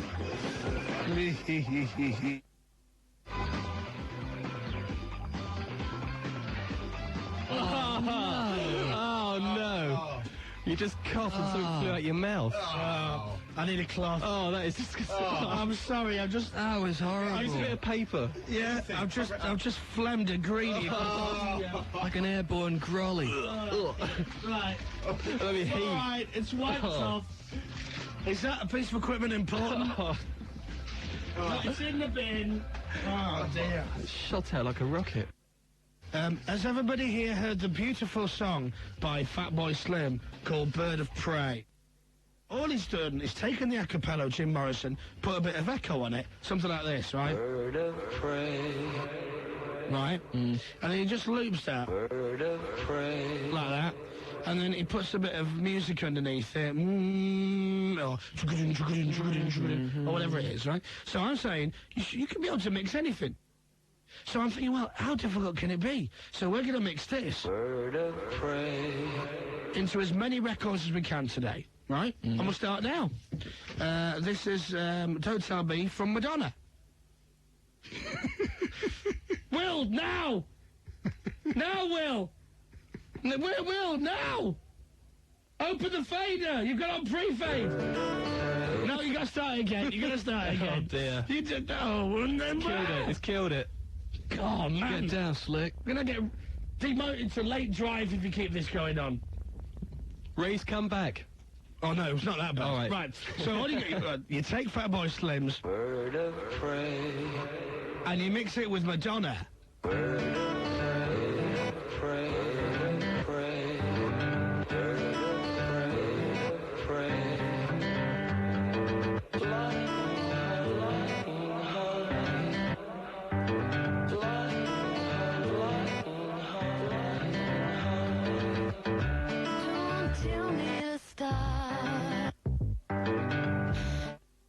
Hello there. Old Terry Morgan here. Don't forget, Children in Need is coming up soon, and we need you to sit in a bath full of beans. For an information pack on beans and baths, write to me, Old Tel, at the BBC. And don't forget to tune in to 6.5 hours of absolute crap with me and Gabby Roslin, where we raise money for all the poor little underage kiddies. Thank you very much. Right, if you go to Radio 1 online, you can see the webcam picture, which they seem to have changed. They've moved the camera in the studio. So if I knew that, I'd have moved it myself weeks ago. So I think we should do, because the webcam picture is boring. It's just of us. I think we should move it around the studio so you can see a picture of things, you know, that you're not normally on the webcam, but like, I don't know, the telly and the corner of the floor. Jazz it up a bit. Yeah, I think so. Will? Can't touch it, mate. Can't touch what? Webcam. Why not? BBC equipment. You can. More than my jobs and all that. What? So if I went to get out of the chair to touch it? I'd have to restrain you. Really? I'd have to rugby tackle you to the floor. Dave? I'll do it. Okay. All right. Ready? Okay. No, I'm gonna go. I'm gonna do it. You're gonna, eh? Yeah, I'm gonna do it. Come on, Stop then. you. Come on. No, don't come on. Me. Come on. You're not near right yet. Come on, mate. Come on, I'm coming for you. Come on, then. Here I am. Don't charge, don't charge. No, it's all for free. What if you were supposed to jump out of the chair and hit? I thought you were going to do it. Yeah, but I'm trying to... Oh, you're decoying him, are you? Decoying him, Oh, I see, right. Come on, then. Oh, no, it's a dummy. Yeah, he's moving! No! Oh. Got to put it back now. Oh, well, okay. What we'll do is, what's the current picture on the webcam? It's of you. That's just Fat Boy Moyles. Right, log in and we'll try and change the picture for the next time when it goes off, which I think will be... Well, we don't know now. We think just after 5:30. Soon. Yeah. My voice is completely shot, isn't it? Sorry about that. It should be just after 20 past, actually. It should be 21. 21 minutes past. Email chris.moyles@bbc.co.uk. What would you like to see on the webcam? Would you like to see any of us? Would you like to see any bit of equipment? What part of the floor would you like to see? chris.moyles@bbc.co.uk. That's our email address. Melinda is in the Den, which is Radio 1's exclusive green room for celebrities and people who want to hide from members of management when they can't be bothered to do any work. And you can see the webcam on a streaming... What would you call it? A moving screen. Well, no, the screen stays in the same place. Well, I know, but you get like a moving picture. Right. Yeah, right, okay. Live. Is that right, Mel? Yeah, that's right. All right, so we're going. Will is now in charge of the camera, and we're going to move left and right, and we want you to tell us what you can see. At the moment, it's all blurred. It's all blurred, right? Yeah, you need to focus it. No, it's gone really bad. No, it's gone really bad. That's it. Better. No. Well, back a little bit. That's it. Fine. Right. Okay. See it there. Okay. Now, does it zoom in and out or not? It doesn't zoom in and out. No, it's just moved the focus again. It's gone blurred again. Oh, right, okay. Right. No. That's all. Nearly out. Back. Yeah. Back. If you just switched in, this is Radio 1. All right, well, leave it there. Well, let's do it there. Let's just, all right, for one time only, ladies and gentlemen, an exclusive shot of the top of Studio 2's door on the webcam. And if Steve stays where he is, the top of Steve Palmer's head, who's one of our engineers. I believe never, ever in the world of Radio 1 online has that view been shown on the webcam before. It's very exciting, isn't it? Hell of a feature. So log in now and you'll see a blurred shot of our studio, and then at 5:31 and 2 seconds, the shot of Studio 2. No. Well, so log on now, but don't actually have a look yet, okay? Because it won't take it for another 15 seconds. You ready? Yeah. Duck down, and there you go. You should come in here, right in front of me. Right in front, look. And then you go to the side. You ready, ladies and gentlemen, for the worst picture ever on the webcam? Right, keep Freeze. Holding. Keep holding. Another 5 seconds, just in case it's late. Don't really have to freeze, to be honest. Another 5 seconds. You're just gonna leave standing there for the next 5 minutes. That's it. All right, thank you very much. Right, that'll do, everybody. If you want to see it, www.bbc.co.uk/Radio 1. Go to view the studio cam and see us all in our Charlie's Angels glory. Nice.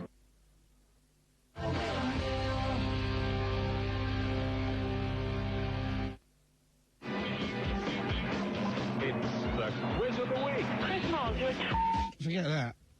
What was that? Just stopped. What happened there? That was you. No, it wasn't.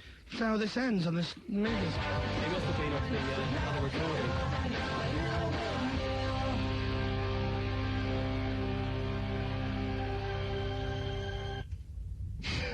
Sorry, when you were recording that, did you get a bit bored or something? Were you wanting a wee? It must have been off the original recording. Where's the original? Might be upstairs. What, you put it back already, have you? No, it might be in the box, actually. So if the original... I hope it is. Let's find out. What a dreadful start to today's show. This is what Melinda just said without listening.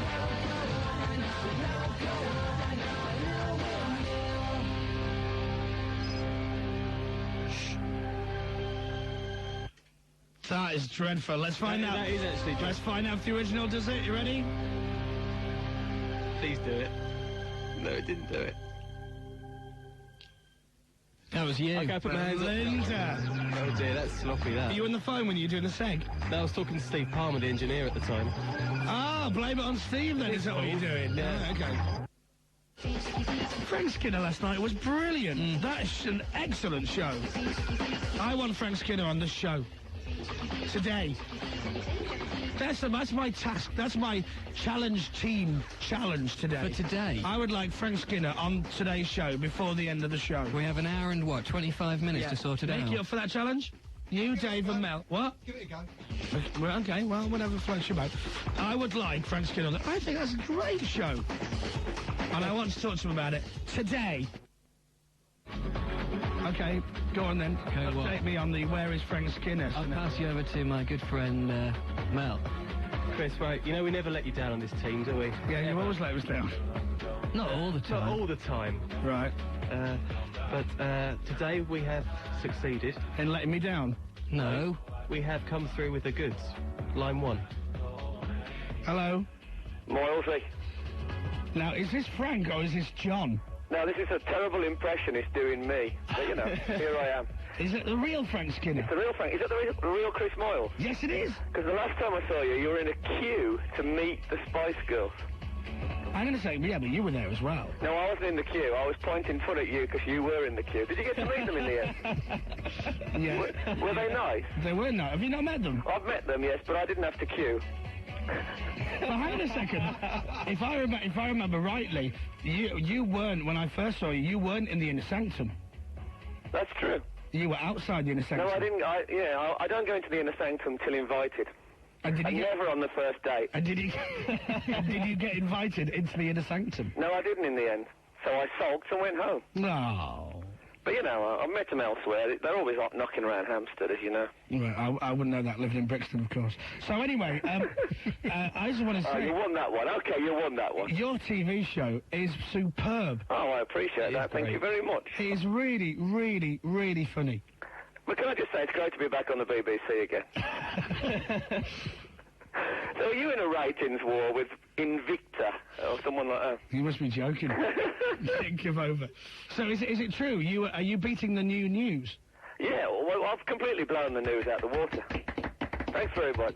That's good. Let's face it, if you say to people, do you want news or do you want knob jokes? They'll go knob jokes every time. Yeah! Of course they will. And of course, you get on your show, okay, you get topical stuff, just like the news. Yeah. Right? You get famous people on there, like the news often does. Yeah. As if you're in the news, semi-famous. But not once in the new news have I seen anybody dress up as pop stars. Exactly. Yeah. Now, if only Michael Burke were to dress up as, like, the Proclaimers, maybe you'd have a run for your money. Well, that's what, you know, Trevor McDonald dresses like the Proclaimers. I don't see why they should be a Bobby. Yeah. Also, what they need is a studio audience for the news. Do you think? Yeah, because then they'll be able to tell, you know. Because, you know, when they shuffle papers at the end, I asked a news reader once, I can't remember which one it was now, what they say, and they said, we talk about, you know, how the show went, whether it went all right. And I said, well, how do you know that without a studio audience? So there should be somebody there, and if it's a poor news story, it would get, you know, a bit of heckling and some, you know, indifferent response. It's quite weird, because it's the only occupation where if things are really, really bad, then it makes a better news show. Well, that's it. Well, that's good, you see, because if there's no really, really bad news, I can rejoice on 2 counts. There you go. Yeah. I'll tell you what I've noticed, and I've played this game before. If I was playing, Dave was around our flat the other day, and I played, and it does work. If you watch the end of the lunchtime news, which is currently being presented by Kirsty Young and that man. Right. The other fella. And when they go, that's it from us, good night, or goodbye, or whatever. It's the lunchtime news on ITV. The camera starts pulling back, and they both start shuffling the paper, and he's obviously determined not to do that turn and talk thing, and she just can't help herself, and she gives in every day. It's always her. And does he ignore her when she speaks to him? Well, he kind of tilts his head slightly, but he doesn't turn and look at her. He's a bit rude. There's no need for that, is Well, there? this is what I think. But you watch tomorrow. I'll put money on it. They will both start shuffling the paper, and the music will go, dun, dun, dun, dun, and she'll then go, it's like she's going, I'm not going to do it, I'm not going to do it. And then she goes, that was good, that, wasn't it? And she always gives in. But perhaps you've spotted something there. Perhaps there's a bit of friction between them, and you've picked up on it, being an experienced broadcaster. Like Anthea and whatever that Irish bloke's called. Used to be on Eamon TLC, Holmes? but yeah. Oh, Anthea and anybody on the planet that she's ever known at any point whatsoever. Well, I like Anthea, actually. I'm sticking by her. I've only met her about 3 times, but I think she's quite nice. And also, there's something about people that really, really slags off their exes, I think, that I kind of respect. Do you think if I'd have been born 10 years earlier, that maybe at one point I'd have gone out with Anthea Turner? I would have thought I think there's still hope. Do you think? Definitely. Because, you know, Bruno Brooks, Peter Powell, and if you, you know, I'd have a dabble just, you know, to see what she'd say about me a few years later. It makes you wonder what DLT was up to that he missed out. It's the pipe smoking. Apparently she can't stand that. Is that what it is? Yeah. Well, there you go. But I don't think you're doing with a chance. She's still a very, you know, good-looking woman. Do you like chocolate bars? You eat more than she does. Yeah, I like that she's done the most clean version of what Marianne Faithfull was famous for, basically. She's put the chocolate bar controversy back on the planet in a much more respectable morning television kind of a way. There you go. Right. We've got to go because we've got to end in a minute. Well, it's lovely talking to you. I hope you're well. Well, I'll talk to you very briefly off the air in a second in that kind of show as well. Can we swear, then? Eh? Can we swear, then? Well, yeah, you could do a mild swear word. I'm not going to swear on the air, for God's sake. I'll get you taken off. Well, technically, you just said God, and a lot of people get offended by that word. Yeah, but I love God. So do I. I'm Roman Catholic. So am I. There you go. That's what we can talk about on the air. We can talk in Latin when we go off. Domiste Fasaios is Frank Skinneros. That was great, wasn't it? That's true. Frank, I'll talk to you later. Okay, cheers, Frank mate. Skinner, ladies and gentlemen. And you'll hear David just 15 minutes after Newsbeat. It's 5:45. Did you have Pritt stick on you at school? Yeah. Did he stick it on the ceiling? Did he above the teacher's desk? What, the whole stick? Yeah, before he'd come in, he used to throw it up. Because it'd last for about 30 seconds, so you'd see him coming down the corridor, throw it up, stick it above the desk, and he'd sit down, and about 30 seconds later, bang! Great game. We used to go on these religious retreats, right? We used to go to a place in Skipperton. Skipton? Yeah. And they had this big kind of like, you can do this if you're, I never told you to do this, but it's a great trick to do. If you've got like a common room, if you're at sixth form college or something, you've got a common room, or whatever, and you've got a stereo in there, what you do is you get a 45-minute cassette, or like a 90 cassette, and each side is obviously 45 minutes, right? So what you do is you record silence onto it for 40 minutes. Yeah.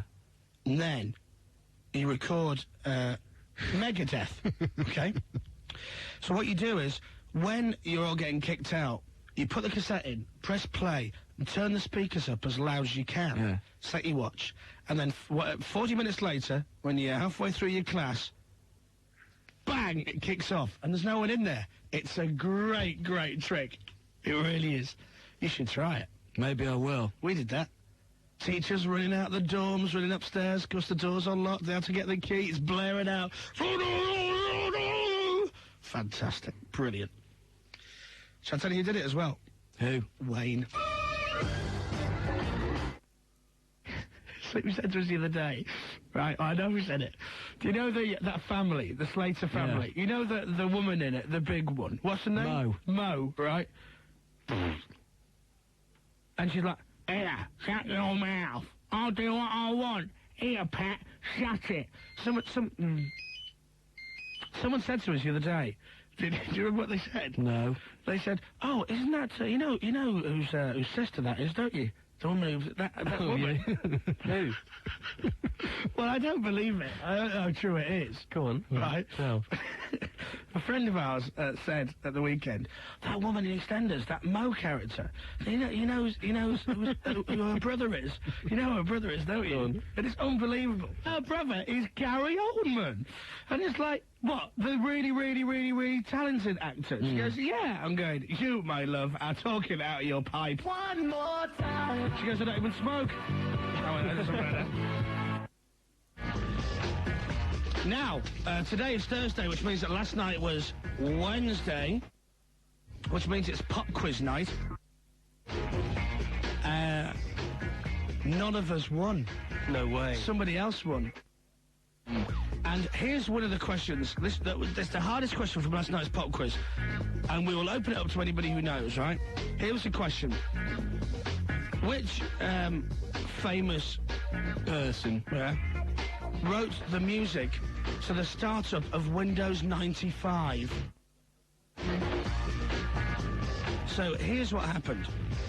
My mate James Donaldson goes, oh, we've got to be able to get this. So he gets his mobile out, and he rings his mate, who's called Johnny Webb, right? Right. This guy's a big kind of tech head, right?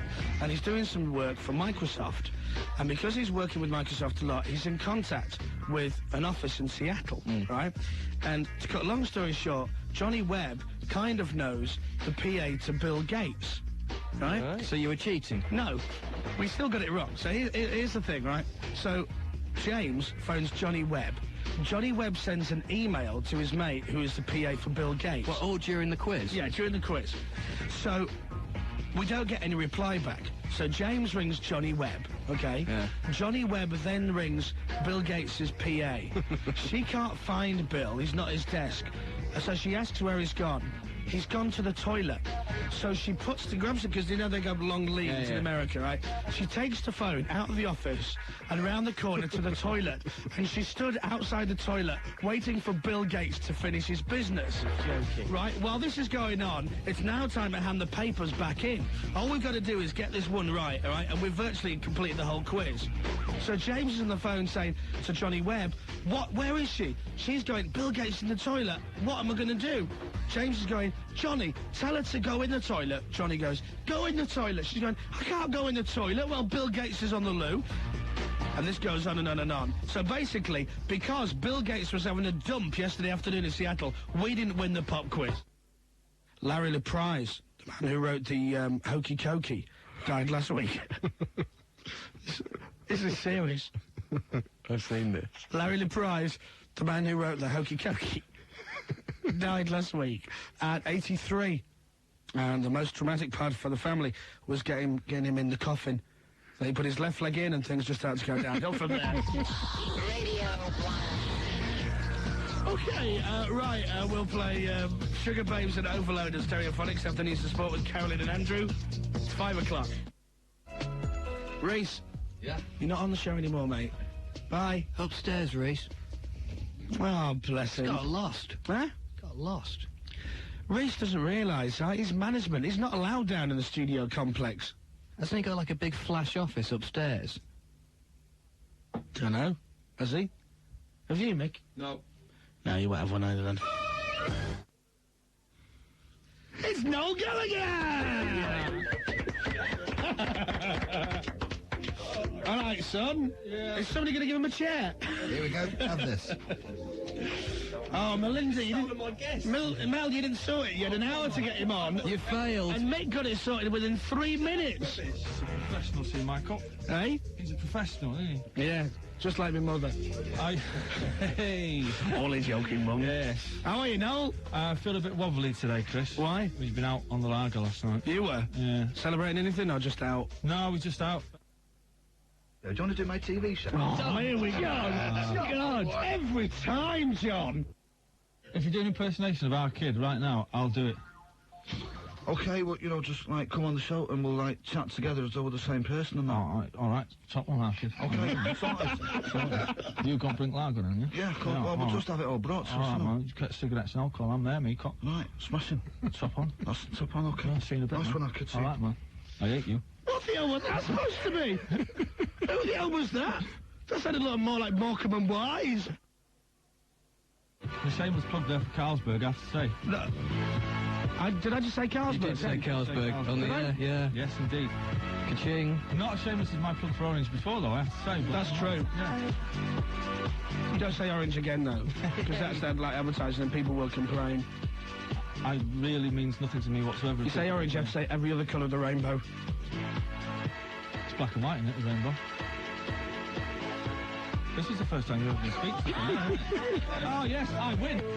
I'm just thinking about 2 bottles of Budweiser and you're rocking. You said Budweiser as well, is that right? Just go mad. Come on. Ferrari, Mazda, Hitachi, Georgia Asda, Vodafone. Noel Gallagher, ladies and gentlemen. Hurrah!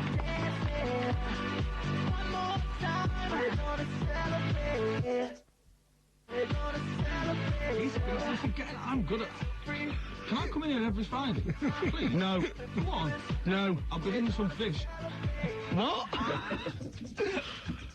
Oh, man, never give him alcohol again. No Gallagher, ladies and gentlemen. Hurrah! Hurrah! Appearing at the Grand Theatre in Leeds in Panto this year.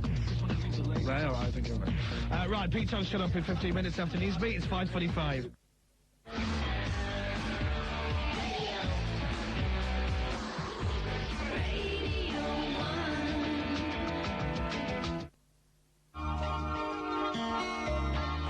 This is the new single. I was going to say song, and then I thought I changed it to So you said songle? What is a songle? Is that like a very small song? Just shut it. This. Do you want single or song? I like songle. All right. This is the brand new single.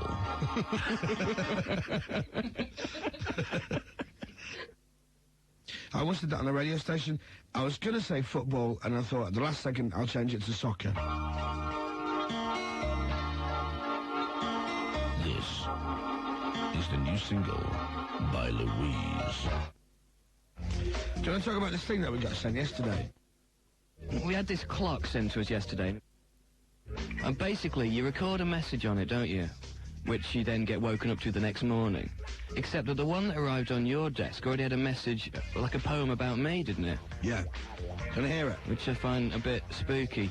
It's broadcastable, isn't it? As far as I remember, yeah. Right, okay.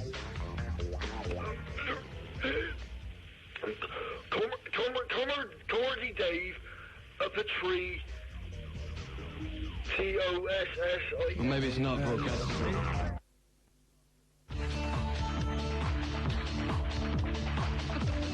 Yeah, Fat Boy Fat mixing up a flavour. A mix-it, Dave. That's awful. Is it? Yeah. Dave Pierce taught me how to do it. Did you see your standards? Yes. Did you see the end? Did you see the end of it? Yeah. And? You didn't, did you? I did. The baby's very ugly, actually. Whose is it? Sonia, tell me, please. Get out of here. Get it out. Please get it out. Please get it out. Get it out. Oh. Please get it out. Oh, dear. Get it out. Get it out. Right, this is the bit that you should have paid attention to, right, Rach? Yeah, I was there, yeah. Natalie Cassidy, who plays Sonia, will be on the Chris Moyles Show from 10 to 1 this Saturday on Radio... Now, I wouldn't mind, but instead of fading the music down and the microphone up, they fade his microphone down and the music up, so you can't actually hear what he's bloody saying. That's the annoying thing about it. But anyway, Natalie Cassidy will be on the Chris Moyles Show on Radio 1 on Saturday morning. That's 97 to 99 FM in stereo. Oye, piensa en tu futuro. What a loser. Oye, piensa en tu futuro. No pierdas más tiempo. Yeah. ¿Por qué? Porque la vida es corta. Oh, yeah. En paz, déjame solo. Yo vivo hoy. No miro para Well, there you go. There you go, so that's the end of the show then. Mungus. Yeah? Emma B is next. Bye-bye! Sorry, you're not supposed to say goodbye here. It's one of the rules, isn't it? Stuff there.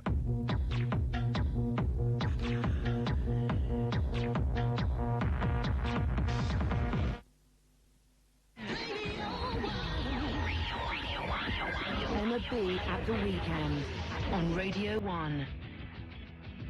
Hey!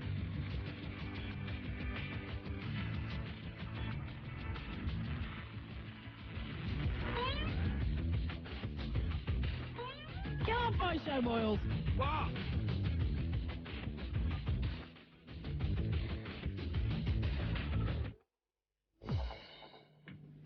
What are you doing now? Hey? What are you doing now? Rocking. Have you not got home to go to? No. Well, are you just going to hang around here until, what, you get bored? Yeah. Is that all right? Well... I've got nothing else to do. I have no friends. You do have friends, Chris. I don't have friends. Okay, you don't have friends, you're right. Hang on a second. Are you on that microphone or that one? That one. Hang on. If we both cut them at the same time, that doesn't work. It's not going to work, is it? Is it that one or that one? I don't know. I'm on the one that I'm talking into. That's the one. I know that. Yeah, Right. that's the one. Is that better? Yeah, this will be mic 3. No, it's not. This is the one that's on. That's the one. Swap them over. What's Swap them over. All right then. Jeez. This is thrilling, isn't it? The blind leading the blind, isn't it? Will telling Emma what to do. Listen, don't be horrible to my producer, Will. It's his last show with us. I'm very emotional about the whole thing. Last show? Last show with Will? Will, producer Will. What are you doing, Will? What is it? Why are you leaving? Shut up, Chris. Can you leave now, please? Okay. But it is the very special inauguration of producer Anna, who's here today as well, so that's very nice. It was a big party in the studio. Are you just going to sit there and look at my computer screen for the next sort of, 2 hours? You just carry on with your show. Right. I'm trying to, but producer Will is ensconced in trying to work out a puzzle that we're giving away. Got it. You haven't got it at all. I definitely have. It's a puzzle that we've got in the studio that we're giving away as a prize, and it's kind of the modern-day equivalent of the Rubik's Cube. Have you done it? You haven't, have you? You can't even undo it, let alone redo it. Oh, this guy's trouble getting in and out of bed, for God's sake. Let alone doing a puzzle. Thanks, Chris. All right, mate. All right, I've gone, I'm not even here. Oh, good. Afternoon, it's Radio 1 with me, Emma B. Thank you very much indeed to Chris Moyles. Just leave it. Go away. Comedy Dave and to Natalie Cassidy. James King's not here, he's in the Caribbean, so Mark Eccleston's going to be here with all his hot movie tips. Miss B School Report returns reprimanding all those celebrity types, and the Checkout Challenge is going to be here as well. That's all coming up over the next 2 hours. That's up there. That is, of course, unless Chris Moyles manages to sabotage the whole show. Hi, Chris Moyles here. Sorry I can't be with you this afternoon, but because of the really strong wind and a bit of drizzle, I'm not coming in to do my show today. Thank you. Bye.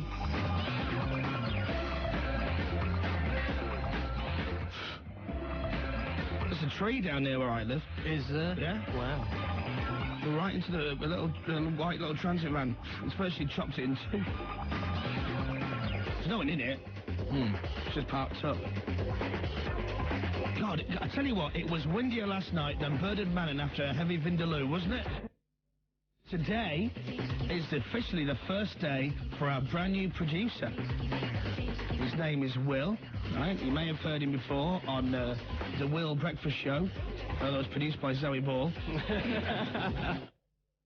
We're not going to call you Producer Will, because you've been known as Producer Will before. Right, okay. So I'd like to call you Shirley. This is the ghost of Producer Reese. Oh, no. Will, you're rubbish.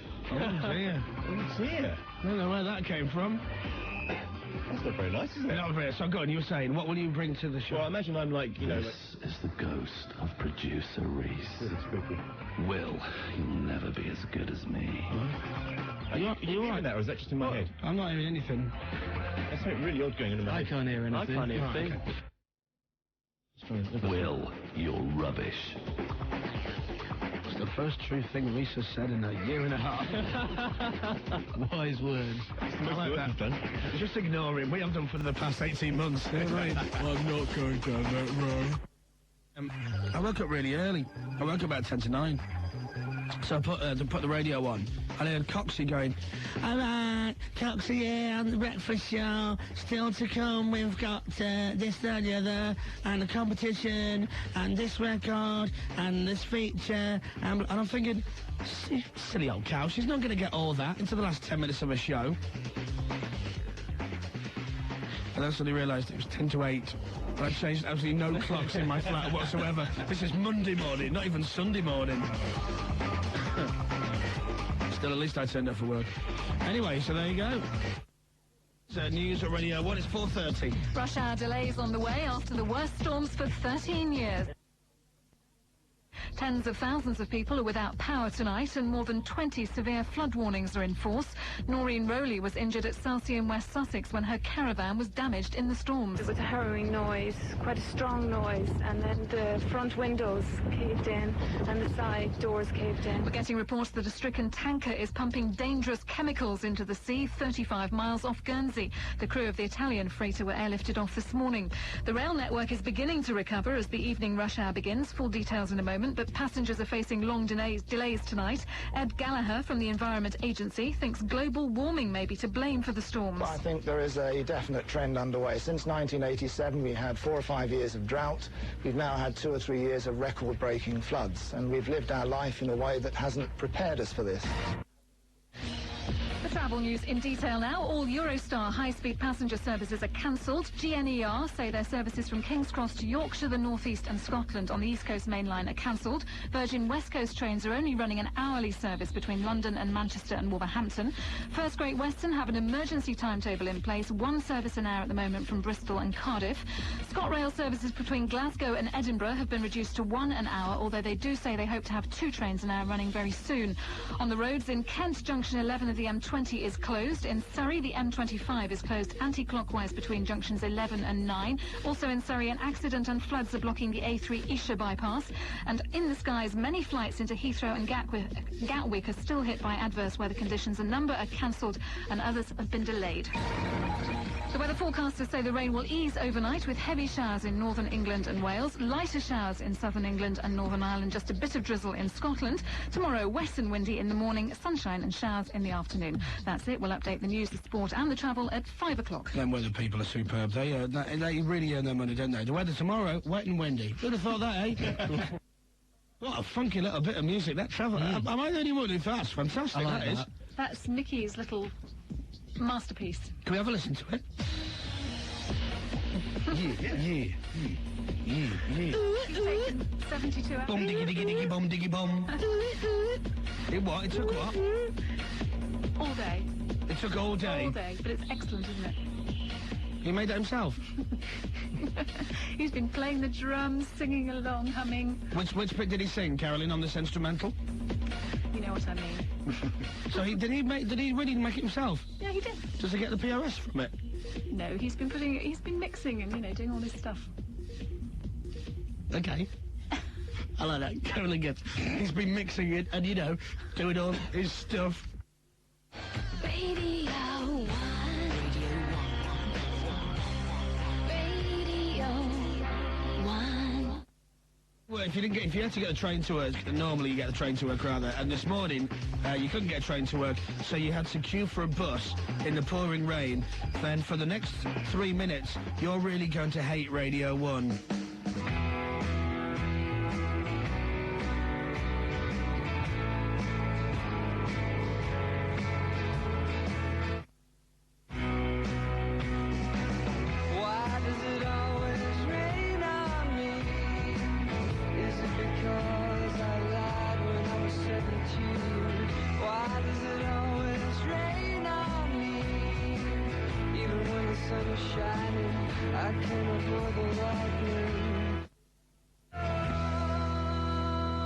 That's for you if you got rained on today.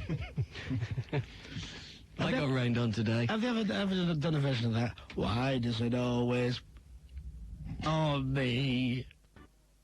Carolyn, can I read out a fax that we've had sent to us? A fax, yeah? Yeah? Mm-hmm. It says, to whom it may concern, the music used for the travel information was composed by Vibe Music Imaging, and not that lanky streak of urine that sits through the glass, who's a big liar.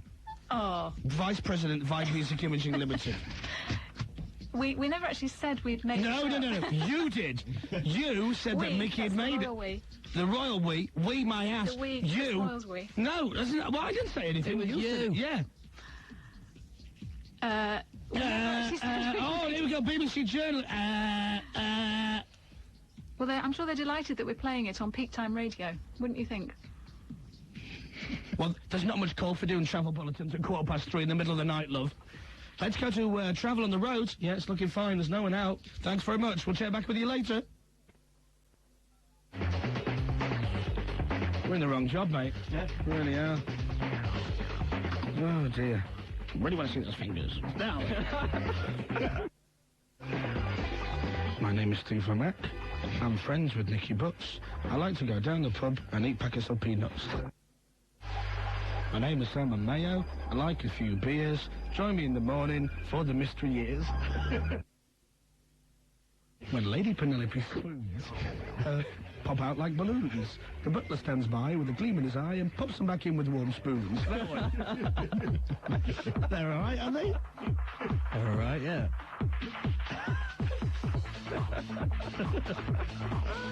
Where we go now? Mary had a little lamb. No. Chris Moyles, you're The savior of afternoon radio, Chris Moyles.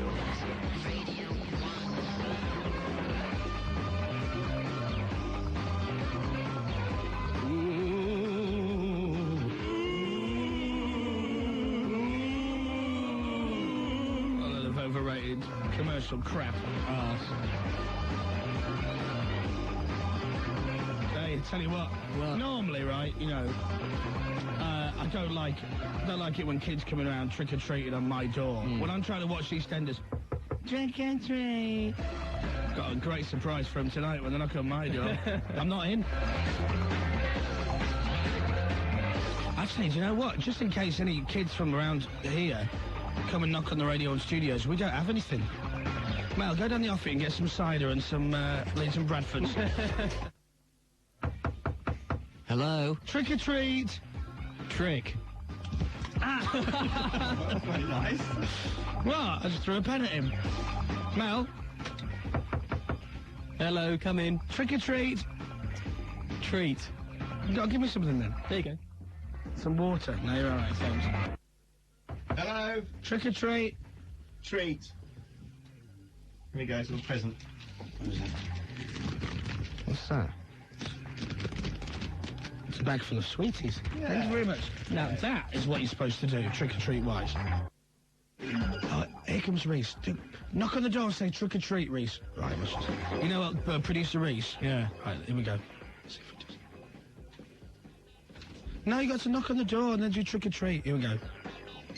Oh, hang on a sec. You got to knock on the window. Yes? Open the door, I can't hear him. Trick or treat? Treat. Oh, I have to give you a treat now, don't I? All right, come in then, Reese. I didn't know you were trick-or-treating around the Radio 1 building today. Neither did I. All right, okay. So we better give you a treat then. Yes, please. Right. Do you know when it was when you did your last show with us the other week? Yeah. And we came up with some nice treats for you, didn't we? Mm-hmm. We had a tape of you. Yeah. And your band. Yes. Performing. Yes. And we also, what other presents did we give you? Gave me a signed Leeds shirt. Yeah, and the best present of all was? Signed Westlife CD single. Right. Oh, what? Are you happy for the signed CD album? I did want the album, but there we go. Well, we've got you something a little bit better. It's a little bit late, I apologise. It's not our fault, though, actually. No, it's not our fault at all. Would you like your leaving present a week late? Yes, thank you. Okay. Here is your leaving present here. This is your treat. You've got to open Halloween. it. Open it on the air, though. Yeah, like that. Open it like that.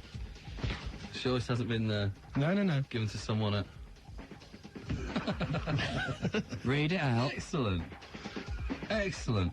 It's a Shire Horses gold disc. Yeah! And what does it say? To celebrate 80,000 copies being in Reese's garage. Do you know it sold 167 in Singapore? 167 copies? Figure that one out, yeah. Yeah, congratulations. Too much rock for one hand, presenting to Reese is the greatest rock and roll slaphead in the business. Lots of love, Chris, Dave and Mel. That's very nice of you. You're very welcome. There you go. Thank you very much. Excellent. Right. That's it, you don't get any more. All right. There's no chocolate or anything. Oh. I'll leave then. The thing is, though, the kids that live near us are going to get a hell of a shock, because when they knock on the door saying trick or treat, we've got another 15 of them gold discs to give away. Where do you normally look when someone's talking to you? Well, depends who you're talking to. Okay, if you're talking to Dermot O'Leary, where would you look? In his eyes? Yeah. Yeah. If you were talking to Simon Mayer, where would you look? In his eyes. If you were talking to Jordan, the model? Bit lower. If you were talking to Jordan, the model? The Radio 1 Breakfast Show. Wake up with seriously good music. Oh, yes. Hey, get ready for them kids knocking on your door tonight. I was working in the lab late one night when my eyes beheld an eerie sight. For my monster from his slab began to rise, and suddenly, to my surprise, he did the monster mash. It was a graveyard smash.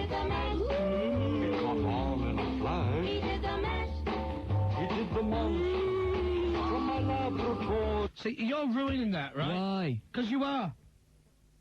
Making it sound cheap. It's meant to be a scary song. The biggest songs of the day. Hello. Radio 1's Most Wanted. 6 at 6. Hey, zip zap, trouble like that. Zip zap, it's DJ Zinc. People don't like get you out like that. Can we get the guy, Jim Bowen, to do the Most Wanted? Pick up the stomach and stop. 5. They live in the country, it's Nelly, country grammar. 4. Them naughty boys, Coldplay, Trouble. Westlife. 2. Just like The Who, it's My Generation, Limp Bizkit. 1. They'll make you holler, it's the Spice Girls and the Caravan. The most requested songs in the UK. Radio 1's Most Wanted. So we get the guy to go, 6. It's DJ Zinc, 138 Trek. Oh, whatever it's going on. Radio 1. Right, enjoy your Halloween tonight, whatever you're doing. We'll tell you stories about what we're getting up to tonight, tomorrow. Does that make sense? Yeah. Good. Dave Pierce is here with a brand new Most Wanted 6 at 6 in 15 minutes after Carolyn and Newsbeat. It's 5:45.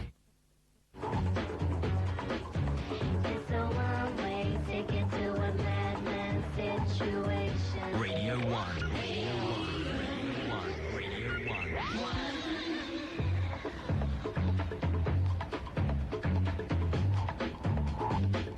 Only joking. It's Wednesday afternoon at 4 o'clock.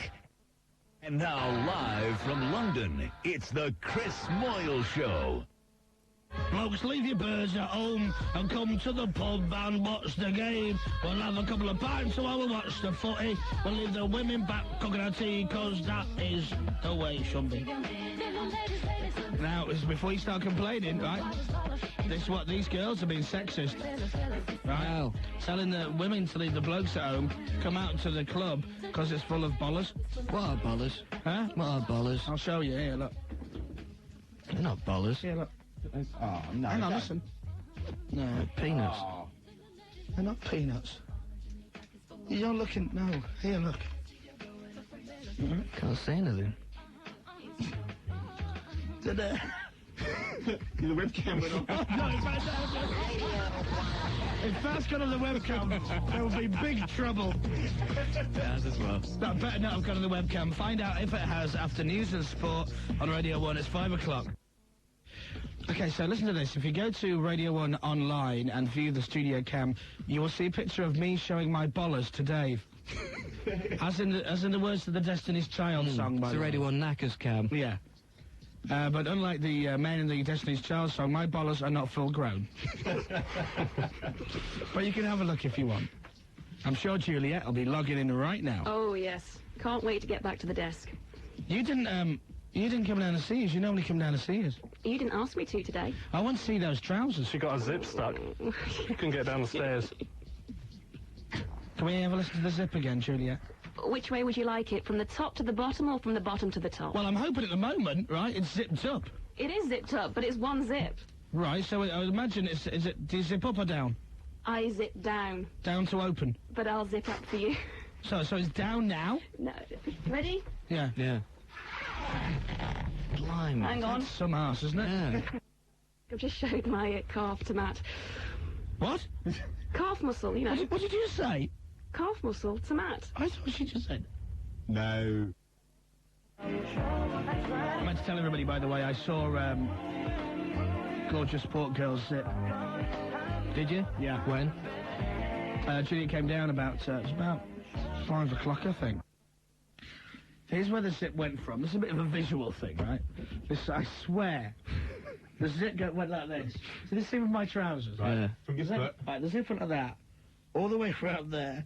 And back down the other side. Access all areas. Woo! Can you imagine if you're a bloke, right, and you die for a pee? Well, oh, wouldn't It'd be you? a nightmare.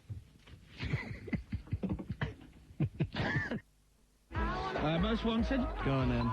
The biggest songs of the day. Olé. Radio 1's Most Wanted. 6 at 6. Daft Punk.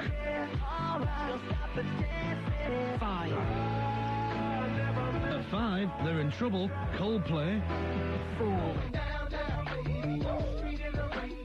No, Nelly, Country Grammar. 3. They'll make you holler, all right. It's Spice Girls. 2. Here's Problem, Limp Bizkit, My Generation. And it's number 1 on the most wanted. God knows how. It's Westlife. The most requested songs in the UK. Radio 1's Most Wanted. Radio 1. Enjoy an hour of tape for the next 12 hours, ladies and gentlemen. Coming up, Dave Pearce will be rocking with the 6 at 6. Mungus. All that is after Newsbeat, which is now at 5:45.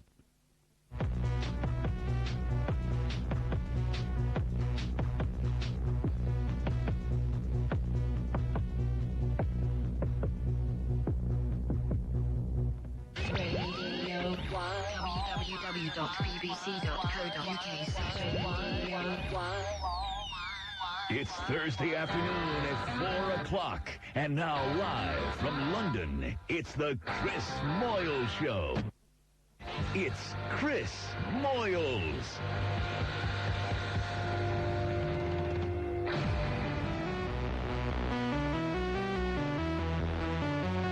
Only joking. The UK's official number 1.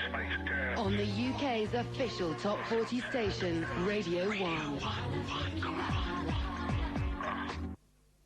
Aha! I hear someone coming on horseback.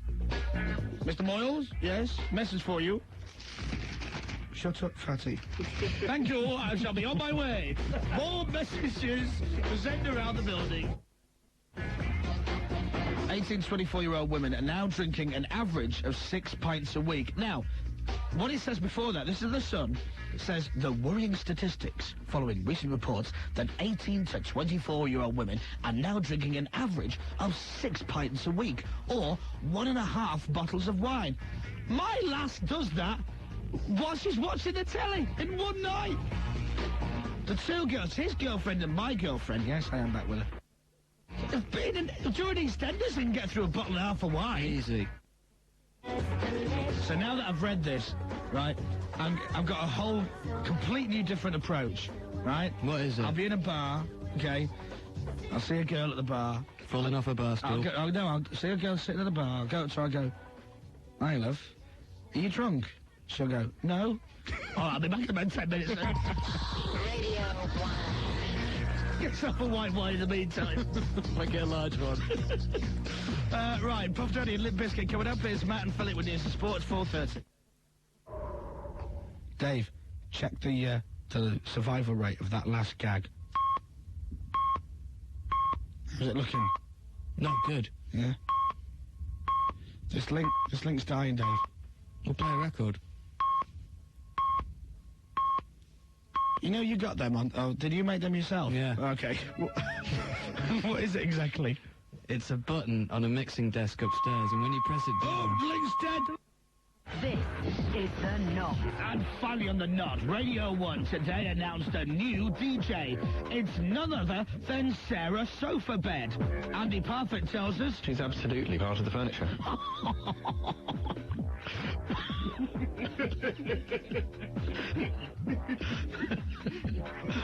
With all the services, I'm Christy Smale. Closing down operational made-up celebrity bashing. Thank you for listening. This has been The Knot. Chris Moyles, you're a And it's over to Tony for tonight's gamble. Charlie and I were at the back when Vera and Dave came by and said, "Come along for a picnic." Okay, as soon as you know the answer, press the buzzer. Right, who's going to go first? Chris Moyles on Radio 1. It's Friday afternoon, hey! And by the way, I'm going to do some mixing because it's Friday. Ready?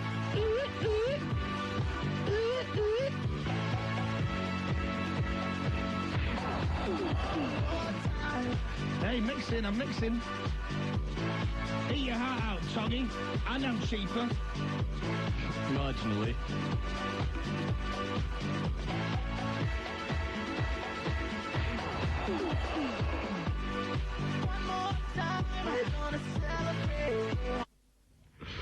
I've just been washing the old ute. You want to see it? It's shiny and ripper. Oh, mate. What's up, mate? You're a bit of a spunk. Mate, seriously, I've been working out so I look all spunky. And I personally think I look great, mate. What do you think, John? Well, Abrawonga. Will, what do you think? You look great, mate. Cheers, man. Wreck off. You wreck off. You look like a dag. Gosh, trying to make me laugh. The last, there she goes. It's only a short song. 2 minutes 42, in fact. So maybe for super noodles. Exactly. I know. Have a listen to the last while the noodles are going. That's it. Yeah. I like it. It's a good idea. It's the most bizarre album I've ever heard of. Right, and let's play the end of it, right?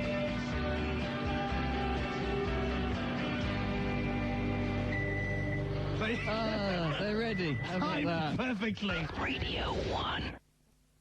Prizes giveaway today on video East is East. Fatboy Slim's new album on CD, which is now till Monday. U2's new album, and Jamie Oliver's Music's Cooked By, which is a real dodgy compilation. But it's free, so... But, you know, it's got him in a roll neck with a scooter and whatever on the front cover, therefore it'll sell. Pucker! Pucker! Pucker! Pucker! Pucker! Pucker! Pucker!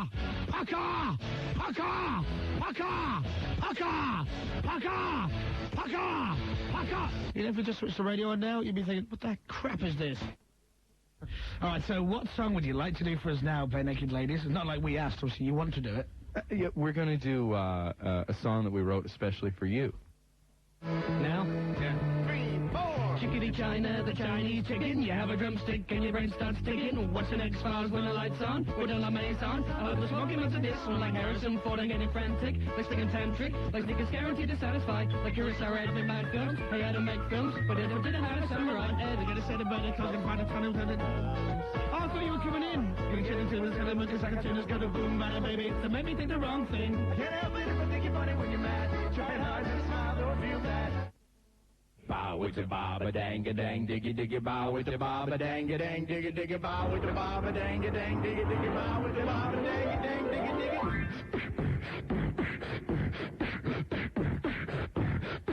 Jim's dancing. Yo, go with the flow, no rumps, grow, look at afro. You wanna go? No, you don't have no. Here. Far.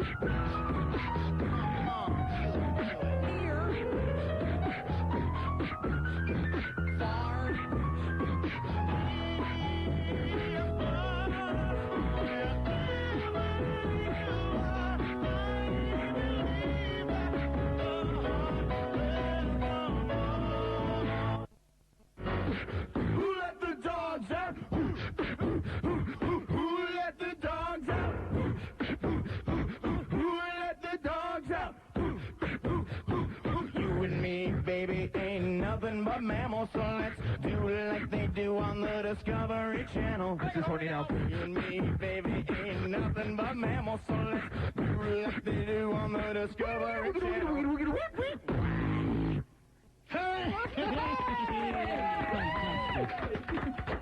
The funniest thing about it is they still did the dance moves from that routine. On radio. Which I loved. Well, the visuals work on radio, right? Absolutely. Emma B at the weekend on Radio 1. Alright.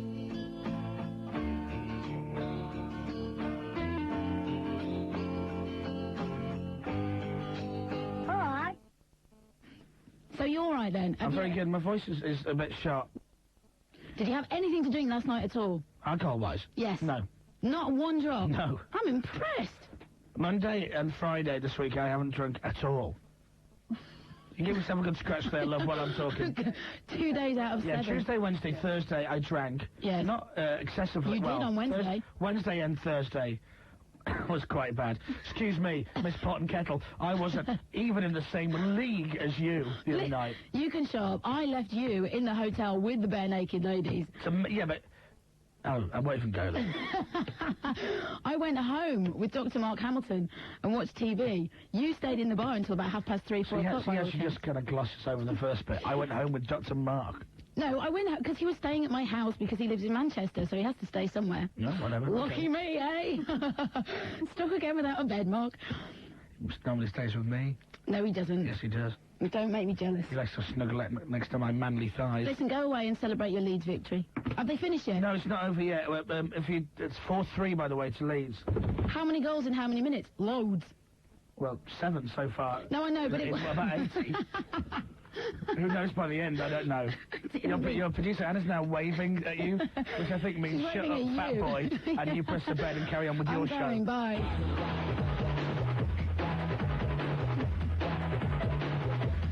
It is Radio 1 with me, Emma B. Thank you very much indeed to Chris Moyles and to Comedy Dave.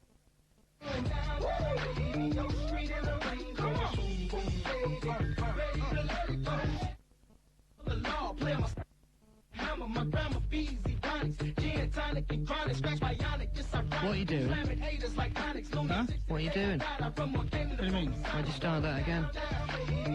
Because, you know, we just got the listening figures through, and Radio 1's gone up. Right. It's done really well. Yeah.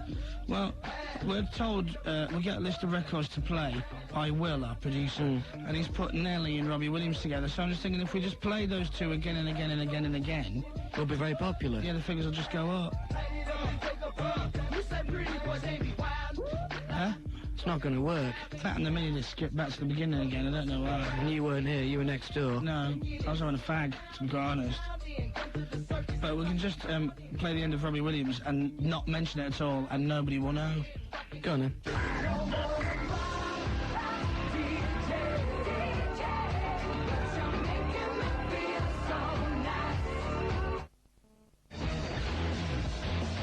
We had a little firework display around at my house on Saturday night.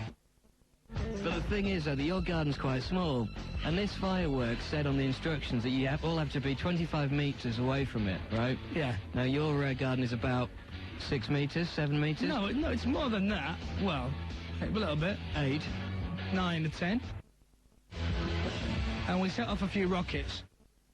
But there was one that you launched off, which nearly went straight through the flat next door. No, well, to be fair, right, we set one, we did it at an angle, right, just a slight angle, so it would go up and miss all the trees, and one of them kind of slightly careered off into a tree 3 or 4 doors away. But our friend Showbiz Mitch turned up with a rocket that he brought himself, but he'd slightly damaged it, and foolishly, we lit it. Now, when I was slightly damaged it with the actual stick that the rocket was on, firework itself was in, you know, working order. But the launcher was knackered, wasn't it? The launcher was knackered. So when they set it off, instead of going up in a line, it went up and then careered towards the house next door, hit a tree, and then fired off onto their roof and exploded. So, really, fireworks should not be messed with, whether you're a child or you're a grown adult. They're dangerous things.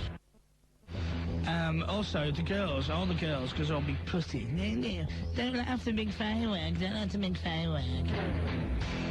So we still have a £16 firework to let off somewhere. It's the same kind of size that they used in the Sydney kind of closing ceremony, that sort of size. Like an extra set missile, do you know what I mean?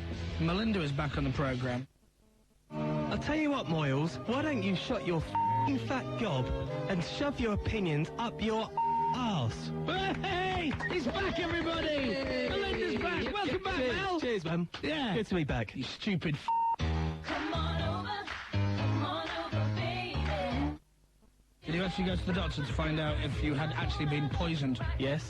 And what did he say? I've got antibiotics to take, and also, it's a really horrible thing. I don't know if should I do this on radio, Dave? Don't know what it is, Mel. But to provide a sample, basically, of a number 2.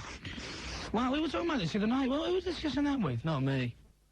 Yes. And it's really difficult, because I had to have a year... difficult. When I had a medical about a year ago, and I had to give a urine sample, and we're sitting in the doctor's office, and he's talking me through it and everything, and he goes, also, and he points up this shelf, and he goes, also, I want you to give me a urine sample into that jar there. And I went, Jesus, I ain't gonna reach that. You know what I mean?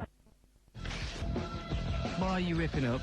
Huh? What are you ripping up? You know them free samples you get in magazines of... Scratch and sniff? Yeah, of aftershaves. Well, what I like to do, to save buying it, instead of... I like to just rub it on my face. Because it does actually work. You know what I mean? In magazines, where you get free perfume, where, you know, aftershave. Not samplers, but it's on the paper. Now, smell me, does it work? Yeah, but you're going to get a rash. I put it on my face. No, you'll get arrested. Why? It's not the same stuff as in the bottle. How do you know? It's the same smell, it's not the same stuff. That's true. If it's the same stuff, it wouldn't last in the magazine, would it? Well, it doesn't say don't scrub it on your face. I'm sure I'm not the only one who does that. Anyway, I smell of CK1 now. And there you go. Just saved myself £1,000. You know how much those bottles are these days. How was your weekend, Chris? Cracking. Was it? Yeah. What'd you get up to? You know, this and that. Like what? No, you know, the usual. Can I be more specific? What did you do Sunday? You know, we heard about the fireworks Saturday night. What'd you do all day yesterday? Oh, come off it, Chris. You can tell us. Sunday, I went to... you know bloody well what I did on Sunday. Can't remember. I did my CBT. What's a CBT? It's basically so I can ride a scooter. And I've been told about the CBT thing, and apparently if you can't pass this test, right, then you're a moron. So what happened? I failed it. Excuse me, Melinda, did you pass? Because you came with us. No, I didn't do it, did I? Why not? Because I needed 2 parts to my licence. No. You didn't bring your driving licence with you, did you? Driving licence. You're supposed to be driving down the road on a scooter. I brought my licence. No, you didn't bring your licence. I didn't bring the bit of paper that goes with it, with the endorsement. That's the licence. It's not. Yes, it is. Look, it says on this card That is not your driving licence, my friend. Well, I'm sorry. The thing with your picture on is not your driving licence. There you go, driving licence. Says on the top. Give it here. There you go. Blockbuster video card, Mel. That's what that is. That's not your driving licence, though. Thank you very much. I would advise if you are going to get one that you should take a little bit of training. Otherwise you might fall off and hurt yourself. Safety first. Seriously, if you just get on any old scooter and just drive down to the end of your street and you fall off, really, then you end up with a big plaster on your knee and you hobble into work. Oh, yeah. Awful. I really wouldn't do it. So you're going out tonight, Chris? Huh? You're going out tonight? I'm staying in tonight, actually. Yeah? Yeah. Street hawk. Bit of wind in the hair action. Hair of his legs. Laugh all you want, Dave, right? Laugh all you want, Mel. At least I got through the first 10 minutes, Melinda. Mel fell at the first hurdle. Name? Simon Hollis. Have you got a driving licence, please? Yeah. No, that's not it. What? Bye. I lasted a little bit longer than you. I did all right, anyway. I didn't fall off during the test. Right, anyway, there you go. I don't want to talk about it anymore. Leave me alone. Stupid pillar. What's all that about? What are you doing that for, you freak? The wreck fell over, sorry. Will's just scattered mini-discs all over the studio. Producer Will, on his only his second week, it's just not a pile of mini-discs over. No, you don't even know what order they go in, you fool. It can't be any order. He's like a freak. You're what, freak? You're like a freak. Thank you. Lanky streak of... Thank you. Sketches 3 do not go next to Sketches 6, do they? Fine. It's fine. No, 5. You don't use those like that anyway. I'll put them back later. Play a record. Look at this. I don't want all that. Play a record. Jeez. No wonder Jamie thinks so hates you. I'm going to read the email out from that fella. This one. Yeah. Chris, I can't believe you failed your CBT. My girlfriend's mum passed that, and she's thick. She fell off on a roundabout. When they asked her to name a sign you'd see on the road, she said, pick your own strawberries. Nice.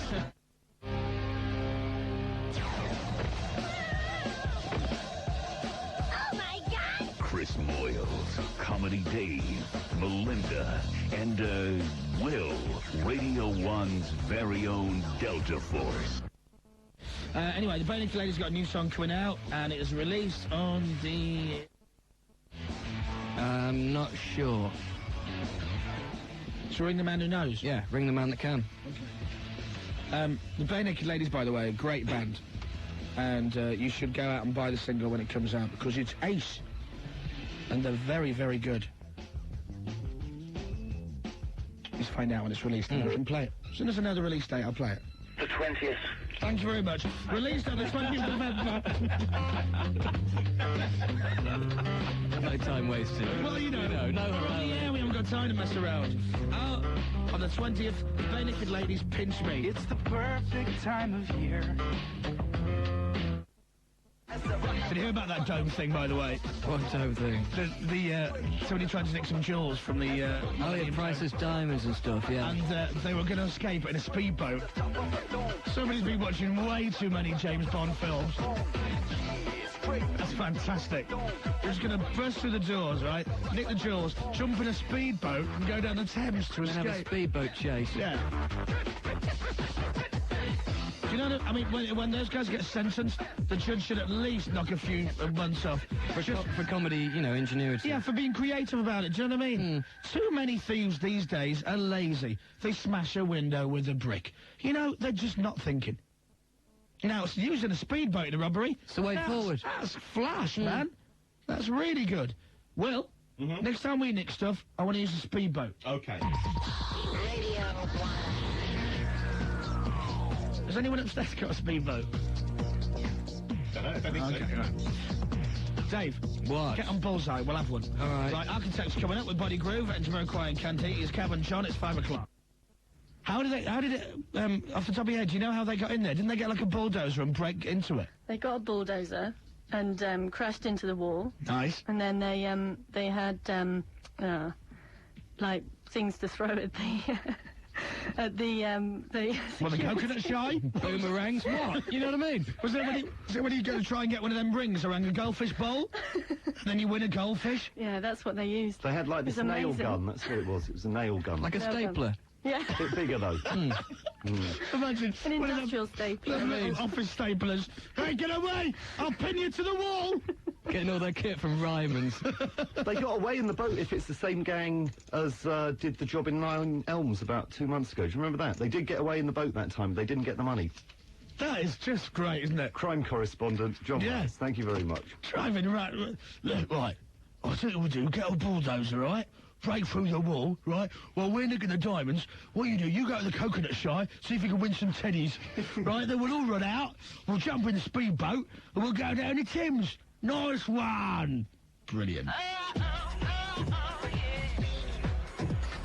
We should have a whip round for him, do you know what I mean?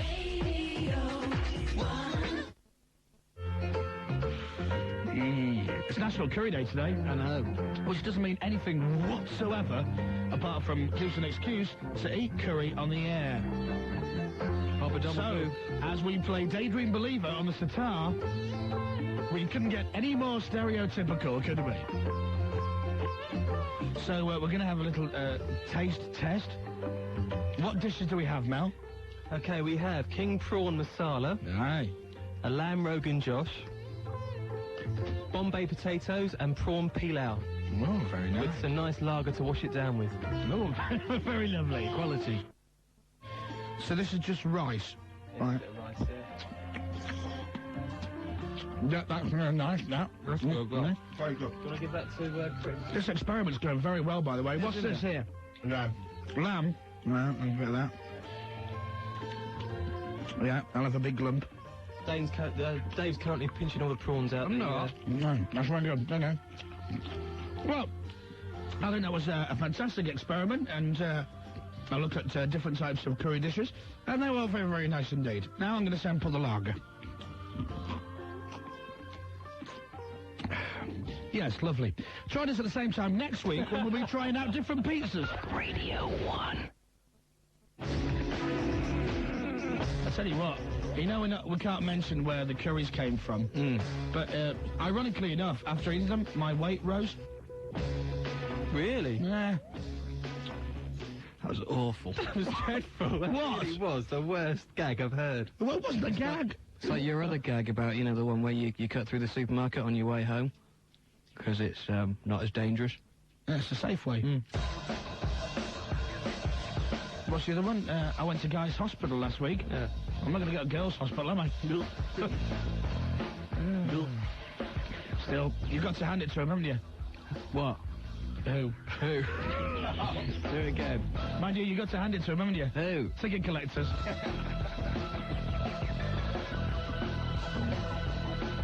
Anyway, we shouldn't laugh. He's broken down. Where? No. Shut up. He's broken down, you know. Who? The AA man. Oh, my life's in ruins. Why is that, Dave? I'm an archaeologist.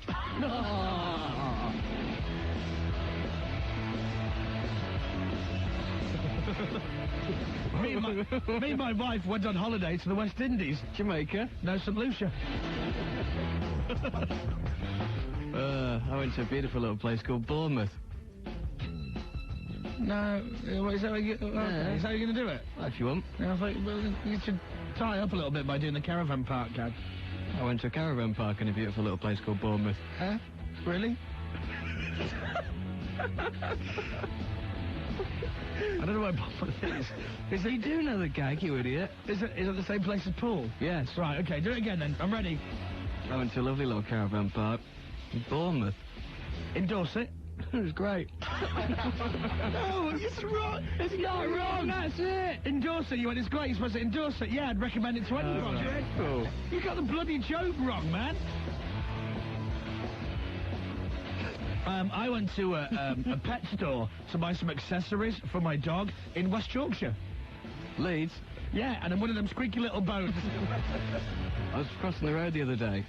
Yeah? And I got hit by a hire car. Hurts? Bloody painful.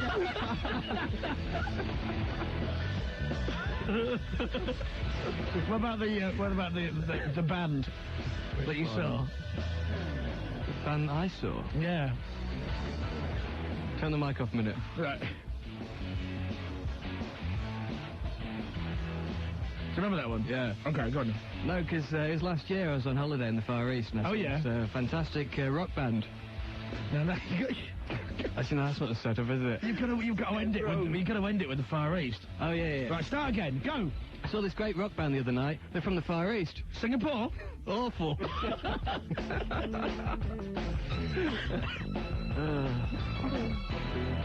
We had loads of them. Did we make some up of our own as well?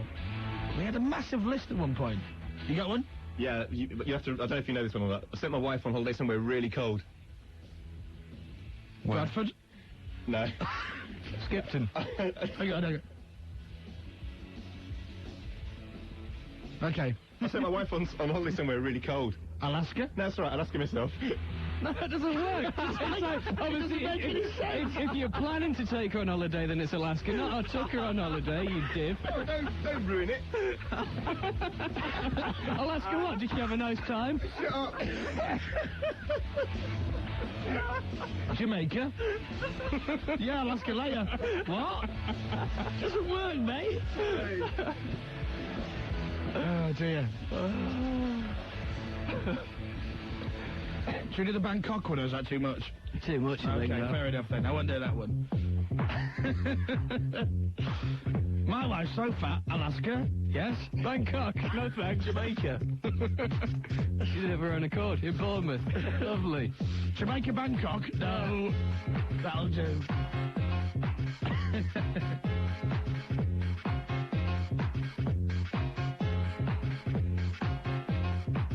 Singapore? In Dorset.